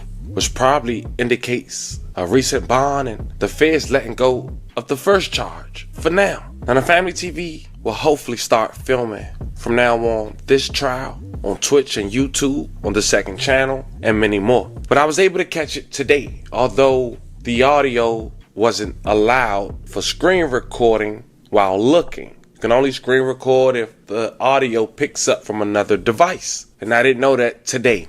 But I took some key notes. And the house that T Grizzly allegedly stopped at the day JB lost her life to go inside. Remember we said that was his aunt's house? Another aunt? Well, she took the stand today. And to sum up 8 hours for you guys in 60 seconds, I say this. That rumor that's floating around that T Grizzly got his alleged aunt pregnant, the state believes that. Not the Family TV, not Reddit, the state. And there was one damaging answer from the aunt on the stand. And it seemed like it was bigger than the alleged defendant. The question was asked by the state, does she remember the aunt mentioning that when T Grizzly heard the shots inside the home, he ran to the window to see what was going on? The aunt responded, no, she didn't say that. Can I say they must be tearing him up right now? Yeah.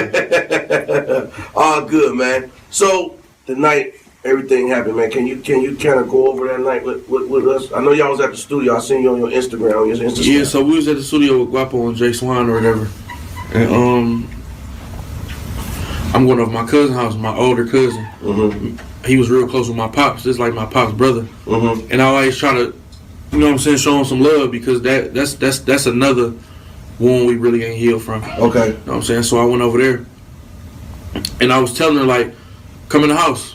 And she like, no, I don't want to go in. I'm begging her to come in the house. Mm-hmm. You know what I'm saying? Like, certain areas, you just can't, you just got to move right. Right. You know what I'm saying? It ain't about where you at. I could go anywhere I want to. Right. But I got to move right. Right. You know what I'm saying? So if I'm moving right, can't nothing happen to me. So I'm telling her to come in the house. She like, no. Because JB was kind of like funny acting about dirty houses. Okay. And stuff like that. The house wasn't even dirty, but to her, she just a clean, real clean person. Okay. It's like, no, I don't want to go in them people's house. I don't want to sit on their furniture and all that stuff in there. So I'm like, all right, I'll be right back. So I'm knocking on the door. My people's taking so long to come to the door. You know what I'm saying? Mm-hmm. And they finally come to the door. As soon as I see her, as soon as I see my auntie, mm-hmm. She about to open the door. I hear a whole bunch of shots going off. You know what I'm saying? Behind you. Behind me, I hear a whole bunch of shots going off. So I get down because I'm thinking they about to come to the side and start, you know what I'm saying, shooting at me, and I ain't got nothing on me at the time. Mm-hmm. My cousin ran out with a gun. I'm like, perfect. So we ran out on the street. When we ran out, my driver was gone with no cars out there. I'm like, She was in the. So what was the vehicle? She was in the car, like she was in the car. She was in the car. Okay. She was in the car on the street. So my cousin ran out with the gun or whatever, and we ran out in the front to see what's going on and to. If somebody up on us, we gonna get them off us. So once we got outside, once we got in the front where they was at, my driver gone. There's no cars out here. Mm-hmm. Okay, well, let me ask you. So was you had to enter through the back door or something? Yeah, I went okay. Side door. Okay, I get you. Okay. But basically, I don't even know what's going on at this point. Okay. So we in the front, we looking. I look in the street. I don't see no glass in the street. So I'm like, oh, they straight. You know what I'm saying? That's probably some. I didn't even think this had nothing to do with us. Okay. You feel me? Right. But my cousin still came out there with the gun though. Mm-hmm. So I was cool with going out there. I'm like, I ain't see no glass in the street. I'm thinking they heard some shots and pulled off. Okay. So now I'm mad now. Like, y'all heard them shots, why would y'all leave me over here? Right. You feel me? You could at least called me and told me, like, it's too much going on over here. Come on, we gone. You know what I'm saying? Then my driver ended up calling me, like, and told me what happened. So basically what happened, they walked up to my door and opened my door. You know what I'm saying? Some niggas opened my door, trying to get at me. Ended up hitting her up. Where'd they hit her on the body? They hit her on her side and in her arm. She didn't get hit in her head or her face, and just all on her side. You feel me? How many times? On the side where her heart at. Oh yeah. Yeah, on the side like where her heart at too. So that shit was fucked up. She got shot like that before a long time ago. My uncle. Okay. His car got shot up, and she got hit in the exact same place, but she lived. You know what I'm saying? Because she went straight to the hospital. Okay. My uncle drove straight to the hospital as soon as it happened. But was she alive when did she die on the scene or the hospital? I don't even. I think that no. She died at the hospital. She was still alive. She was still breathing and everything. She called me. She called you? While she was shot, she called me. What'd she say? I was trying to talk to her. I didn't hear what she was saying. Oh. She couldn't really form no words. You know what I'm saying? But, like, niggas was coming for me because they opened my door. Okay. And was shooting in the car. They hit her 8 times, though. And you have no idea where this came from? No, I ain't got no idea where it came from. But it ain't even matter where it came from. I felt like everybody was a suspect. I felt like everybody was a suspect. So even if a person wasn't a suspect, if I didn't like that person, it was escalated. My dislike for them was escalated times 10.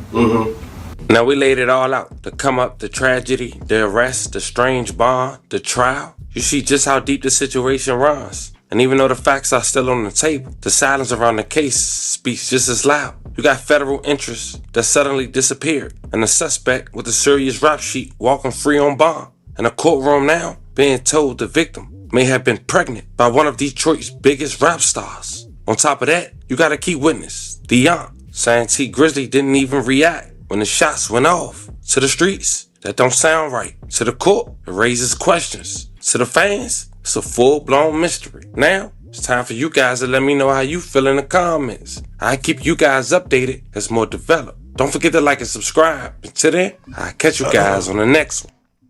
This guy did a good job with this video.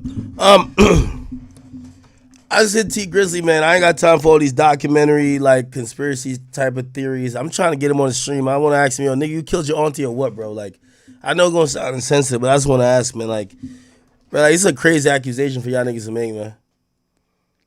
I really think, like, again, I ain't even gonna lie to you, bro, not everybody reacts the same, bro.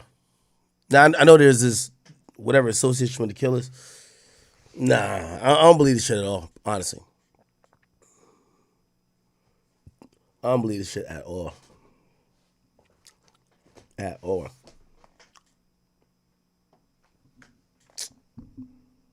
Nigga, I just DM'd him. If you respond to me, nigga, I text his number. I was like, yo, niggas, I was like, niggas online is hilarious, but shit went green. I ain't talked to him like in a year and a half. So I DM'd him now. I said, yo, I said the same thing. I said, niggas online are hilarious. They make up any story. Send your number. You gonna send your number? I'm gonna call him right on stream. Yo, bro, you killed your auntie? Like, bro, you ain't kill his aunt, bro. Like, what the fuck? Bro, if he was gonna kill his auntie, why would he ever want to kill his auntie? Like, that connects him to it. Like, let me get out the car and then y'all go kill her. Bro, come on, we gotta make some sense, bro. No, I think there's something more treacherous to it. T Grizzly's a street nigga. Like, he been into it. So the niggas who they're thinking is cool with him, they might not be. I don't know. I'm gonna just keep out of it. Let me see. I was just about to get into another topic. Oh, no.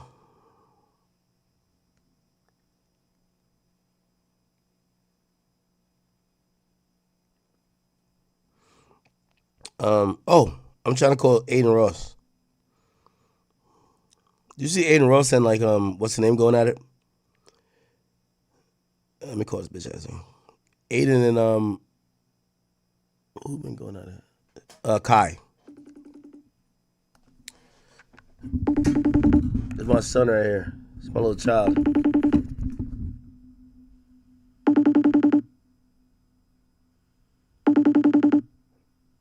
What is he doing? He's on stream. The fuck?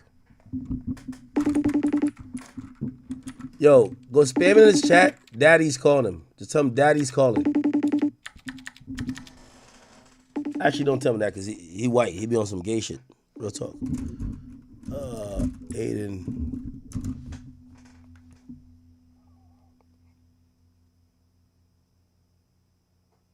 Where's this fool at? Oh, he reacting to some shit. All right, anyway. This is non-hip-hop, but we'll get into it. I know if you guys... So there's a little bit of drama going on in the stream community. All the streamers are beefing, I guess. So Aiden Ross and Kai Cenat, you know, people have been saying Kai has been ignoring Aiden Ross, right? Like he just hasn't been like, fucking with him. A lot of Aiden supporters have felt like that's kind of whack. However, finally Kai addressed why he doesn't, talk to Aiden Ross no more. Let me see if I could. There's a page I had it. Oh, this is it right here. The fuck no. Where's the original? Yo, what's going on? Where's the original? Oh my god, I can't find it. So it's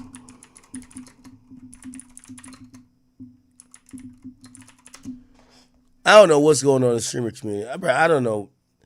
Like again, chat. I'm on like status with him.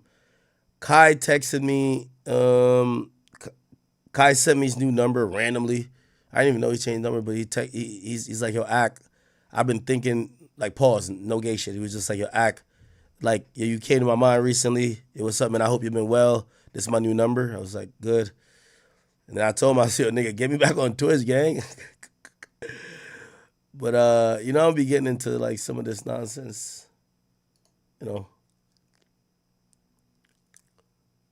Is it this? Here we go. Yo, Captain, thanks for the gift. Appreciate it. I don't know how much that was, but I appreciate you. You feel what I'm saying? All right, chat. I'm going to get straight into business, man. I'm not going to lie. I repeatedly say this over and over. Mafia, back me up. My core community, back me up. I mind my business, bro. A lot of the times, I mind my business. I purposely don't try to, like, go at... So, for everybody who's unfamiliar with this, like, streaming community stuff, so this is how it works, right? I'm a hip-hop guy, right? I'm a streamer as well, but I'm a hip-hop guy. I'm a hip-hop media personality. I've been streaming since, like, 2013, which makes it, was that 12 years of... Like, damn, I'm old. Like, 12 years of me streaming. When I started streaming, I had 30 viewers. I'm looking up. Let me see how many people we have on here now. We have 18,597. I'm very happy you guys are here. I love you guys. But the reality of it is I'm not one of the biggest streamers. Streaming has expanded. If I had 18, obviously, by the way, when I say 18,000, it's across. We have 6,000 on the Academy, 4,000 on King Academics. We have like 7,000 on Kick. We have like 1,500 on Rumble, and then we have about like 300-400 on just Meta. So it's spread across platforms, but I'm a multi-platform type of guy. Here's the thing: when I started streaming in 2013, if I had 19,000 viewers, I'm the number one guy, right? The way how streaming is now like impacted. You get people like Kai Cenat. 18,000 means nothing. Like, you're a notable streamer, but you're not the guy. The guy is Kai Cenat or Speed or Aiden. When they get online, they're going to pull upwards of 60 to 70,000 people, most likely around 100,000. Now, the top three and the big three has always been Kai, Speed, Aiden. There's a camaraderie amongst all their communities that kind of watches all of them, and it's always been like, this really dope thing. Kai and Aiden haven't really rocked with each other recently. I really don't know why. And I guess Kai's community got upset that Aiden's community got upset that Kai blatantly was ignoring certain clips or certain things he would normally react to because Aiden was in it. And they kind of said, yo, what's going on? Like, why aren't you fucking with our guy? Kai finally responded, and he had a few explosive things to say. By the way, I'm watching, I couldn't find this clip anywhere else other than on DDG's page, so I'm watching DDG react to it. So I'm reacting to DDG's reaction that's reacting to it. Yeah, I know, it's one of those mind fucks. Anyway. And whenever this nigga Aiden hits me, I'm going to get on with him. Because I just know what it can escalate to, and I don't know, like, chat, it's always like a lot of shit that I take and I end up choosing the high road every single time. because I feel like it's just not worth it. You feel what I'm saying? And I feel like since it's not being like cleared up enough, then I'm gonna just go ahead and just clear it up for it. You feel me? Because like I feel like my character get played with. That's when I kind of feel like, damn, like. Wait, that's DDG. DDG, stop fucking. All right, we gotta find a clip other than DDG. DDG's playing games in this bitch. How can I find this clip without DDG? He's playing games. DDG over here trolling this shit. Motherfuckers trolling. Let me see. We need over 20 minutes. Where y'all Clipper pages? Okay. I'm gonna get straight into business, man. Okay. I'm not gonna lie. Here we go. And I end up choosing the high road every single time. I think it's worse. Because I feel like it's just not worth it. You feel what I'm saying? And I feel like since it's not being like cleared up enough, then I'ma just go ahead and just clear it up for niggas. You feel me? Because like I feel like when my character get played with, that's when I kind of feel like, damn, like nobody's really understanding what's going on right now. So let me go ahead and clear it up for y'all niggas. And I swear to God, I'm gonna keep shit 100%. And I'm gonna say shit that niggas don't really wanna say. You feel me? I'm gonna address this one time and one time only, bro. I'm gonna go ahead and say shit that niggas don't want to say. So I'm gonna say shit that I didn't want to come on the internet and say. There's a lot of shit that niggas don't know that I'm literally telling niggas like all right, Kai, get to it, brother. Like, I really need y'all to hear this shit. Okay? And let me tell you something. I don't want any... Damn, Kai gave 3 minutes of disclaimer. I love you, Kai, but keep going. But I'm going to tell y'all. Am I lagging or am I... Yo, every time I skip to another minute, he's like, yo, I'm finna tell you right now. Tell us, brother. Tell us. Anything about Twitter comments. Ask my Twitter... Why the fuck... And I'm not even going to blame it on the streamers because it's like... You feel me? It starts off good. But, bro, a lot of the times, us as streamers, I knew something was wrong with the Twitter comms when niggas started getting validation from the comm to do certain shit. And it's kind of sad, bro. Now, a lot of streamers will look at their Twitter comm before they look at their fucking chat, gang. And that shit is sad, bro. And I've never been the type of nigga to do anything about Twitter com. Ask these niggas. I could care less about my Twitter com. I shout out to them because they support me on the daily. But bro, I deleted my Twitter com before, and I will do that shit once I see that shit getting negative. But a lot of the times, bro. By the way, just to put in perspective, I think for podcasts and stuff like that, you know, we just had a new Twitter com. I think we only got like 5,000 people in there. It's not that much. Like some of these guys, like say like Platboy Max, he has like 60,000 people in there. You know, Aiden Ross had 100,000, I think, maybe like 1 million. I don't know how many people, but there's a lot of people was in his Twitter com. Here's the thing. It's the reason why, and everything Kai's going to say is I agree with. It's the reason why I don't ever check my Reddit, right? It's because you get to realize, but Reddit's actually even worse. They're negative. They feed on, they're like vultures. They feed on the ancillary things other than what everybody comes here for. The thing with Twitter comms, they think they're an army, right? So Reddit, this is why Reddit's bad. Again, Reddit would care about this nigga's like, oh, what bitch is he dating? Did he get pulled over by the cops? Yo, did he get in a fight with his brother, which is non-stream shit. They're going to care more about that than his own content. Well, I don't know about his Reddit. The Reddits I know for like hip hop shit. I go to No Jumper Reddit and Joe Budden Reddit. They don't give two fucks about the great discussions. They care about drama. Drama among hosts, right? So that's why, and when I did look at my Reddit back in the day, and all they care about is like, they just want a GoPro on my penis. So like whoever I'm fucking, they want that person. Like, you know what I mean? I went on there one time. It's basically, it was my girlfriend at the time. It was her Reddit. It's not my Reddit. You know what I mean? So I'm like, I need a new Reddit, you know? But yeah, because they don't cover topics. But in reality, when it comes to Twitter communities become armies after a while, right? Like they start looking at the numbers that they have, and realize that Twitter is all about interactions. So if they're like, let's say something and retweet it 3,000 times, now it looks like it's a valid opinion. But really, we're only fans, and no pun intended, only fans.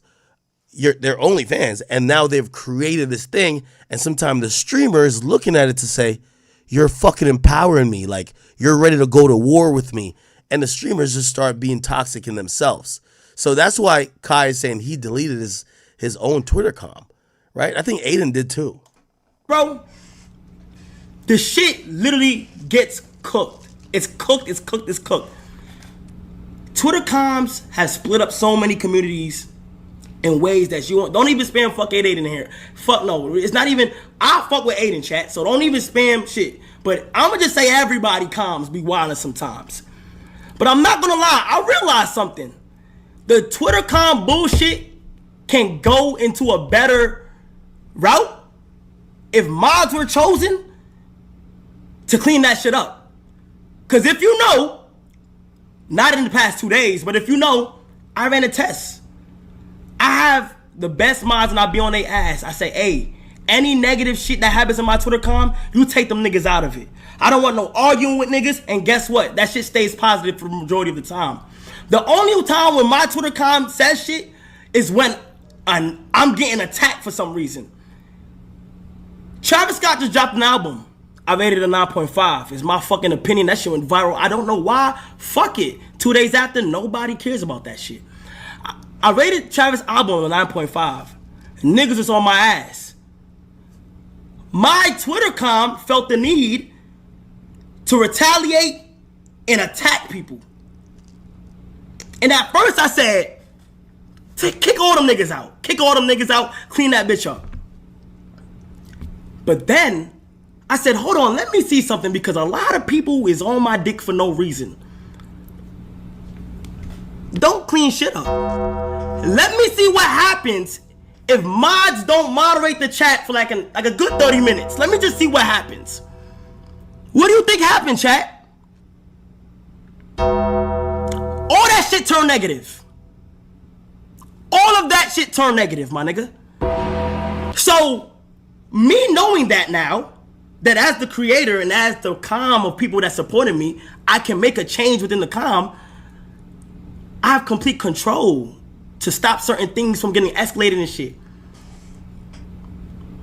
2, this is I'm complete with Kai here.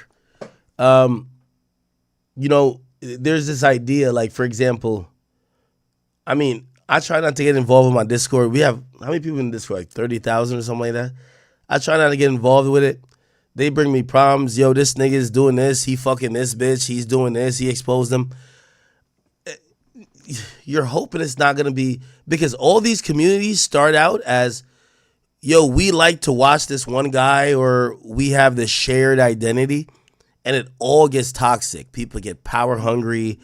You get people who, you know, feel like the power behind the community is like a army, and it's gonna get really nasty. I ain't gonna lie to you. Like, as a creator, you kind of have to be on top of it, or else they're gonna get you in problems yourself. A lot of niggas not about to like me for this one, but I'm about to tell the truth right here. Another reason why we got divided, and this is the truth. Different streaming platforms. Now listen, I'm not knocking nobody's streaming platforms down. W to every streaming platform out there. I actually salute to Kick, because them niggas are getting niggas paid. So salute to them. But let's just be real quick.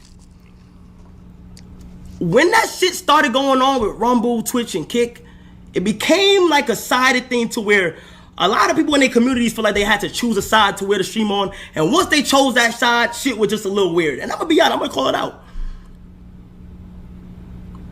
Gang, let's not be real. When that shit started happening, the audience took that as in competition, and that's facts.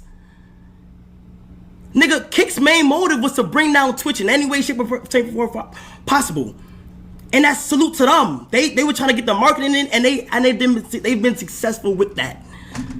But it split a lot of individuals up. Exhibit A, Do y'all remember? My nigga, let's stop forgetting what happened. Nigga, I got clowned for staying on Twitch. Are y'all niggas forgetting that shit? Are niggas forgetting? Nigga, I got 3v1 one night for staying on Twitch, where niggas photoshopped me on a plantation with the CEO with a whip, and niggas was laughing at me. For all that to happen, and everybody come back on Twitch.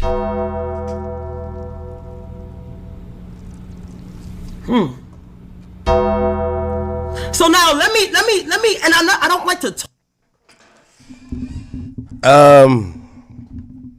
Yeah, definitely. Streamer Wars was. I told everybody that shit was only gonna last for a little bit. Streamer Wars was was really like lit for a little bit. Shit, remember I signed to Rumble. Everybody did their thing. I think the idea, and I'm gonna speak openly here. I think numbers have been thrown out. And yeah, I know I don't give two fucks. Like, I'm a pocket watcher. Y'all can pocket watch me too. The idea was I knew it wouldn't last because I just came from Spotify, and Spotify was more committed to something to try to make it last. These are the numbers I heard. And I think the reason why they were getting on Kai is because there was astronomical numbers. And I'm going to give y'all some numbers. I'm pocket watching, but I'm even going to pocket watch myself. I'll tell you the truth. I signed to Rumble for a year. Well, actually, it was 2 years, but it was contingent on the second year. The second year we didn't really do because they were getting off of that program. They gave me $2 million. I went to Rumble for that year. The idea, I told them, I said, I'm on Twitch. I want a multi-stream. They said, give us some exclusive hours. I forgot how much it was. Might have been, how many hours? I don't even think I did most of them, honestly. I think it might have been like 10 hours. No, it wasn't 10 hours a week or a month. Yeah, I think it was 10 hours a week. It was like 10 hours a week, honestly. Yeah, which was ironic because back then, I didn't stream. Like, these days I stream 100 hours a month. Back then, I didn't. I was around 40 to 50. So when they said they wanted exclusive hours, so they say you could be on every platform, but cut all other streams and go on here for exclusive hours. They gave me $2 million. I was like, bet. Which, by the way, I love Rumble. This is why I could definitely get off. I could leave Rumble now. But the reason why I don't leave Rumble, because I don't have to deal with them, is they introduced me to Trump. They did everything. Like, they did everything for me. I'm not a nigga who's just only money motivated. You know what I mean? I love Rumble. Chris, I love you. That's the CEO of Rumble.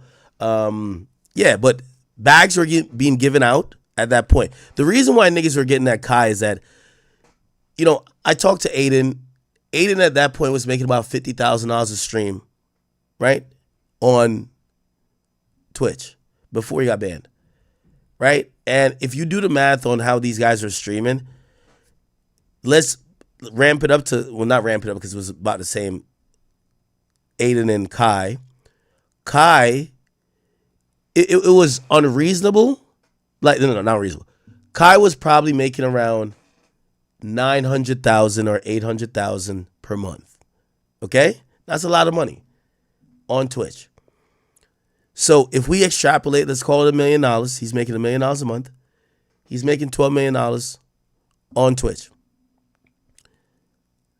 Again, remember, I'll tell you, I don't give a fuck. I'll tell you how much I made on Twitch. I never even cared about what I got paid on Twitch. They just paid me like $20,000. Who cares, right?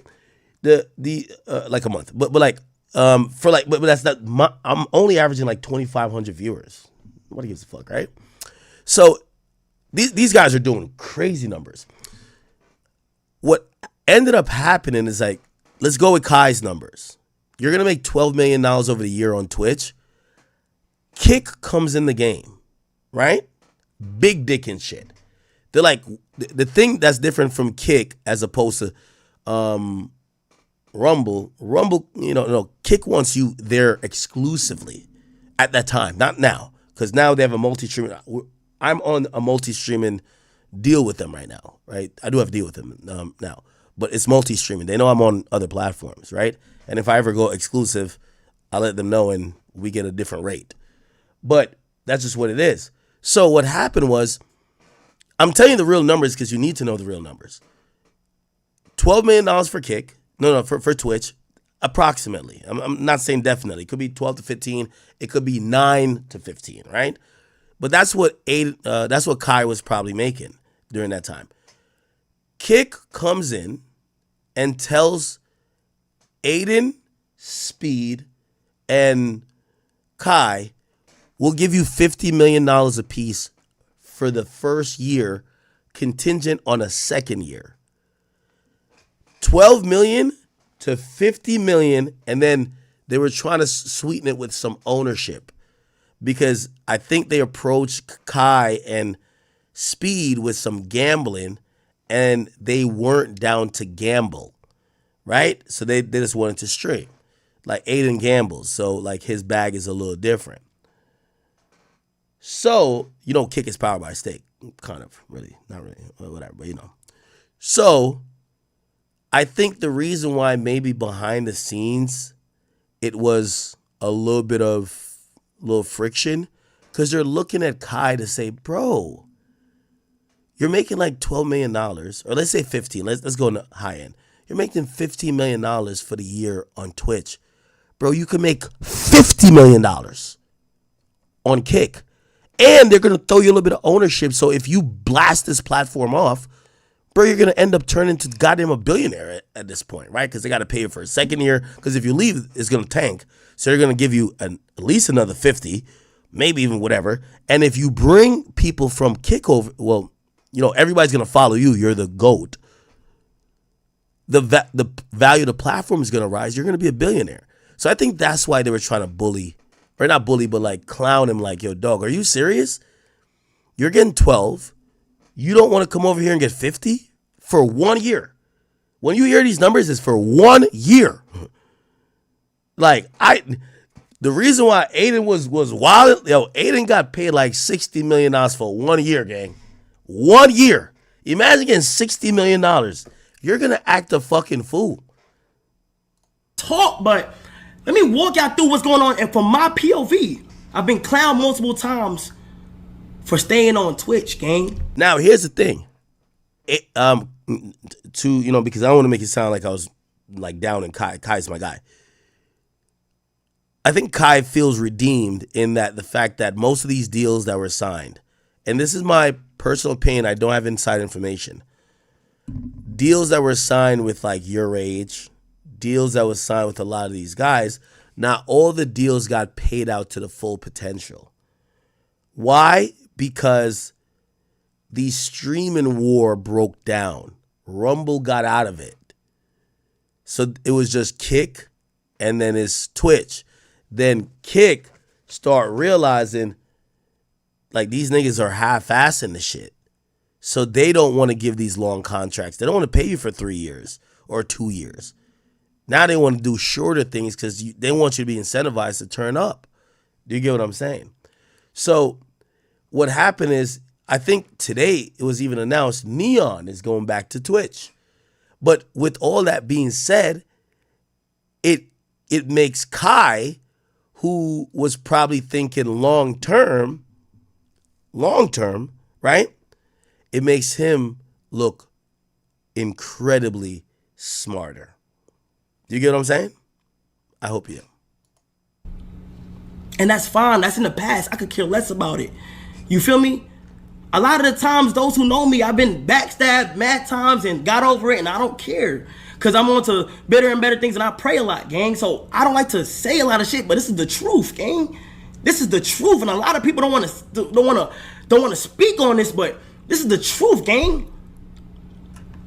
There was always a weird tension with, if you stay on Twitch, you're the sellout. You want to be quieted and you don't want to speak on certain things and shit like that. And that's cool, bro. I don't knock anybody's belief on what they want to do and shit like that. Fuck it, do it. But bro, the reason why I ultimately chose to be on Twitch is because I don't like to sign anything that has control over my streaming time, my community. I've turned down millions to be on Twitch, gang. Anything that affects my community and my streaming time to where it say, hey, we're gonna You had to stream for these many hours, nigga. I know the feeling, bro. And it's okay. It should be a norm for streamers to be able to talk their mind on shit. Like, gang, Now, I'll pause it here. I believe that Kai has a deal with Twitch. It's no way he doesn't. I know Twitch wasn't giving out contracts then, but I think they had to do something to make sure they kept him there, because here's the reality of it. If I'm Kai, why not multi-stream? So I think they had some deal with Kai.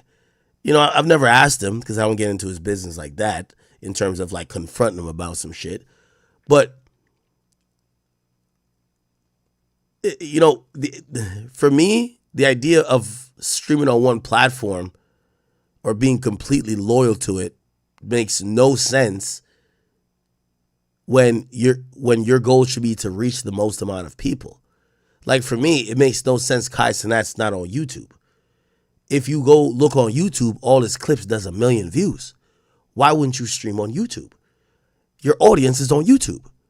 I get it, you're on Twitch, but why let your YouTube audience have to wait for it to be clipped? So that's why I think Twitch gave him a deal.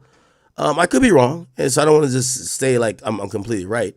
But I just seen recently that Speed announced he's going to be multi-streaming. And all I'm saying, this is big business right here. If they offer $50 million to these guys, they're not doing shit by a joke or happenstance, right? I think Speed had a deal with YouTube as well. And I think YouTube, you know, probably was just like, you know what, we don't know if we got to give you a deal. And he's like, all right, bet. I'll start multi-streaming and maybe I transition. I'll just go over there. Personally. I understand in certain plays, but gang, I'm far from what niggas think I am. I'm strong, bro. I got financially stable back in 2022 and I didn't care for no more bread. I didn't care for shit. You feel me? Another thing that's fucking up the community. These bum-ass Twitter fucking pages that y'all niggas is getting baited from, gang. Y'all niggas is biting the bait every fucking time. Gang, and TikTok, from TikTok to fucking Twitter, y'all are fucking biting the bait every time. Y'all are biting the bait every time. And us, we need to stop. Back in 2024, he says, my GOAT, do you have a clipping server or anything for Twitter clippers? He called me the GOAT in 2024. The shit, y'all don't even know. The shit of me telling Thota to be safe and careful, nigga, that shit, the shit that I'm reacting to was edited. Y'all don't know. They put a general fucking picture of Thota and Aiden purposely to make it look like I was going for Aiden. Thota is from fucking Brazil. I've been preaching him for be careful since the day I met him. Was it for Aiden? No. Was it for anybody in that fucking van? No. Y'all niggas are just making this shit up. Moving on. Listen. I then go in and say, I seen the new edit shit. I said, you editing shit for likes now? Nah, you funny as fuck. He said, really a prime example of AMP. Then he replies, I'm doing this shit by any means possible. He's basically doing this shit by any means possible, bro. He said, I didn't really edit I didn't really edit it though. I just added a pic. Then I go ahead and say,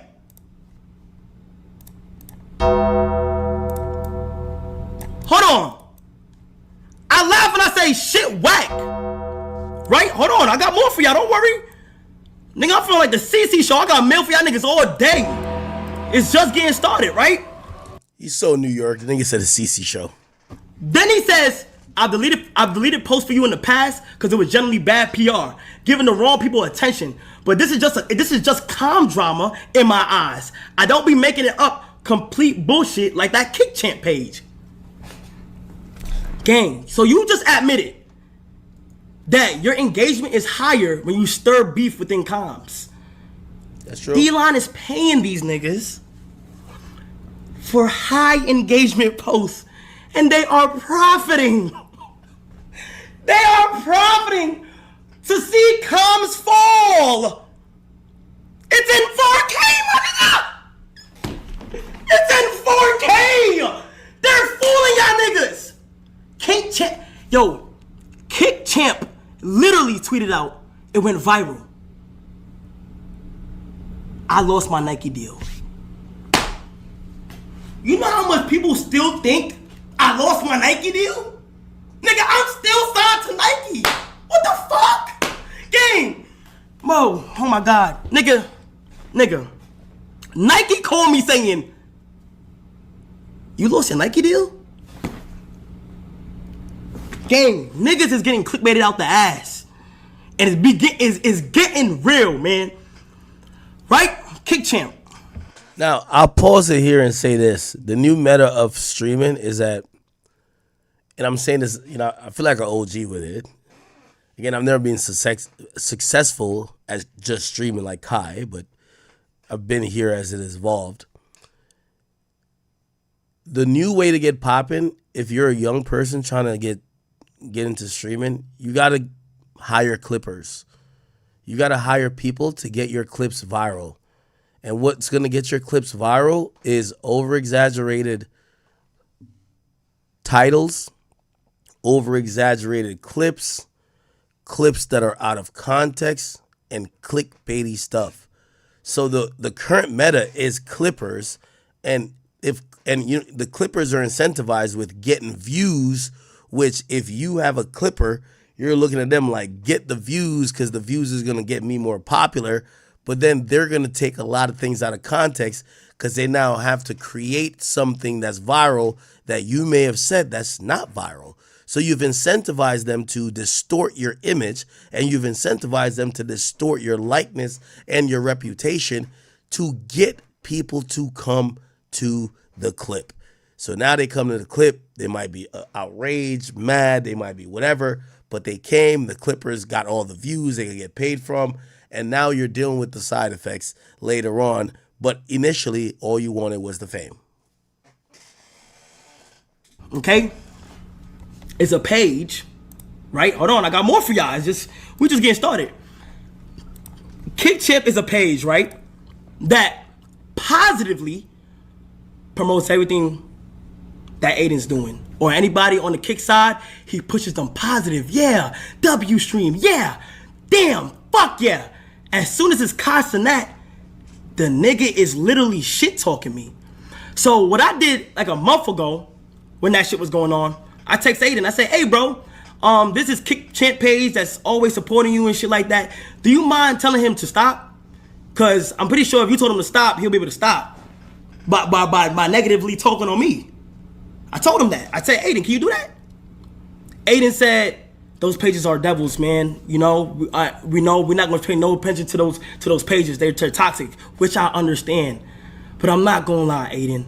I'm telling you, Mud, if you had took that shot and spoke to that nigga, he would have listened. Now, I'm not blaming you on that because that's never your job to, and you don't have to. You feel me? You don't have to, Aiden. I'm not even going to blame you, gang. I don't blame you. Fuck no. You feel what I'm saying? But let's move on though. And I'm just speaking the truth, y'all. So boom. All right, 8 minutes left. There's this thing right now. I seen some shit with Neon that was crazy. I don't even speak on Neon because of what happened in the past. And he got rid of her. So he cut her off because he's seen her shit talking you on that think. And I seen Aiden say that Neon and AMP got the same PR. No, we don't. The PR lady with Neon used to work with Davis. Davis so much of a real nigga. When Davis seen she went in your chat and shit talked, he got rid of her. He said that was highly unprofessional. He don't know what she doing. He got rid of her. So he cut her off because he's seen her shit talking you in your chat. Unprofessional. we got rid of her. We do not have the same PR people. So any of that backdooring shit, that's crazy. That's actually lunatic that niggas like actually think that, in my opinion. That's crazy.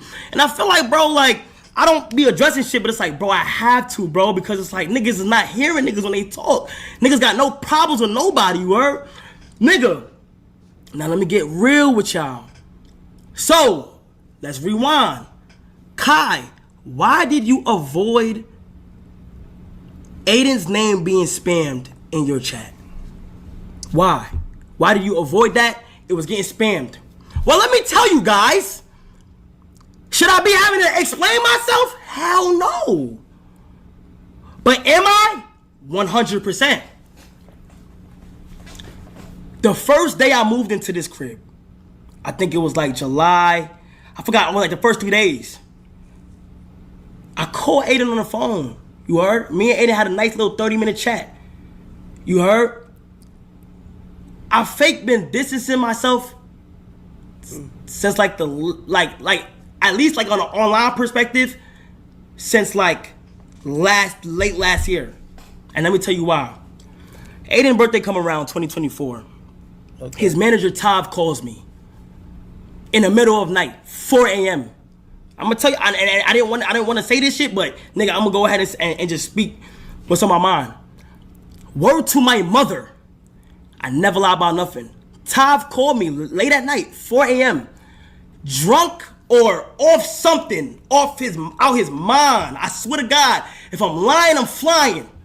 He calls me, he says, hey bro, Aiden having a birthday party, so you need to be here by tomorrow, bro. We'll send you a jet. We'll make sure everything, we'll send you a jet. We'll make sure.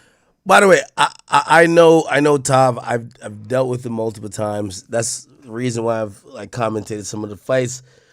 He's always situated all my people. I've seen also his demeanor. Let me just listen to Kai. So you good? We'll fly you out there, bro, if you can. He calls me at 4 a.m. He wants me to be there the evening of the next day. I tell him, I say, yo, Tav, I don't think I could be able to do it, but I'll let you know, bro. I'll let you know if I'll be able to do it, but most likely it's last minute. I don't think I'll be able to do it. He said, okay, just let me know, bro. We gonna have the jet. We gonna make sure the jet good for you.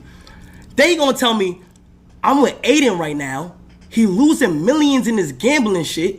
If he keep this up, I'm gonna go with the FaZe guys. Niggas talking about snakes. The closest ones will do the most to you, nigga. The nigga gonna say, if he keep this gambling shit up on I swear to God on bro, nigga. What my mother, bro? He says, if he keep this gambling shit up, I'm gonna go to the FaZe guys. It gets worse, my. By the way, chat, y'all know I'm a little bit of a degenerate when it comes to gambling, but Aiden is too. Aiden the type of nigga lose $3 million in a night, man. 3-4 million, like that nigga's wild. He wild. Nigga. So I'm there and I'm luring him. I'm like, bro, I'm luring him to try to get info out of him to see like where his head really at. He gotta be tripping. I'm like, what you mean, bro? He said, yeah, man, yeah, this gambling shit. I'm about to go with the FaZe guys shit. And I'm telling Aiden all of this. I told him this when I got here, chat. I told him this already. I spoke to them, right? This is back in October. But let me tell you why I didn't tell him in October, though. He then forwards and says, yo, Kai, I just want to say, man, congrats on all the brand deals you doing and all that from Nike to McDonald's. Tav is a white man, by the way. He proceeds to say, from Nike to McDonald's. But, bro, keep it real, bro. Nigga, a chicken Big Mac, nigga? Nigga, a chicken Big Mac, nigga? He on my phone calling me the N-word at 4 a.m. in the fucking morning. You supposed to be a nigga manager and you, what's up with you? The nigga on my phone, 4 a.m., calling me about a fucking McDonald's commercial saying, nigga, really a chicken Big Mac, nigga? My face. In my head, I'm like, I should dead ass like start blacking on this nigga right now. But deep down inside of me, I'm like, how do I even want to give this nigga my energy? Because then, if I was like, damn, I want to tell Aiden, but it was his nigga birthday. The way the nigga made it sound like the nigga was down. I'm like, I know the feeling of losing somebody so important on your team. I don't want to fuck up his mental. And something within me, I should have told him. I told him the other day, I said, bro, I should have told you, bro. But something within me was like, I'm going to just take that one on the chin and keep moving forward. You feel me? Something it was in me was like, I'm going to take that one on the chin and I'm going to just keep moving forward. So something told me. So he's saying Aiden's manager just calls him a nigga, right? Yeah. I told Aiden that early July. I told him this before anything. So I told Aiden, I said, bro, I'm gonna keep it a stack with you, bro. The reason why I've been distancing myself, bro, was because like this is what happened on the phone at 4 a.m. and I should have told you. But like in my mental state, I wasn't in that mode to be ready to be on stream and like just ready to think. And I told him, I said, bro, let's be real. Anybody who's been in this community since 2021, since the comparison's been starting, let's be real, Aiden. Your community don't fuck with me. And that's the truth, gang. That's the truth. I've been there on your birthday when people could have showed up and did it. Me and you feel what I'm saying? And I've done a lot too, bro. And I every interview I walk in, I make sure I say, yo, Aiden definitely did his thing and he wilded out and he's such a good creator and shit. But like, and he did for the 100 gift, appreciate it. But bro, let's be real, bro. Your community don't fuck with me. Not only does your community not fuck with me, but the people around you don't fuck with me. Yo, it's kind of interesting, man. Yo, I like hearing top level business. Kai, Aiden, they're both making like 40, 50 million at least a year. But this is like such like petty beef. Fuck all this streaming. Like, I'm not dissing, so don't clip me. But forget all this streamer prom, streamer university. We need streamer therapy. That's what we need. Yo, Kai and Aiden got no beef. Like, their issues ain't about shit. What the fuck? You picking up what I'm putting down? So I say Aiden. On a real life. Okay, by the way, let me just save you some time. Because we have another topic to get to. They made up. So that what we just listened to came out yesterday. Apparently they made up today. Here we go. Obviously I have to talk about a lot of stuff. And you guys are wondering why I went live. I'm sick and I had to call Kai. Me and Kai spoke on the phone. So Kai and I had a great conversation. Just in general about a lot of stuff. And it's not, it's not about it's not Aiden versus Kai. We don't want that. We both came from a beautiful, beautiful industry, the streaming game. And whether you... A chicken Big Mac, nigga? I'm joining this for 5 minutes. 5 minutes max. Chicken Big Mac, nigga? I'm calling you in 5 minutes.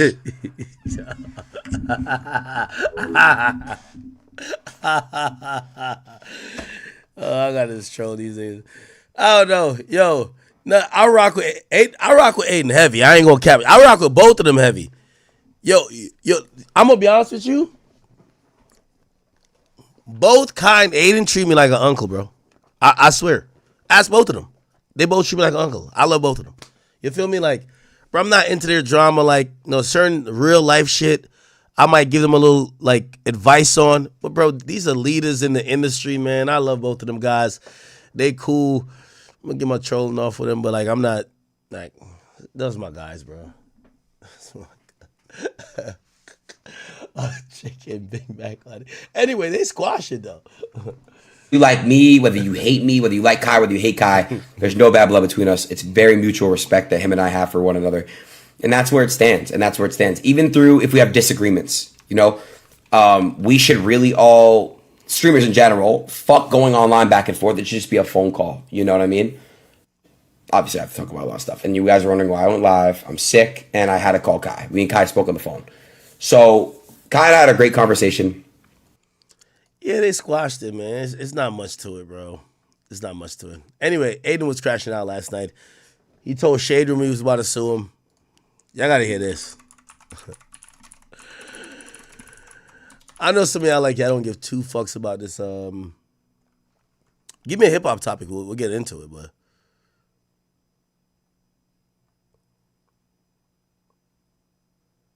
Wait, Annoying got eliminated? What the fuck? Oh, Platboy Max got a joint going on. Let me see. Our chopped king. We're sorry, I fought. Show the screen. I did. That's crazy. That's crazy. Are we surprised though? Oh, they. So Platboy Max didn't stream for a while. He came back out. He got a dating show.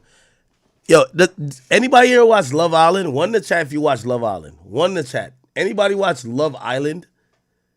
If anybody watch Love Island, because yo, everybody is so like sprung on this fucking show, dog. Anybody watch Love Island? I'm seeing some fuck knows, but I ain't gonna lie. Well, maybe we ain't watching it. They're watching it. So like, these people are incredibly popping, and I mean, Twitch has kind of been on the brink of let's kind of explore relationships or like this fake dating scene. So they're doing dating shows now. So they do a dating show. Platboy Max, who's kind of notorious for like doing musical streams, he's back in with a dating show, and it's called In Too Deep. And apparently he said, well, according to Fearbuck, 2 hours after the show started, it says Annoying TV has been eliminated because he got rated the lowest by the girls. That's crazy. That's my man's too. I play him in Fortnite. Crazy. That's crazy. Are we surprised though? I fought for you. I fought for you. I fought for you. It's I said crazy. you probably got some good ass. I said that. She actually said ugly niggas have the best dick. That's so back. That's so backhanded. I Production, can I get my item? Can I get my item? Nah, don't crown him, bro. It's good. Don't crown him, bro. Don't do it. Yo, gang. Damn, they voted this nigga as the most ugliest. I don't know what the fuck this is. Hey, what am I supposed to do? What am I supposed to do? Why would you do that? Come here, man. That's fucked up. Don't crown him. First of all, he just got here. Not so everybody can see. Bro, he flew out to come here, bro. Nigga, That's the risk that come with the competition. That's the risk that come with the call. That's the risk that come with the call. All right. Damn. Okay. They have a dating show now.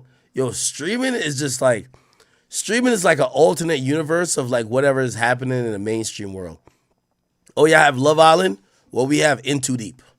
Oh, yeah, I have this. Well, we have this. Oh, oh, shit, chat. Did y'all see this?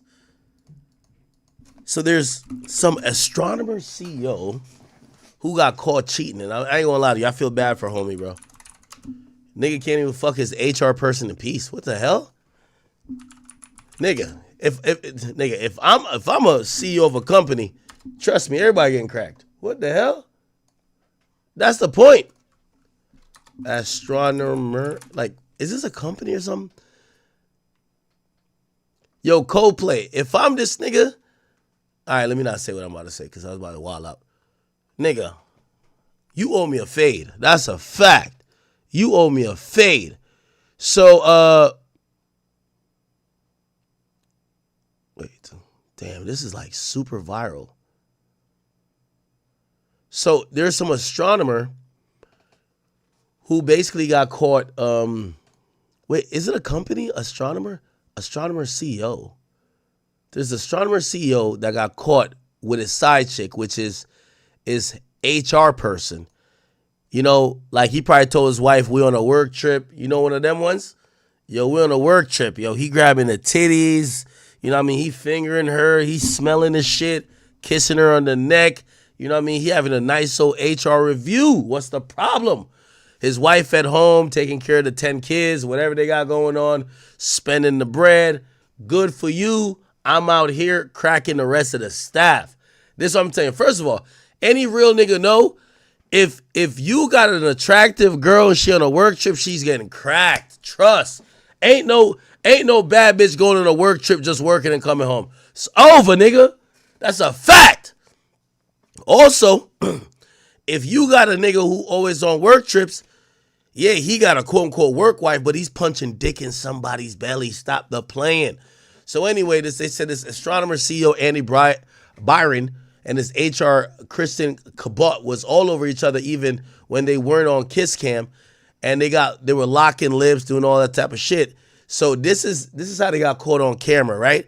Remember, this is the CEO, and this is the goddamn HR like chief or whatever. They was cheating perfectly until a fucking Kiss Cam caught them. Crazy. Listen to this, chat. Crazy. By the way, what company is this? I know they keep saying astronomer CEO. Like, what company is astronomer? Astronomer? What company is this? Because I know astronomer is like a scientist type shit. Oh, there's a company called Astronomer. Oh, there's a data company. Oh, here we go though, chat. You see my boy, look. Yo, let me tell you this. I don't even think this nigga a bad guy. He took his side chick to a concert. Wifey at home changing diapers. Listen, he could have been piping his side chick out and not seen her. Look. He's a guy that puts out effort. I wouldn't do no shit like this. I ain't gonna lie to you.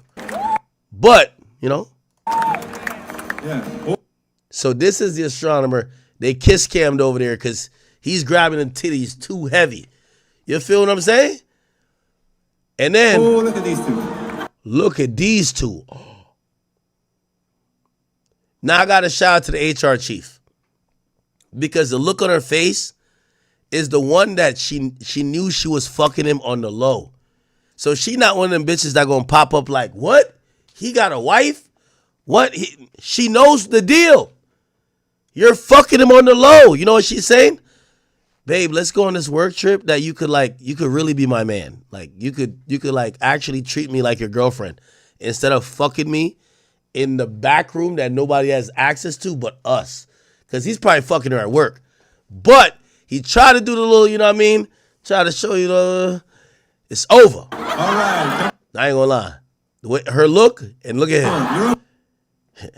That nigga start looking down. He looking for a divorce lawyer. It's over. Oh shit, that nigga just collapsed. What? Yo, that was crazy. He just disappeared? It's like a magic trick. What the fuck? Did he just hop down? All right, come on. You're okay? I'm out of here. Did he just duck? What? Either they're having an affair or they're... You're right. They have an affair. That was an affair, gang. He said either they're having an affair or... Oh, look at these two. All right, come on. You're okay? What? Either they're having an affair or they're just very shy. Yo, W to these other niggas who is trying to save their CEO ass. You gotta salute to the W mans who be lying to their actual girl that her man is not cheating. I ain't gonna lie to you.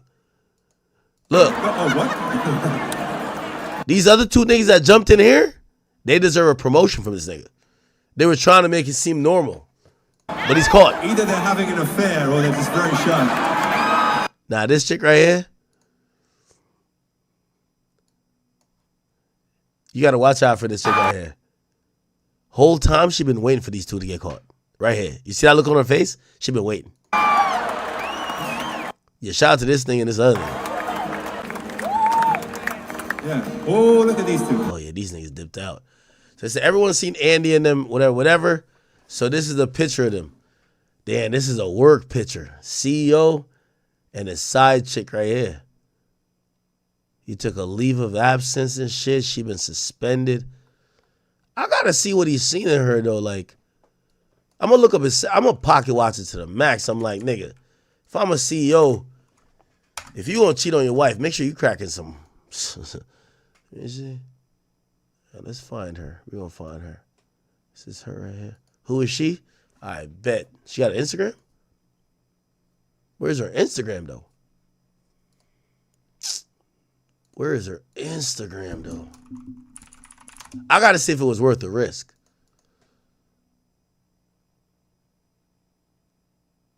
Oh, this is like a fan Instagram type shit.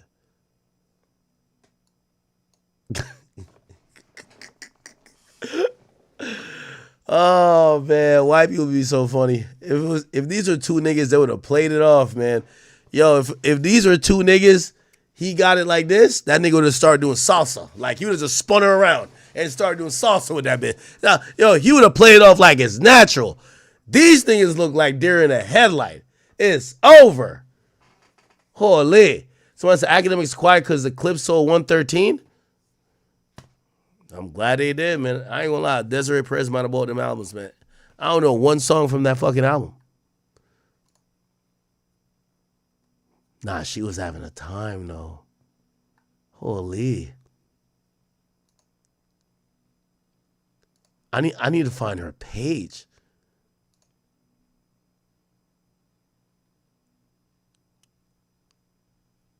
I gotta find her page.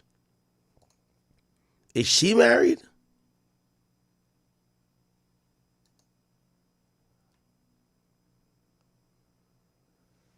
Oh, this is how it looked in the stadium? That's fucked up, man.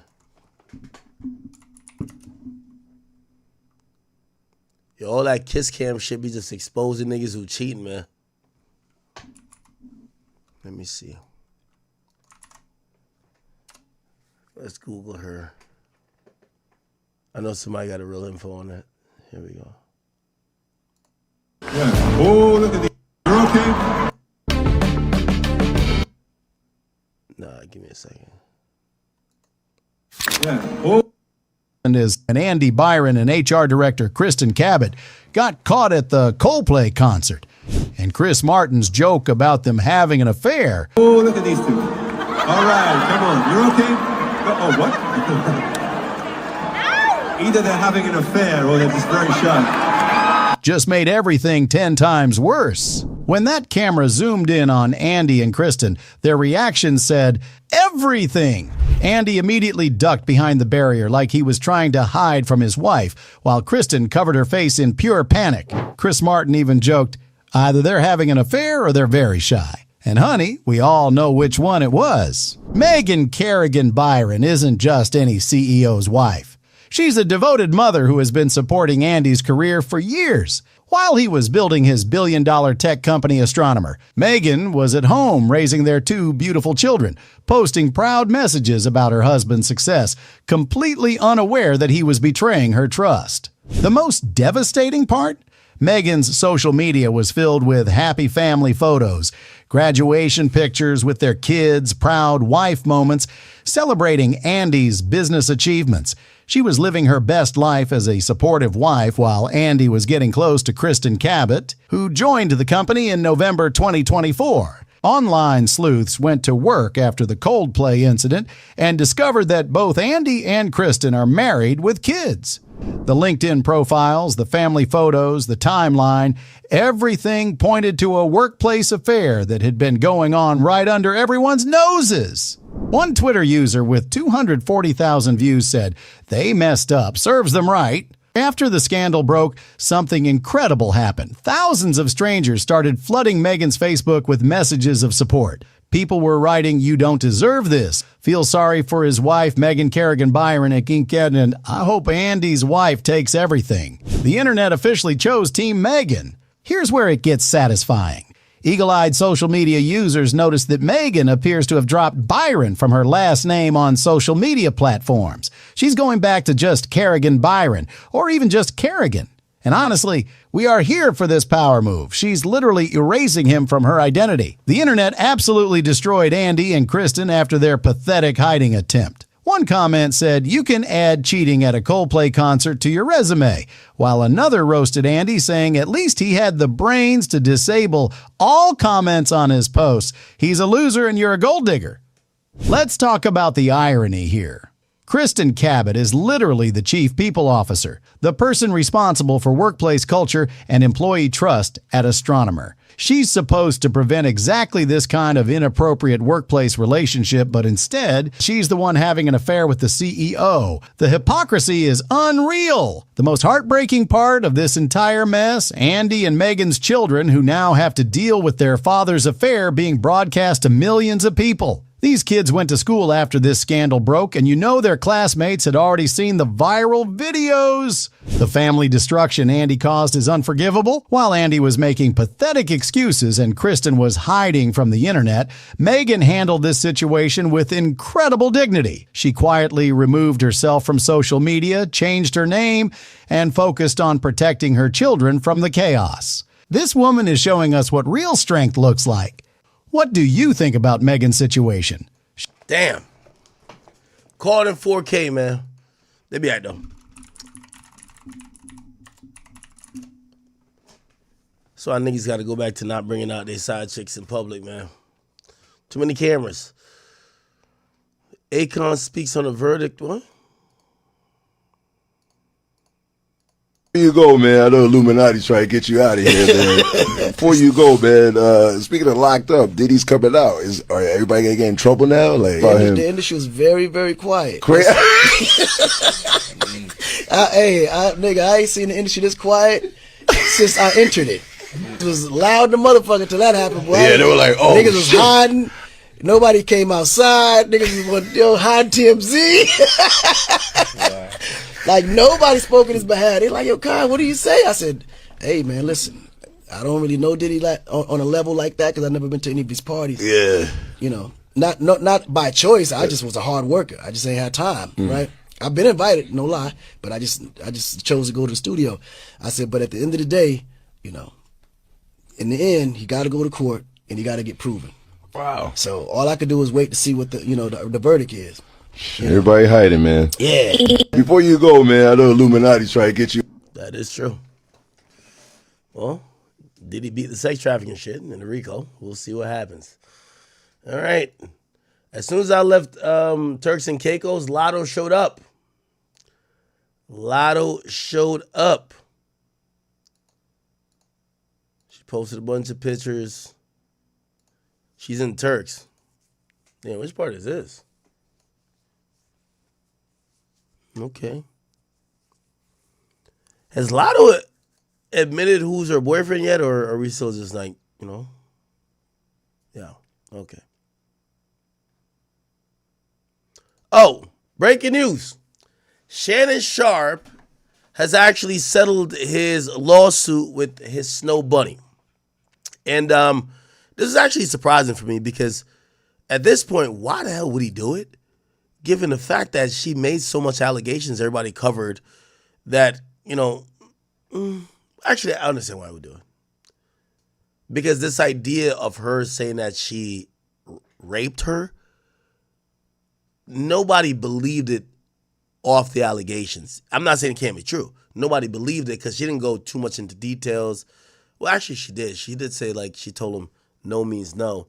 But anyway, regardless, it looks like Shannon doesn't want to get into the weeds of this. Apparently, there were videos, and some of the videos contain graphic images and graphic scenes where, you know, he's supposedly like choking her out. He's doing all type of stuff that might be cosplaying as some type of racial fetish, but it was going to make him look guilty in the sense of a non-consensual sense. So he has agreed to a $50 million. No. She sued for 50. He agreed to a settlement, and in the settlement, the lawyer is putting out that, you know, remember they're accusing him of sexual assault, but now they're saying, this was actually consensual.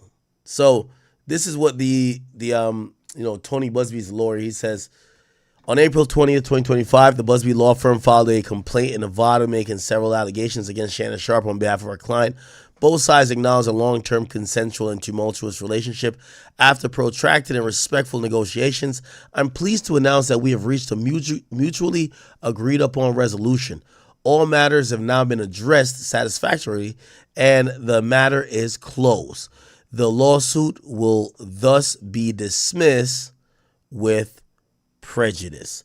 So essentially, she kind of walks back this idea that he raped her, but doesn't walk back the claims of abuse and what she might feel is like some type of manipulation. So she gets paid for that.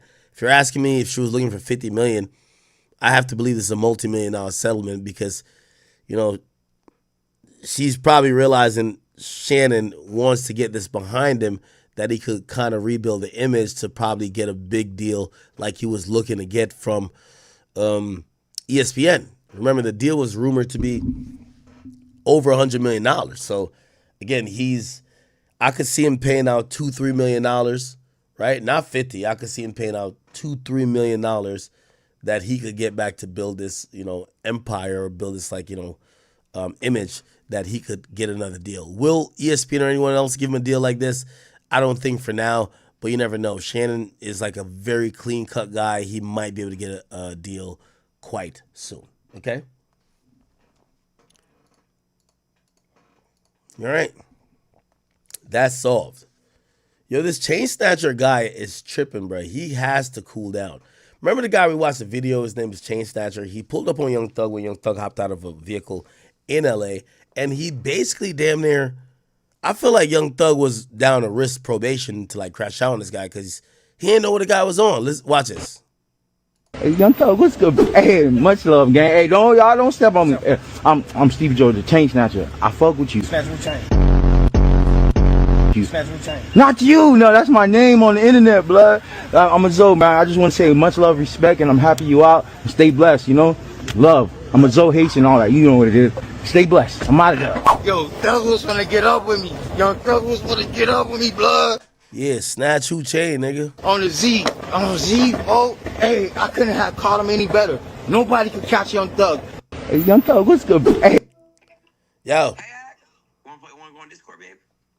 Nigga, don't call me no damn babe, man. This is why Kai don't fuck with you, nigga. I'm joining the call. All right. Chat. Yo. Hey, Ak. What's good with you, brother? All right, so I'm setting a timer. What's the timer? Because I really do have to go to sleep early tonight, and What's, you on bed rest, nigga? Well, what's going on with you? We can hang out and talk for like. Yeah, I got COVID, bro. And I don't know how, but I feel sicker You got COVID? than yesterday. COVID, dude. Yes. Oh no. God damn. Is that a barricade from R6 back in the background? What is that? The fuck you talking about? Like right behind there? your head. Like right there? Yeah. Yeah. No, it's fucking. It's 24 by 48 inches tiles, nigga. I'm tiling my basement, nigga. Myself, gangster. What up? What up, though? Nice, dude. How's Turks? Yo, Turks was good, man. Turks was good. What'd you do? You got in the water? Of course, I did a lot. You know, we had a good time. I ran through all the clubs there. Noah's Ark. Yo, Drake owns Turks. Yo, let me say this. No, I kid you not. I'm not even saying this. We noticed this as we were there. In every single club, in every place, like for example, like I'm in the club, they're playing Like That. They cut off every Kendrick Lamar song. They'll even tease it and just, I swear, I promise. Wow. Now, granted, like I could imagine he's brought so much to the economy. Like you just be a fucking snake to just like be bumping like somebody dissing him. But like we went to Noah's Ark, like For All the Dogs is actually painted on the thing. Like it's a movie over there. Like, but they definitely. I see why Lotto, who's there now, when she said, "How did you hear of Turk?" She said Drake. It's basically his island. Got it. Yeah. We could call it literally Drake's Island. I agree because I never heard about Turks Caicos until Drake. You ever been? Yeah, I went one time. It's cool. I love it. Where'd you go? I went like a year ago, I think. Really? You got your it was a little lot of freak fun, off or no? Sorry, what did you say about freak off? I said, did you get your freak off? Nah, unfortunately. Next time though, if you want to go, like we'll do it then. Brother, I'm not involved in no freak offs. I'm a law-abiding citizen, okay? Yo, what's good though? What up? Yo, I haven't talked to you in a minute, man. Shit, I was seeing everything with you and Kai. I'm glad y'all got on the phone. I was saying for both of y'all, I feel like like I love both you guys. You know, you've shown me tremendous amount of love. Like, you know, me and Kai, we communicate a decent amount, you know, off of, you know, camera and shit like that. Me and you, we always rap on camera and we talk all over. You know what I mean? Yeah. I had noticed there was a little bit of rift. I'm glad you guys got it back together. We good, man. You know, everything's smooth. You know, it's just the way the internet wants to perceive shit, and I feel like the internet gasses shit up without lack of communication outside of streaming. So we good, bro. Everything's smooth. My goal is for eventually y'all to just be back to doing organic content on screen and just be yourselves off screen organically as well. You feel me? 100%, bro. 100%. How many shots of alcohol you took tonight? I ain't gonna lie. Like, whenever you get off, I'm probably getting off to. Oh shit! Of course. Oh, I'm like a L streamer. I'm over here talking. I'm over here talking to you. I didn't change it to our video. Hey, yo, how was wireless? Yo, they were getting mad at me because I took a vacation. Yo, brother, I did the whole Diddy trial, working 6 days a week streaming, turning it up on here on Kick, and I'm like, yo, after the trial, I'm going on vacation. I go on vacation. They're like, why aren't you at wireless? You went there. Why you go? I was on fucking vacation in Turks. I can't be two places at once. Everyone met Drake IRL except you. You're up next. That's facts. No, but it's gonna be bigger because I know Los met him, right? Who else? Do you think he posts you on Instagram? Nah. Yo, Drake only gonna post the clouded niggas. Like, I already know Drake. Drake low key is a cloud demon. You don't think so? Be honest. Like, Drake's a real nigga. Nah, Drake's a cloud demon. Yo, Drake's my man's. Drake's my man's in the fact that he'll deal with you. He's just not gonna post you on the gram like that. Like, if it's a good look that is gonna, yo, the moment I seen him post him and Duke Dennis, I was like, bruv, like, come on. He's cloud farming. Come on, bro. Come on. You know? He hangs out. He hangs out who he hangs out with and he fucks with. I don't think he needs to. I'm not saying that determines who he hangs out with. I said you actually will he. Why do you have cum on your braid right here? No, it's a clear it's one of those clear like elastic bands type shit. Why are you thinking about cum? First of all, let's talk about it. Yo, see, I like how you try to deflect. What I'm trying to say is I'm not saying Drake's a genuine guy or I think he looks to be genuine with the people he fucks with. What I'm saying is that if you ask, will he post you on the gram? No, he's gonna post the most clouded people. I'm not one of the most clouded people, bro. So the moment I seen him post him and Duke Dennis, I was like, Drake's clout farming. Like, come on, we gotta be honest. Well, he didn't post FaZe Rug. Bro, cause like in that world, nobody's gonna know FaZe Rug. Like, you tripping, bro. Bro, like, what are you talking about? He posted this guy who I don't know that well, but apparently he's really new popping. I don't know if it's new popping. I'm not dissing him. Tuti. I don't know what the fuck this guy is. But I've been seeing a lot, like Fearbuck posts this guy like he's going out of style. So of course, Drake meets this guy for like 3 seconds. He's like, yo, you're on the gram. You're on the gram with it. Well, either way, I'm happy everyone had a good time at Wireless. Man, we missed you, dude. You should have been there. Next time. OVO Fest coming up soon still, you know? When is it coming out? OVO Fest. I'm going to go. I'm going to go for sure. Caribbean weekend. It's in Toronto, right? Yeah. I'm going to go. I'm going to pull up. Yo, I'm going to have my man Top 5 roll with you, man. You going to make sure you're good. Okay. How is he doing, by the way? He said tomorrow he wants to come on stream for like 5 minutes, 10 minutes and talk. Really? No way. Yeah, he wants to. Yeah, let's talk about what happened. Did you speak to him? Like, did he actually get hurt? Like, what happened? No, he did. I called him right now, but actually, I'm not. No, it's too late. That's sad. No. He's healing. He told me he's healing. He's healing. Yo, so remember, so he's at Wireless. He says this happens at an after party. I talked to him. Yo, it was so sad. Yo, he has a cut all the way from here to like here. He's 17 inches. Yo, when he called me, every like few words, he's like, he's coughing. You can tell there's liquid, like whatever. He had surgery, and then basically he told me that he's one sec. I'm on stream. I'll call you back after. All right. He told me he's on blood thinners and shit like that, but you know he's gonna be good. His voice sounded normal. You know, he just was coughing a lot. But I'm gonna be honest with you, he's probably gonna have a nasty scar, bro. Really?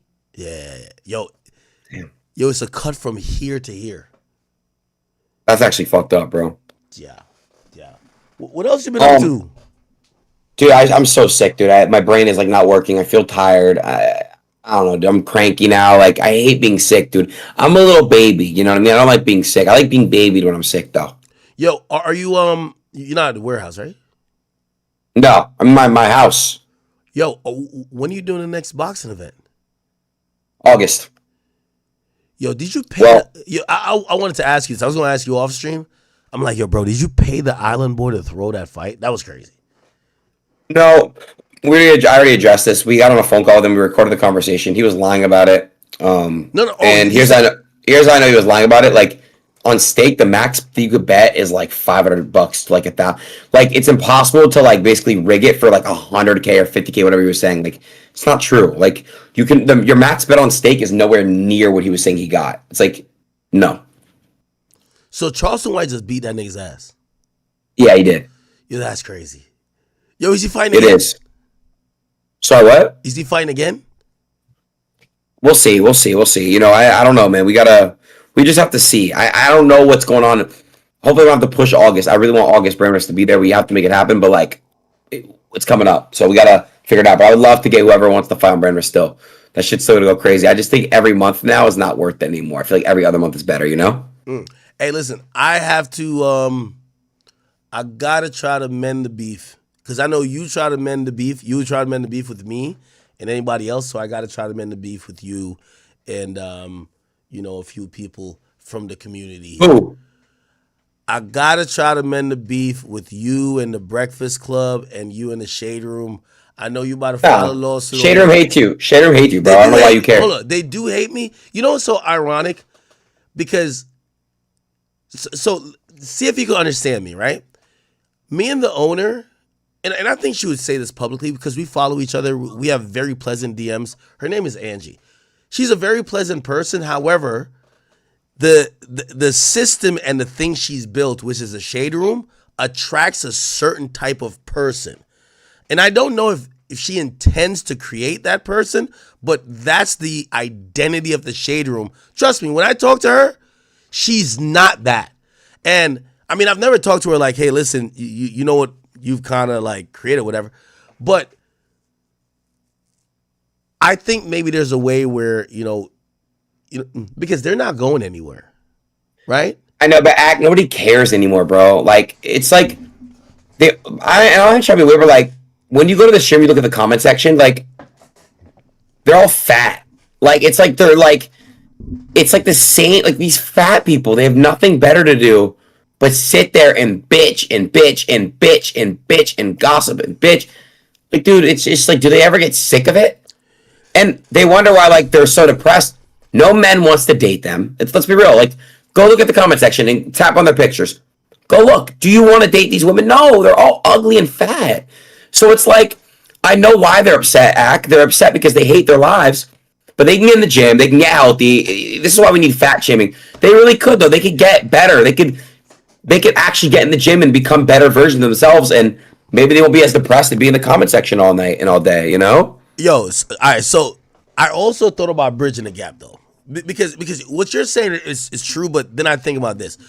It's because, like, our audience, like, we have a thriving audience where those people, we're not even factoring in. But like, I've thought about it myself. I'm like, you know what? There's this idea that Ak hates women. I definitely don't. Like, I don't have sex with men. I have sex with women, right? So I actually love women. I actually love women. But this idea comes from a warped and a skewed perspective of, oh, we only saw you get mad at SZA and Young Miami. We didn't see you get mad at Lil Baby, Meek Mill. We didn't see Freddie Gibbs. So they have a different perspective. And so I look at like maybe it's audience I'm missing out on. Because as much as, you know, I'm not trying to pander to them. I would like to, you know, like obviously like say with DDG, they just hate his ass. But there's certain people they like. And I think maybe it works for them in like the support and shit. So I'm like, how could I try to bridge the gap with them for them to understand me? Like, for example, yeah, I just went on a vacation. Listen, I was covering the Diddy trial, doing whatever. Bro, I'm getting 2 times the amount of viewers I normally do. I'm lit. I'm happy. I'm great. I go on vacation to unwind. Yeah, I posted on my personal story, but this was the most viral thing I did. Yo, the hate was, I've never seen hate like this, bro. Yo, they were hating. They hated that. Was it because they're like, I don't want to be around girls that are with academics? Is that what it was? Yes. Yo, I got on a private jet. They're hating on the private jet. Are they wrong? Like, dude, I wouldn't want to never fuck a girl you fucked. But let's be real, dude. I fucked the girl you fucked. Which one? Selena Powell. We both did it. You're trying you think you think I would fuck Selena Powell? Brother, you literally did like 3 months ago. But all right, we could do off stream. My mom and father, on everything I love, my mom, my dad, I dropped dead now. I've never fucked Selena Powell. Bro, we could do it off stream, bro. You know I'm not gonna air you out like that. I would air it out. I don't give a fuck. I had nothing to lose and nothing to hide. All my life I didn't. We're not gonna air it out like that, man. Yo, Aiden, you're my man. Put it on your life. Put it on your mom that I fucked Selena Powell. Yo, Aiden, you know we talked about this. Oh yeah? What did I say? Yo, you're gonna lie to your community right now? All my life I'm not lying. It's okay. All right. Great. New rumor. Yo. Wait, real quick. What do you think about SZA thinking Drake writes academics posts? That was crazy. But what exactly happened? I didn't hear about that. What happened? Okay. You want to hear the story? Story time. Okay. Except we ain't on TikTok. Yo, first of all, everybody knows it's act. I'm mad pussy, right? I'm hearing these guys are in LA. These Kendrick guys, they're gang members. First of all, everybody looks at you. You do know this, right? They look at you like you're Drake's boy. They look at me like I'm Drake's boy. Like they almost look at it like we're like chubs. Honestly, right? Really? I'm looking at it like I'm a chubs. Dog, you know if you went to some place that Kendrick Lamar was at, he wouldn't dap you up. Look, Kai, who's not even you, he saw that nigga at the Grammys or wherever it was, some award show, and he got a cold shoulder because I think Kai was like, yo, why they keep playing not like us all the time? This shit's like dick riding at this point. Trust me, they know this. So when it comes to people like you and me who are even more endeared to Drake, they're like gangbanging, bro. Like it's us or them. They made a fucking song called They're Not Like Us. So anyway, I'm a hip hop guy. I feel like I'm the best, in the game. So I want to make sure when I'm giving my opinion about everything, I know what's going on. I wanted to go to a Kendrick show because everyone was saying this grand national tour. And by the way, this is no troll. I'm not going there to like be funny. I wanted to see the show. I went to like several, like probably 7 or 8 Drake shows for It's a Blur. And this was supposed to overtake Drake's show in terms of gross revenue. I went to Detroit, Ford's Field. I'm there. I'm in a big suite. I'm there with a bunch of security. I'm moving like Aiden Ross. You feel me? I got to move like the president a little bit because these guys, they're really dumb, right? Not them particularly, but people who might not like me. So anyway, I'm there chilling. All of a sudden, I think because I go live, Kendrick's team starts to go on a manhunt in the stadium. They're playing manhunt in the stadium, trying to find me. Crazy. They eventually find me. One guy starts yelling at me. He's like, yo, why did you put this guy up? Yo, he's the reason why Drake sues me. And then the other guy who Drake mentions in the song actually just pulls up on me, right? And then he's like, yo, come out here. Like, well, He's like, "Do you want to come out here? Let's have a conversation." And I'm like, "All right." Who was it? Dave Free is the one that Drake said is the father of Kendrick's kids. Got it. Is that true, by the way? I don't think it's true, but this nigga was mad. Yo, the nigga was so mad I almost had to call Maury. I don't know what's going on. The nigga was tight. He was just like, what? Yo, why they talking about? And the whole time I'm looking at him, because he's not mad at Drake. He's mad at me. So he's like, yo, he's mad at Academics TV. He's like, Academics TV is acting like it's true, right? And I'm like, well, you know, Drake said it, and then you guys said stuff about Drake being a pedophile that people were acting like is true. This is kind of like casualties of war. Eventually, it turns to like this new situation with Nicki going at them, and then this guy Tde Punch sidesteps this entire issue, and he just asked me, doesn't Drake write the captions on your posts? And I'm like, no, that would be amazing if he did. By the way, I had an opportunity to hire Drake. Like, this is actually, this not, I'm not trolling. No way. I'm not trolling. Drake made a bet with me, a handshake bet. He said, Ack, this is when everything just came out in the battle. He says, Ack, remember Kendrick said he had an 11-year-old daughter? And I asked him, I said, Drake, do you have a fucking daughter, bro? Come on, not again.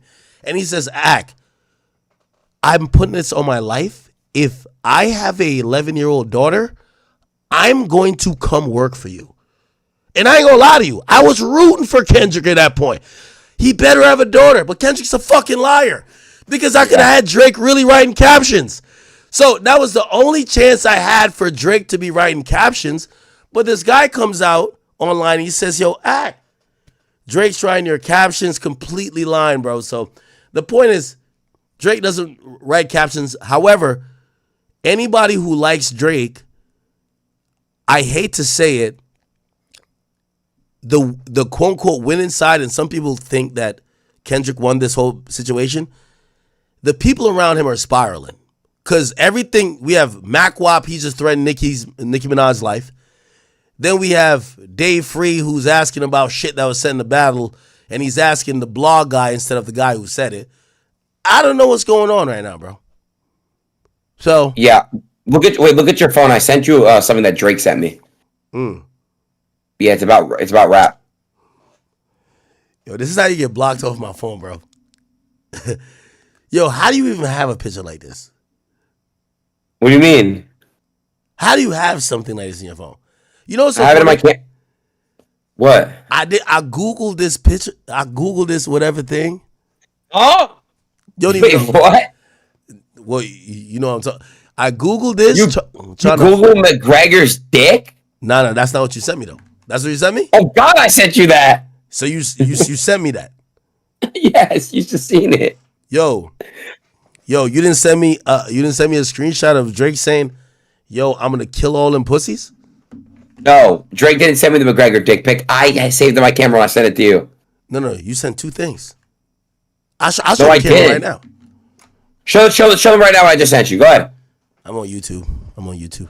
Yo, why didn't Neon go back to Twitch? What's going on there? Hey, bro, I think he wants to grow, and I think he wants to be the biggest streamer in the world. So, I hope it goes well. I genuinely don't think it matters. I think that for Neon and Neon's community and for what he does, I feel like he's better over here. But hey, dude, I could be wrong, and I want to be wrong. Go to Twitch. I hope he goes to Twitch. I hope he goes crazy. I hope he crushes it. I really do.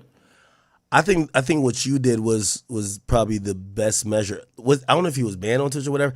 As long as you would collaborate, I'm starting to realize the platform doesn't mean that much. Like, you know, it doesn't, because I'll be real. Like, if Neon were to actually ever like get banned on Twitch, then when he tries to come back to Kick, they're not going to give him a deal. They're not going to, you know what I'm trying to say? Like, that's like they're big on very like loyalty and stuff. But that's why I want Neon to not get banned at Twitch at all. Yeah. Like, so. No. I mean, what do you see streaming at right now, bro? You know, it's funny. You asked this question like a year ago. Streaming is not gonna die. Streaming is actually it might feel that for the next year, but next year we got GTA 6. So it's gonna turn up even a little bit more. You know. I mean, Chad, what do y'all think? Like, I think next year it's gonna go fucking peak. I think streaming hasn't even peaked yet. When I ask you that question, though, I'm not talking about viewership. I'm talking about business.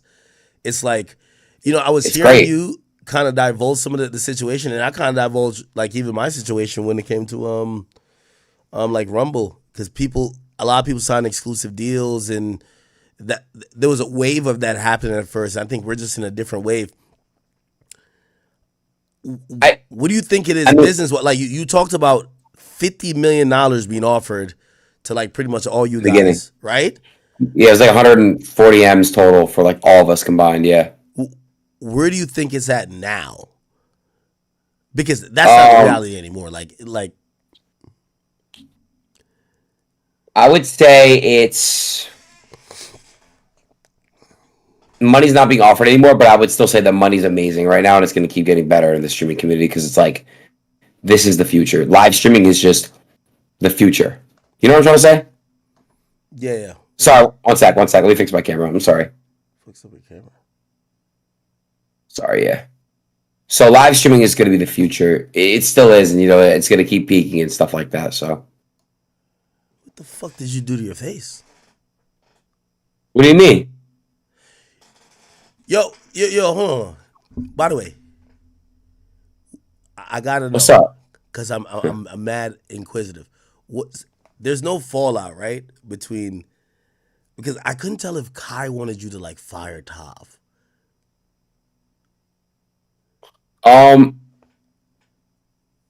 Look, me and Kai spoke on the phone. We're good. We good, and that's all that matters. Nigga, well, I'm saying, but you're in Tav good, right? Because I rock with Tav. Well, Tav wants to take time to himself as of right now, and I'm not there on the decision, if that makes sense. Like, I feel like there's no ultimate decision on what's going to happen in the future because, like, there's no decision made. You suspended the nigga? What'd you say? You suspended? Yo, bro, I can't. Yo, could you take this fucking film Sorry, off your face, bro? It's Lico. Lico, what the fuck, dude? Did you suspend Tav or not, nigga? The fuck? What do you mean suspend? If you're saying listen, you're using these like PR terms. He took time off. He's taking time. Nobody taking no fucking time. Like, what the fuck? Listen, he's taking time off the internet to reflect and just I said, yo, the ball's in your court type shit. I mean, you know what I'm saying? Yo, man. Lico, using the wrong camera, Lico? Yeah, using the wrong camera. What's going on there? It's this one. Sorry, 1 second. Now there's a me filter? That's crazy. Yeah, do I look hot? I ain't gonna lie. That's the best you've ever looked. Still, I can't lie. All right. I know. I eat McDonald's every day and all day and drink Hennessy. No. Fat fuck. I'm a fat fuck. Well, you drink lean all day. That's the problem. But anyway, you listen to Travis Scott album or no? I don't like the Travis Scott album. There's like 4 good songs. You don't like it? No, I'm a very big Travis Scott fan, but this shit not really hitting for me. Yo, what the fuck are you interested in like hip hop? It's dead. Justin Bieber's album is really good. Oh, Bieber came crazy. Huh? Why don't you get Bieber on stream? I would love to. I don't think he would do it with me, to be honest. Yes, he would, bro. He's over here cussing out the clips. Like Bieber's on some real nigga timing. I ain't gonna lie to you. I mean, could you introduce me to Justin? Bieber's a nigga. You got Bieber, and then you got Bieber Veli. Bieber Veli is like he's trying to channel the white Tupac. I ain't gonna lie to you. I don't know if you remember Bieber Veli. He was spitting that paparazzi. Yo, he was pulling up to the hood doing burpees. Like, he was doing everything. That's my guy, Bieber Veli. You ever talked to Justin? Nah, but I got to DM him, man. That's my boy. You tap in with him, for real? Nah, I definitely, I do. Yeah, nah, I mean, but shit. What are your thoughts on the Travis Scott album? I ain't listen to that shit, man. Why not? Well, first I was on vacation, but I'm gonna take this weekend to kind of like jam out to it. Also, that Clips album, I'm gonna listen to it too. I gotta listen to the Clips album too. I'm behind on music, music is at a weird fucking place where it's like It sucks. It all just sucks, Ack. Let's be real. It sucks. it's in an interesting place, man. And I love food. Look, I'm DJ Academics and I suck dick in Turks. No. That's Aiden Ross. That's Aiden Ross who's doing what he does best. Yo, Aiden, you gotta kill the gay jokes, man. Goddamn. You love it. Mm-mm. Are you the big Ack? Wait, you're old as fuck. Do you like the Clips album? I ain't listened to it yet. No, I ain't listened to it yet. I'm gonna be honest with you. Yo, here's the problem with music, right? And I think the Clips tried it because they did mad interviews talking about other people and dissing them. We have to get people to create moments again.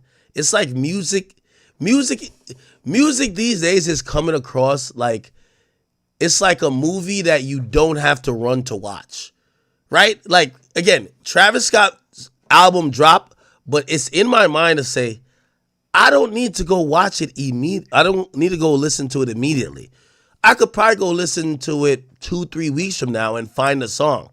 And that's the problem, bro. You gotta change this filter, bro. Like, I feel like I'm watching a white version of me and I'm being cloned. Get out of here, bro. Dude, come on. Switch it up. Switch it up. Okay, put on a Kai filter. Getting to the clip. Let me see a Kai filter. You got a Kai filter?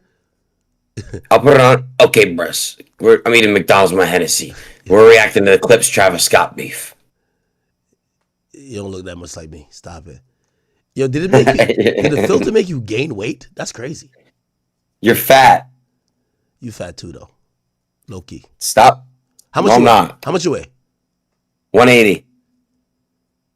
Right now, I'm 217. I ain't gonna cap. No, you're not. I'm 217, I promise you. You're 230 at least. $10,000 bet right now. Get the scale. I bet you don't weigh exactly 217. Lock money. No. Well, lock. Below 220 right now. Scale right now. We'll do it right now. Don't be pussy. 5 bands. Locked. Word? Fuck.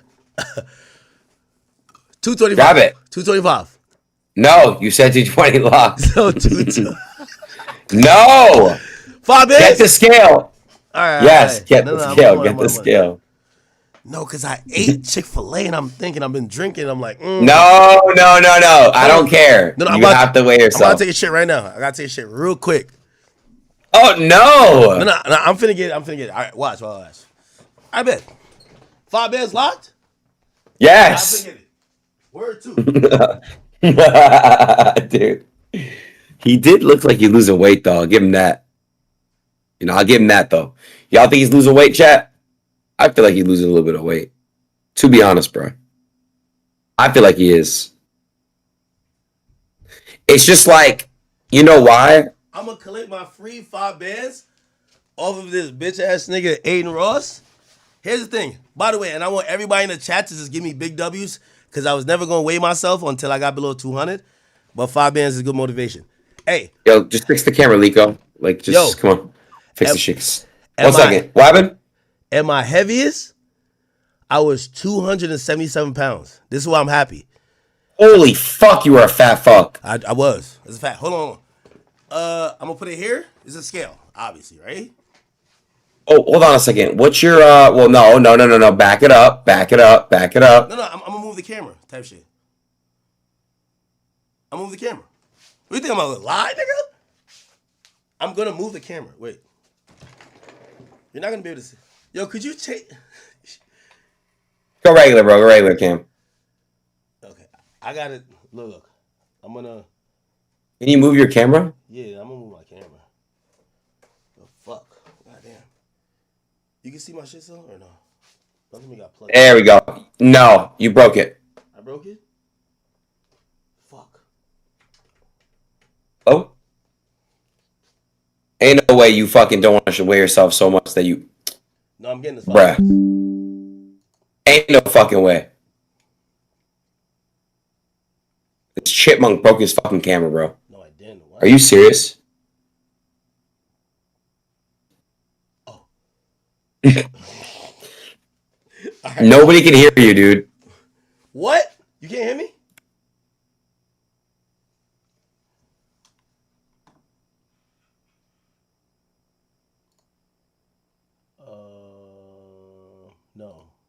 Stop being mean to act. You know I love him. That's my dog. Yeah. You can hear me? Yo. Hey. You can hear me? Yeah. Watch this. I don't know why this shit is Why can't we see you though? Act. I'm on it. I'm on time. Act. Could you hear me, fool? Act. Nigga. You can hear me or no? Wait, you can hear me or There no? we go. You can There hear we me? go. Could you hear me? Yeah, I hear you. I hear you. All right, yo. First of all, yo, and by the way, I fuck with Kyle, man, but we give my nigga Tom the nigga pass, man, for that one time, man. It was late. The chicken Big Mac was hitting. Anyway, all right, watch. Look. Flip your camera, dude. Okay, look. You can see it? Yeah. Okay, bet. Look, just to show you Act. what the fuck. Let's see what you weigh, Act. All right, watch. I swear, I got to drop this phone because the phone will be like 2 extra pounds. I swear. No, wait, hold on. 21. No. Oh my God, you owe me 5K. No. You owe me 5 bands. You owe me 5 bands. You're 220. Oh yeah, you owe me 5K. Easiest 5K ever. No, I'm not. Watch. No, Act. You just weighed yourself, dude. Nope. 221. Brother, I'm gonna tell you this. Look. Watch it. No, Act. You're 5'4" and 222. No, bro. No. Yo, the iPhone weigh like 2 pounds, gang. Watch. It weighs like half a pound, dude. Okay. All right, watch it. I can curl an iPhone. Yeah, you could see it?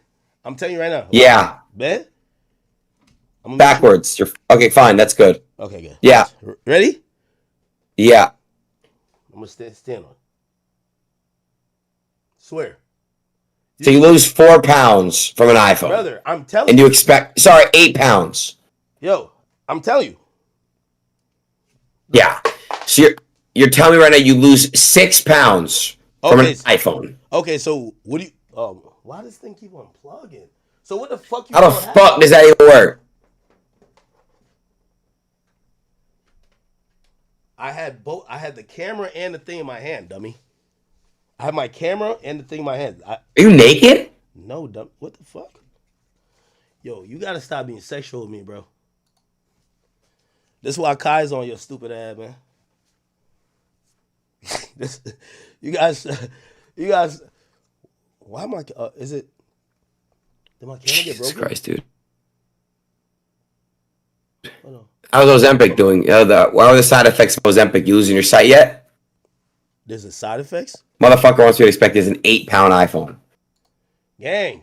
Nah. Okay, here we go. Imagine you're getting fucking missionary by this, bro. I'm gonna do it again. Matter of fact, I'm gonna put this on the seat type shit. Pause. What the fuck are you doing? Nigga, I'm weighing myself. Yo, I think I broke the camera. I swear. What? Did I break my camera? Like it's keep disconnecting.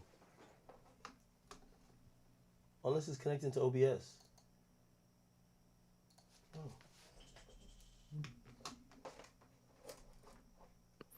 Okay. Ack, where the fuck are you, dude?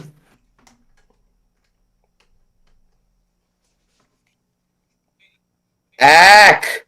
Bro, I'm here. Dumb fat fuck. Yo, gangster. I don't know what the fuck is going on now. That's a crazy image.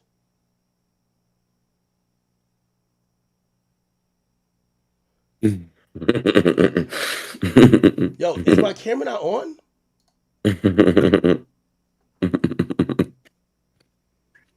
Yo, you can't see me? Or no? Ack. Why did you make that fucking face, dude? No, why did you make that face?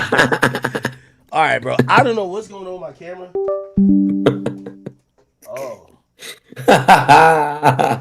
That's my favorite clip of you. I don't care. Or the Fortnite one. That's. Why did you do that? Why? You were so horny. You probably jerked off after that. After what? That clip where I'm annoying and Silky run IG Live and the ass smacks.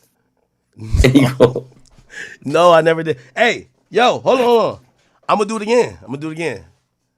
Do what? Bro, I won the bet.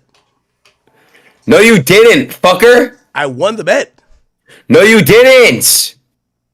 Brother, I showed you. It was no, bro. How do you lose 8 pounds, bro? How is it 8 pounds? It's 217. Wait, hold on, Hack. Yo, y'all gotta tell him to pay up. Hold on. Anyway, what's good, bro? Wait. Are you? Did you Hack, clip what something? happened with your PC crashing? That was a fake clip. That was fake. That was AI. No, it was. No, I promise you that was AI. That was AI before AI. Oh my god, bro! What Yo, the I never fuck? played CS:GO a day of my life. I wish I did.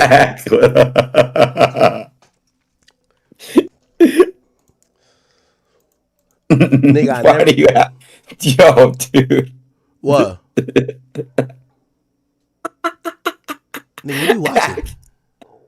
Hack, you think I'm that stupid and not expect you to believe that you ain't like lift yourself weight off on purpose or some shit? Yo, I promise. How do you lose 8 pounds, Hack? How? Yo, how did you lose 8 pounds? Yo, I ain't even gonna cap with you.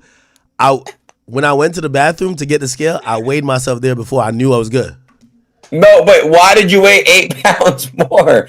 Not, dude, a phone doesn't count, bro. I guarantee you, bro. I got a whole case on it with a whole thing. With an extendo battery, gang. Trust me, it was under 220, brother. But it's all good. I ain't tripping.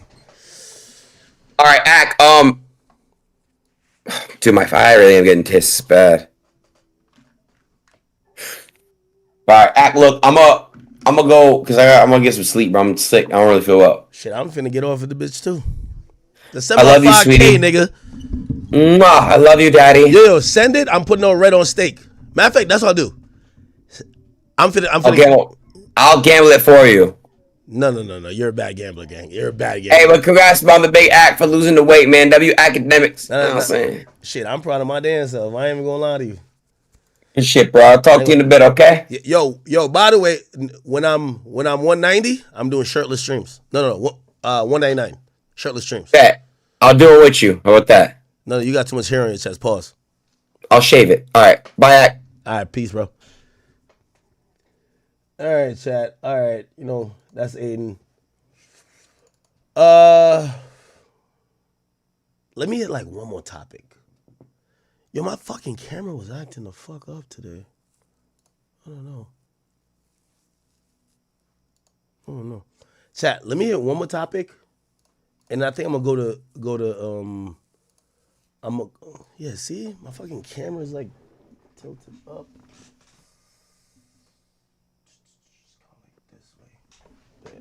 Nah, but chat, no, on some real shit, I'm 217. Trust me. At my heaviest, I was 277, I promise y'all. It was 277. That's why I don't be caring what a nigga tell me, man. I be happy for myself, you feel me? All right, cool. Let's see if we can find another topic real quick. We did the Nicki Minaj thing. Do y'all want to do the Epstein thing? I don't know.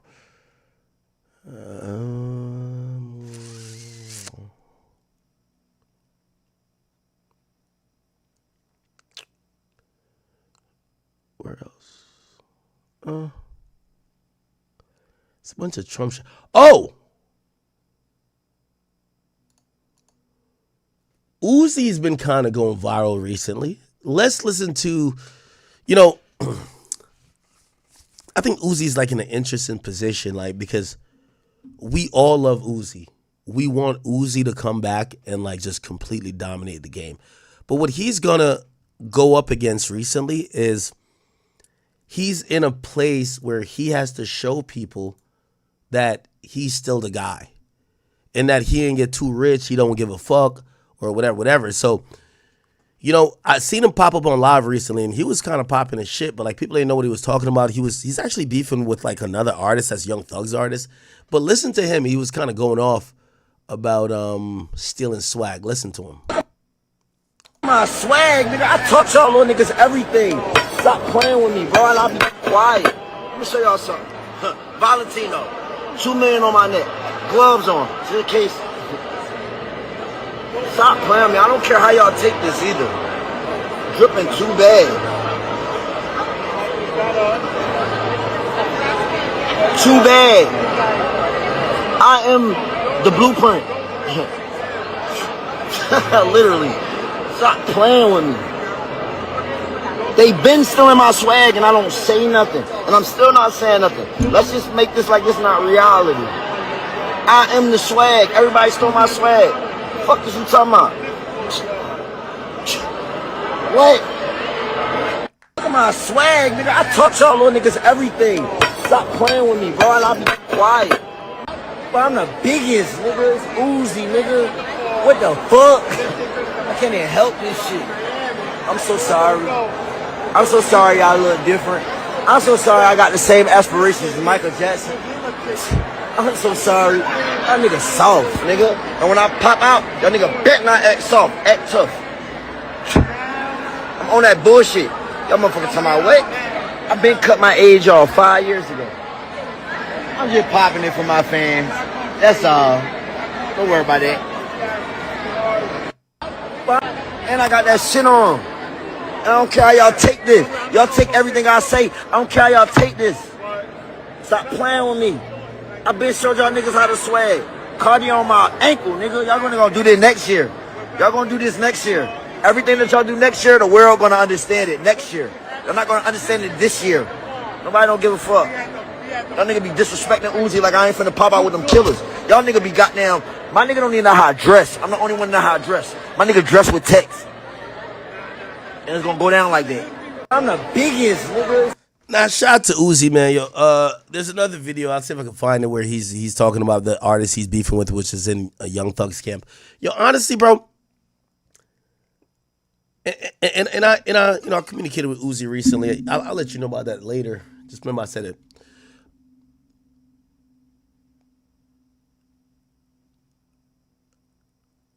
I need arrogant Uzi back. And well, not back. Like, I need Uzi to remember who he is. That's all I'm gonna say. Uzi is one of the greatest of a generation, and I watch him kind of, embrace everybody else, because one thing with Uzi don't come across as a hater, but I don't think he realizes. Well, I hope he realizes now how much the swag and the sauce started with him, and how much he developed a sound and he developed a style that so many people, and I'm not saying it wasn't inspired by whoever, but I'm talking about that new gen. You got to remember, Uzi been in the game for damn near 10 years now. Yo, everybody keeps saying 2016, that's 10 years ago. Okay? Like, life is going on. Uzi's a living GOAT, and when I see him popping his shit, I'm encouraged because I want him to remember who he is, And I seen somebody say this, Uzi dress. They said Uzi dressed like Prince when he beat Charlie Murphy in that basketball game. Shit, whatever. But I just need Uzi to just remember who he is, man. Like, let me tell you this. When I forgot what album he was making, and I went to the studio with him. Go watch the vlog I did with Uzi. I'm telling Uzi, like, Uzi, you're the man. You're the guy. We fuck with you. And Uzi was mostly like, nah, man, it's like these new guys, this and third. Like, y'all got to fuck with them. They got the wave. And they do. In the studio that night, I don't know if it was on the video or I told y'all, he was in the studio with Destroy Lonely and Ken Carson. And it's very clear both of those guys are budding superstars of their own. So I'm not disrespecting them at all. But the idea that what I was telling Uzi, I said, but Uzi, nah, they're cool. And I wasn't trying to disrespect them. I was just like, they're good. And I know they're doing their thing. But you're the fucking GOAT. Like, you're the guy who has changed sound for a generation, and people expect you to keep going, right? This is not a relay race where you just did 1 or 2 legs and then you pass the baton. You're the guy that we're still expecting it from. And, when I was talking to him, most of his shit was saying, he's like, I'm inspired by these guys though. Like it's these, like, and I remember on that vlog, go watch that vlog. I kept thinking, I'm like, I want Uzi to pop it. I want him to be like, not be arrogant, but like, yo, I'm gonna create again the shit that y'all love, because I did it before. And when I'm watching this, and even how I seen the conversation around Uzi in the last year, I'm hoping he starts embodying that and he starts moving off of it. I kid you not. You feel me? I kid you not. So salute to Uzi, and all respect to him. I'm excited for his new music whenever it comes. But I'm gonna be honest with you. I think a lot of the things when it comes to somebody like Uzi, and this is a challenge I would give to Uzi. Yo, the difference between great and legendary, and the difference between legendary and being one of the GOATs, is the fact that you don't only create greatness once. Greatness is lightning in a bottle. You create it once, you're already amazing. You got to do it again and again and again. And I'm looking at Uzi now. The telltale sign of what artist you're gonna be remembered as is, can you do it again? You've done it a lot of times. Uzi, you're definitely a legend.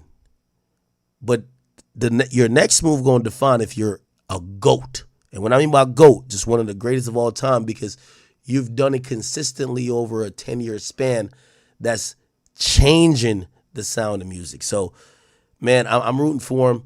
And, you know, I spoke with him recently. And, you know, he sent very, very complimentary things, messages to me. You know, I'm looking to see what the next chapter is going to be. And again, I hope I come on here and I'm like, yo, this nigga Uzi went crazy. So I'm rooting for him. But, you know, I've been a big Uzi fan. Everybody knows this. And I'm looking for him to take his throne back. That's it. Okay? That's it. All right. What else? What else is popping on here, man? There's some Trump stuff, but I want to deal with that at the end of a stream.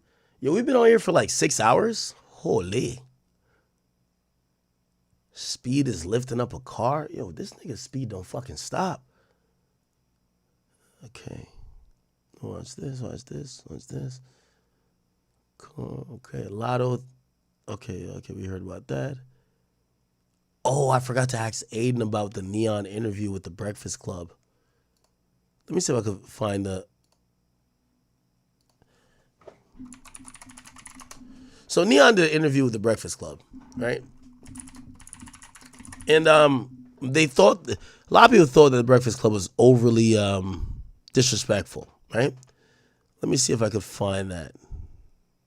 Believe you when you build your whole platform on being a liar. Of course, and no one has to believe me. At the end of the day, if you don't want to believe me, you don't have to believe me. But if you actually sit down and watch my streams and understand the growth, then you see it. And if you don't, it's like at the end of the day, I'm not here to prove anything to people. I can do it the best I can.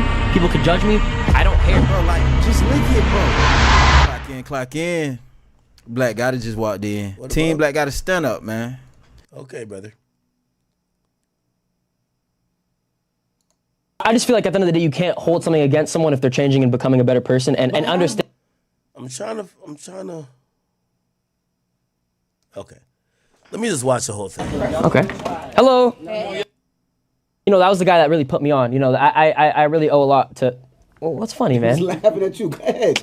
Yeah, okay. All right. But you know, that's the guy that really put me on to help me, because he saw like the vision in me, and he knew, like, he told me, like, even off stream, like every day, like, bro, I'm gonna help you do this, and you're gonna do this, and it's exactly what happened. Like, he gave me the platform to be able to even be here today. What did he see in you that you didn't see in yourself? I just have low confidence. Like, even myself, like, I just feel like random. But he just saw the potential, I guess, like entertainment value and like everything. Like, he always knew I had it in me, and I never did. And like, he booked my flight to Miami and forced me to leave my house and try doing like IRL content. Like, he got my info, my name, and booked it and like forced me to come. I didn't want to go. I just wanted to stay at home. So I just heard you say something about your confidence. Why are you not confident? What is? I mean, I just feel like, I don't know. I feel like I mean, at the end of the day, we're all normal people. We're all regular people. Like, nothing. Like, we all die one day. Like, we're not different than anyone else. But like, as a streamer, as a person, like I don't feel like a top dog. You know, I don't feel like one of the biggest. Wait, let's get into the chat, because Aiden Ross, there's a comment pinned in here. He just commented and said, Neon, I promise you they trying to belittle you and disrespect you. You on all of them, they are weird as them. You talking about who? In here, the chat is live in the Breakfast Club. Anyway, go ahead. That's what Aiden Well, Ross. this is not Aiden Ross's interview, so him too. Wait, hold on. We're all friends, okay? You know, I think The comment is pinned in the chat. I think- I'm in the chat with the W. You feel like we trying to belittle you, Neon? I think you know, as you know, we should all come together and all just spread. All that kumbaya shit. Fuck Aiden. No, wait, all right, come on, that's my guy. Listen, Harriet Tubman, my aunt, nigga. You think I give a fuck? I don't give a fuck. Nah, I ain't gonna lie to you. I'm with Aiden. This interview disrespectful, bro. I've watched the Breakfast Club interview a lot of people. Like the way they were throwing around disrespect on their end. It feels like they knew that they could do it without repercussion, and that's the thing. You know, when you go to these platforms. Like, you ever see some of these, I see the Breakfast Club interview mad irrelevant people, but they connected to somebody who connected to somebody, and they be on their best behavior. They're not joking like this. Less hilarious. She not cracking no joke. She is pussy. She's just sitting there saying nothing. You know why? You're not about to diss this person and then have their friend feel away. And when this is the thing about when it comes to streamers and YouTubers, when you get on these platforms, they really think they high and mighty, bro. They really think that they're doing you a favor. They really think, and by the way, I'm not even, shout out to Charlotte's my mans. I don't think he think that, but it's like the lack of care in how they're handling you. They're not handling you like they should. Like, here's the reality of it. Yo, Neon's a nigga who making $10 million a year. That's a fact. He's grossing $10 million a year. So it's like, bro, you got, like, if we're talking about the equivalent of that to a rapper, respectfully, it's like Polo G or something like that, or even more than Polo G. Like, bro, like, the majority of rappers not making $10 million. When they get anybody else who they feel, is that the subtleness of this whole shit is that they still don't respect people who say they stream. It's not about, they don't respect streamers. They're still looking at it like, oh, you're still in your bedroom. I thought that was a bad look to not take it as serious. Even if some of the stuff they're saying, you're like, what the fuck are you saying? You're saying a nigga helps you get a camera and that's how you got on? I know it might sound ridiculous, but it's the same way how you might think about a rapper who said a nigga helped him get a mic. Yo, these guys are in an industry that literally the music industry is trying to dick ride at this point. So this idea where, like even this screenshot, like they're all kind of laughing. No, bro, like this is a very serious industry. And if you don't have the respect for the industry, one thing I'm going to say about the audience, again, Charlotte's my guy. He's mad progressive. I don't know about Shirley here, which is Lauren and the other one I don't really fuck with. But here's the thing.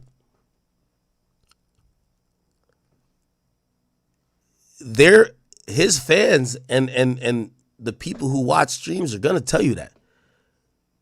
Yo, Neon, listen, and I gotta say this to Neon too. Neon, I think I don't know if you still beefing with Big AJ or something, but that's the reason why like Academics TV is posting you weird. I'm gonna keep it a bean.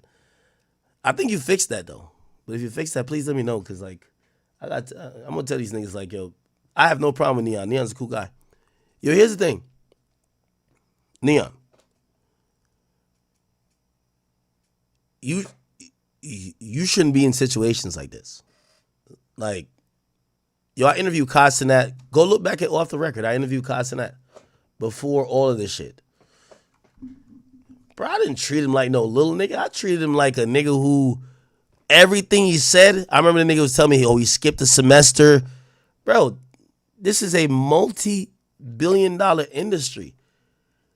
The way they treating you, and trust me, I could see it. The way you got treated is the way I got treated when I was doing interviews and I was telling people I was doing videos in my room. It sounded crazy, bro. 10 years ago, I've been on for 15. So in 2011, 2012, let me tell you this. This is just a fact of life, and I'm about to end stream for a bit, you know? But a fact of life was this. Radio was the standard all the time. I used to lie to people because I got fired from a radio station at my college, right? And I got fired because I played Big Sean's song called Ass, Ass, Ass, Ass, but I played the wrong version. I was a DJ, I had like 50 different versions. And there was a squeaky clean version that didn't say ass. My program director told me I said ass, like I played the version that said ass, and ass is not a curse word, but just the song saying ass, ass, ass, ass, ass. It was a big problem. Anyway, I got fired, well not fired, but I got let go there. But I was uploading my shit online. I was getting a little audience. Dog, I bought the equipment to record myself and I went in my closet and I started recording stuff. Go listen, there's videos still exist. There's still videos that exist. I was in my closet recording. Go look, Campus Invasion Academics. This is me at the radio station, 100%, 12 years ago. See that? These Jerry Sandusky's dudes on it. Yes. But you know what though? This is me. I'm clipped from that show, and I go in my closet and buy the equipment and record. You see, the reason why I'm saying this to Neon, I didn't have even the courage to tell people I was doing it from my closet. I was capping that I was still at the radio station. I didn't tell them I got fired. Because these people, they think because they show up to a radio station, they're better than you. For years, they joked on me, oh, he's recording his mama's basement, till they realized I'm in a $3 million house with $1 million in cars. They play with people like us. So, like, I know some people are probably backing the Breakfast Club up, but I know people like them. They're gonna shit on you. Yo, you got an audience? Let me tell you this. I turned down having my videos monetized for the first 2-3 years, because when I seen that 8,000 people watch me, it was the best thing because I was dedicating my life to it. So when I'm saying to Neon is like, bro, you have an audience, my nigga. I don't care if you stream on your fucking iPhone. When you see how they treated you, they don't respect what you do. They're looking at you like some little bozo that's running around with a camera. Like, you're talking about growth and all that stuff, which could have been a great interview. Great interview. Like, okay, you were a young kid growing into this shit. How did you grow? They're looking at you as a bozo with a camera that's just doing stunts. And that's where I say that is disrespect. Because again, I keep telling you, nigga, when I first, this is 2017, I go up there to finally meet Joe Budden, right? So think about it. This is 8 years ago. At this point, I'm making $100,000 a month. I've made $100,000 a month on YouTube at least from 2015, 15. Come on, I'm good. So I go up to Complex. They have 400 people working there. They told me they had 8 people watching my channel. What they can't ever get is authenticity. It don't matter about you have a big program, you have nice lights in the back, you have the best mics, you have this big marquee, you have something in Times Square. It's all about those people you're connecting with. And that's the only reason I'm gonna defend Neon on this, because when you see people start playing you like that, it's those subtle laughs, like, you know, they don't respect what you do, bro. They don't respect what you do. And I was at the time where people didn't respect what I do. They just looked at me as, yeah, you have an audience, but in their mind, they're like, yeah, you're a clown. So Neon, what Aiden said was 100% right. Niggas ain't fuck with you. They not understand. And again, maybe it was a lack of understanding. They're like, yo, bro, we don't understand how you became popular in streaming. But trust me, I've been there. You gotta remember, I'm one of the first niggas who popped out like that. My ultimate goal was to be on Apple Music. That's around like 2016. But at first, when it was like 2013, I was like, I hope I could be good enough to be on the Breakfast Club. That's what my goal was, because I thought that was success. I know Charlotte getting the bag, but I know goddamn well ain't nobody ever touching the shit I'm touching. You feel what I'm saying? So it's like, you get to realize that don't make these type of things your fucking barometer of success or how to get it, and don't let nobody belittle what you got going on. And you got to also be in a room, and when you see people playing what you got going on, because they don't fully understand or comprehend it, so they laughing at certain stuff, like they giggling, they asking questions, but the questions are almost rhetorical, or they're asking shit to, or giving you backhanded compliments. No, we're in a new industry right here, and I'm very proud to be in it. You know, it's the reason why I've been, you know, pretty successful. I've always kind of balanced it. I'm a hip-hop media personality, but I'm a streamer too. Yeah, Aiden Ross might be the biggest streamer, but I'm one of the biggest media personalities. I think I'm a mid, maybe lower mid, but mid streamer in terms of the amount of viewers I get. But when it comes to media personality, I'm number one when it comes to hip-hop. So, yo, Neon, I agree, man. I think they were low-key trying to play you. I don't think they were doing it maliciously. I just think they don't understand. So they were pandering to their audience by just saying, let's kind of be a little bit funny with the nigga who our main audience don't understand, not realizing his audience is gonna look at it. And trust me, remember when I went to Complex, they were trying to play with me too. And y'all were the one who was like, yo, bro, I'm not cool with that. Y'all niggas is playing with Act. That's our guy. We watch that nigga religiously. So, you know, again, I thought I was in bad taste that shit kind of happened. So, you know, I'm rocking with Neon on that one. Anyway, why Drill tell me to talk about Lil Baby tattoo? It's probably gonna be the last topic of the night, chat. It's almost 3 o'clock. Holy. It said Lil Baby waited till he's 30 to get his tattoos. And he said the first tattoos he got was some thigh tattoos, upper thigh. I'm like, I want no smoke with Lil Baby, you know? I want no smoke. So Lil Baby's making headlines after revealing several new tattoos in a recent Instagram post. The rapper shared a series of images. He said back in that mode, they noticed he had tattoos read 90s and Baby on his right and left thigh. And another one says CBFW is running down his leg. It says supposedly, you know, he has expressed that he didn't like tattoos before. Let me see. Lil Baby tattoo. Let me see what they saying up in the comments. I'm gonna look at the Shade Room or something like that. All right, Shade Room, they got this going on. They said, what the fuck? Okay, people just ignoring it. Somebody says, of course, everything he could have got, he got these. Chat, is this weird? Y'all gotta let me know if it's weird. Like thigh tattoos. Before he had previously said this. When I get older, yes, sir, with my money, and I don't want to be like a thug. Like, even though like I'm almost a thug, right. I was a thug. Yeah. I don't want to be no thug. You feel? I don't want people to look at me like I'm a thug. Right. You know what I'm saying? That ain't what I want. People with tattoos, and to me, you look like a thug. Damn. I don't want no tattoos. I know I'm gonna have something to do when I get older. What about getting any tattoos? No, nah. I mean, I thought about it. Yeah. Just literally because I got 10 tattoo artists in the house doing the guys. Right. Yeah, so I'm like, hey, maybe I should get something small on my ankle or something. Just anywhere you can't see it. I was even thinking getting one on my lip, just anywhere. Just to get it. But I was like, nah, I ain't gonna do that. So there's a possibility. Nah. It ain't gonna happen. I said I had the best in the world in the house just doing the bros.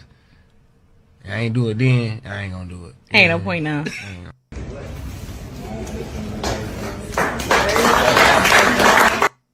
Okay. I'm gonna be honest with you. I think Lil Baby's also in an interesting spot, chat. I think he's trying to reinvigorate and create like a new movement type of shit. Like, you know what I mean? I know his team's sensitive too, so like anything I say, they be sensitive. I think in the reality with Lil Baby is that ever since he kind of got under a little bit of scrutiny from like Fonnie Willis and them, and he kind of had to change from 4PF to CBFW, bro, it's been a little bit different. It's been a little bit difficult for him to drum up that wave again. I keep telling you, the thing with artists is it's all about momentum. You know, a lot of times the reason why they drop these street singles, you need to get momentum to do other stuff. A momentum sells an album. I always tell you that your last album, if that's hot, it sells the next album. If you dropped a cold ass album or an album that's trash, you better go drop a mixtape, couple songs to kind of heat it back up. So I think he's in an interesting position where I think people are looking at him and I think his hands are tied. You got the Atlanta police, they're looking at him, they want to incarcerate him. They want to believe that he's pushing gang violence or pushing violence, period. And I think he wants to show people that, I'm not, no matter what you want to think about him, he's definitely one of the legends that came out of the 2016, 2017 era. I think he want to show people that, I'm in this bitch. So I think he's looking for ways. I'm not saying that's what the tattoo necessarily means, but I do think he wants to reinvent himself a little bit. Hopefully it could work. You know what I mean? Hopefully it could work. In terms of tattoo placements and shit for niggas, I don't know. I don't got a tattoo. I want no tattoo. You know what I mean? The legs, people say, like, why would you get the legs first? I don't know, brother. Like, I wish I could tell y'all the fucking truth about that. What's a popular tattoo placement to get, chat? You let me know.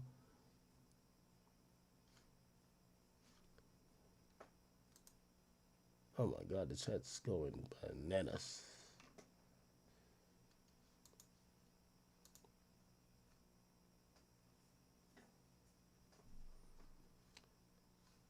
All right, I cannot see this chat. Hold on. Somebody said, I'm in a denial stage about what? Somebody said an ankle tattoo is a good first tattoo. He's trying to go to rock star around. I don't know. Bro, I don't care about his tattoos. I care about the music. I feel there's something that's not connecting with the image of Lil Baby and the music he's been known to make. And if he doesn't fix that, I don't know how he gets that buzz back, but it's up to him. It's not up to me. You get what I'm saying? And I'm going to be honest with you, I'm not going to sit here and blame Baby neither. Yeah, let me tell you this. There's some similarities between Baby and Youngboy.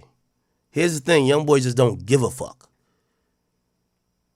Like, Youngboy is going to do what he want and still, like, or maybe that's just Youngboy, period, where, like, he's just on some thug shit. You think Youngboy couldn't have just changed shit up and, like, the Atlanta police got Baby a little bit, like, spooked a bit. Yo, this nigga YB been under, he had a suspended sentence, 10 years. Remember, they were in that shootout when they were in that car when he was 16. His nigga got shot in the neck. He was under the system for a long time. And he still wasn't giving a fuck. He's like, all right, we still going to the hood. We about to shoot a video, bring all the guns. He's still on that. Baby, Fonnie Willis spoke, and Baby might make gospel. I don't know what's going on. I fuck with him. I'm just saying, I think he's trying to reinvent himself. I don't know how the reinventing is going to happen. You know what I mean? Because, again, it's the same thing with Thug a little bit. Yo, niggas want gangster music, bro. That's, the reality I'm gonna tell some of these rappers, bro, niggas like gangster music, bro. And they like when they gangsters, when they feel the gangsters being gangsters. They don't want a clean cut gangster making gangster music. They want to feel like the gangster, and again, I'm not telling nobody to go crash out, but sometimes it's hard to convince the people that you still in that life, that the music hits harder. When they feel like you're scared straight, it don't hit. If they feel like you're running away from it, it don't hit. They gotta still feel like you still letting it hang. You don't give a fuck. And that, again, this might sound crazy, but the music sounds different when the perception is different. The perception of Baby been a little bit different. I told you, the Michael Rubin stuff, the Fran stuff, all that stuff, you know. But again, I'm also not going to sit here and give him bad advice. I ain't going to tell him to go hang in the hood with a bunch of 4PF niggas and show that you still with it. Niggas, somebody going to get killed. Like, you're going to go to jail. Like, bro, you're rich already. Lil Baby done made $20 million. Like, who the fuck? So again, even if he never gets back that sauce that he had before, nigga, he did it already. This is hip hop, man. Niggas don't get a 20-year run unless they Drake. It's a fact. YB album. YB tried to hit me, so I'm gonna try to talk to him tomorrow, and hopefully he tell me some good shit. I'll be able to tell y'all. You know. Someone said, "Bro got a thigh tattoo." Is a thigh tattoo gay? I don't know. That's gay? I don't know. All right. All right, man. Anyway, listen, chat. I'm going to call it for the night, man. We had 6 hours and 9 minutes. I really appreciate y'all. I love y'all, man. I hope y'all thought tonight was a good W comeback stream. I know I ain't been here for a while. We didn't get to too many topics. We were kind of jacking for topics still a little bit, but, you know, I tried to talk about it as much as I could. I love you guys so much. Just always remember, you know, you guys got me to where I'm at. I'm always going to be with y'all. And, you know, I took a vacation for like, what was it? A week. Felt like a year. I'm now back to put in work. And hopefully we could finally complete our streak. We'll treat today as day 1. Hopefully tomorrow day 2. And we'll keep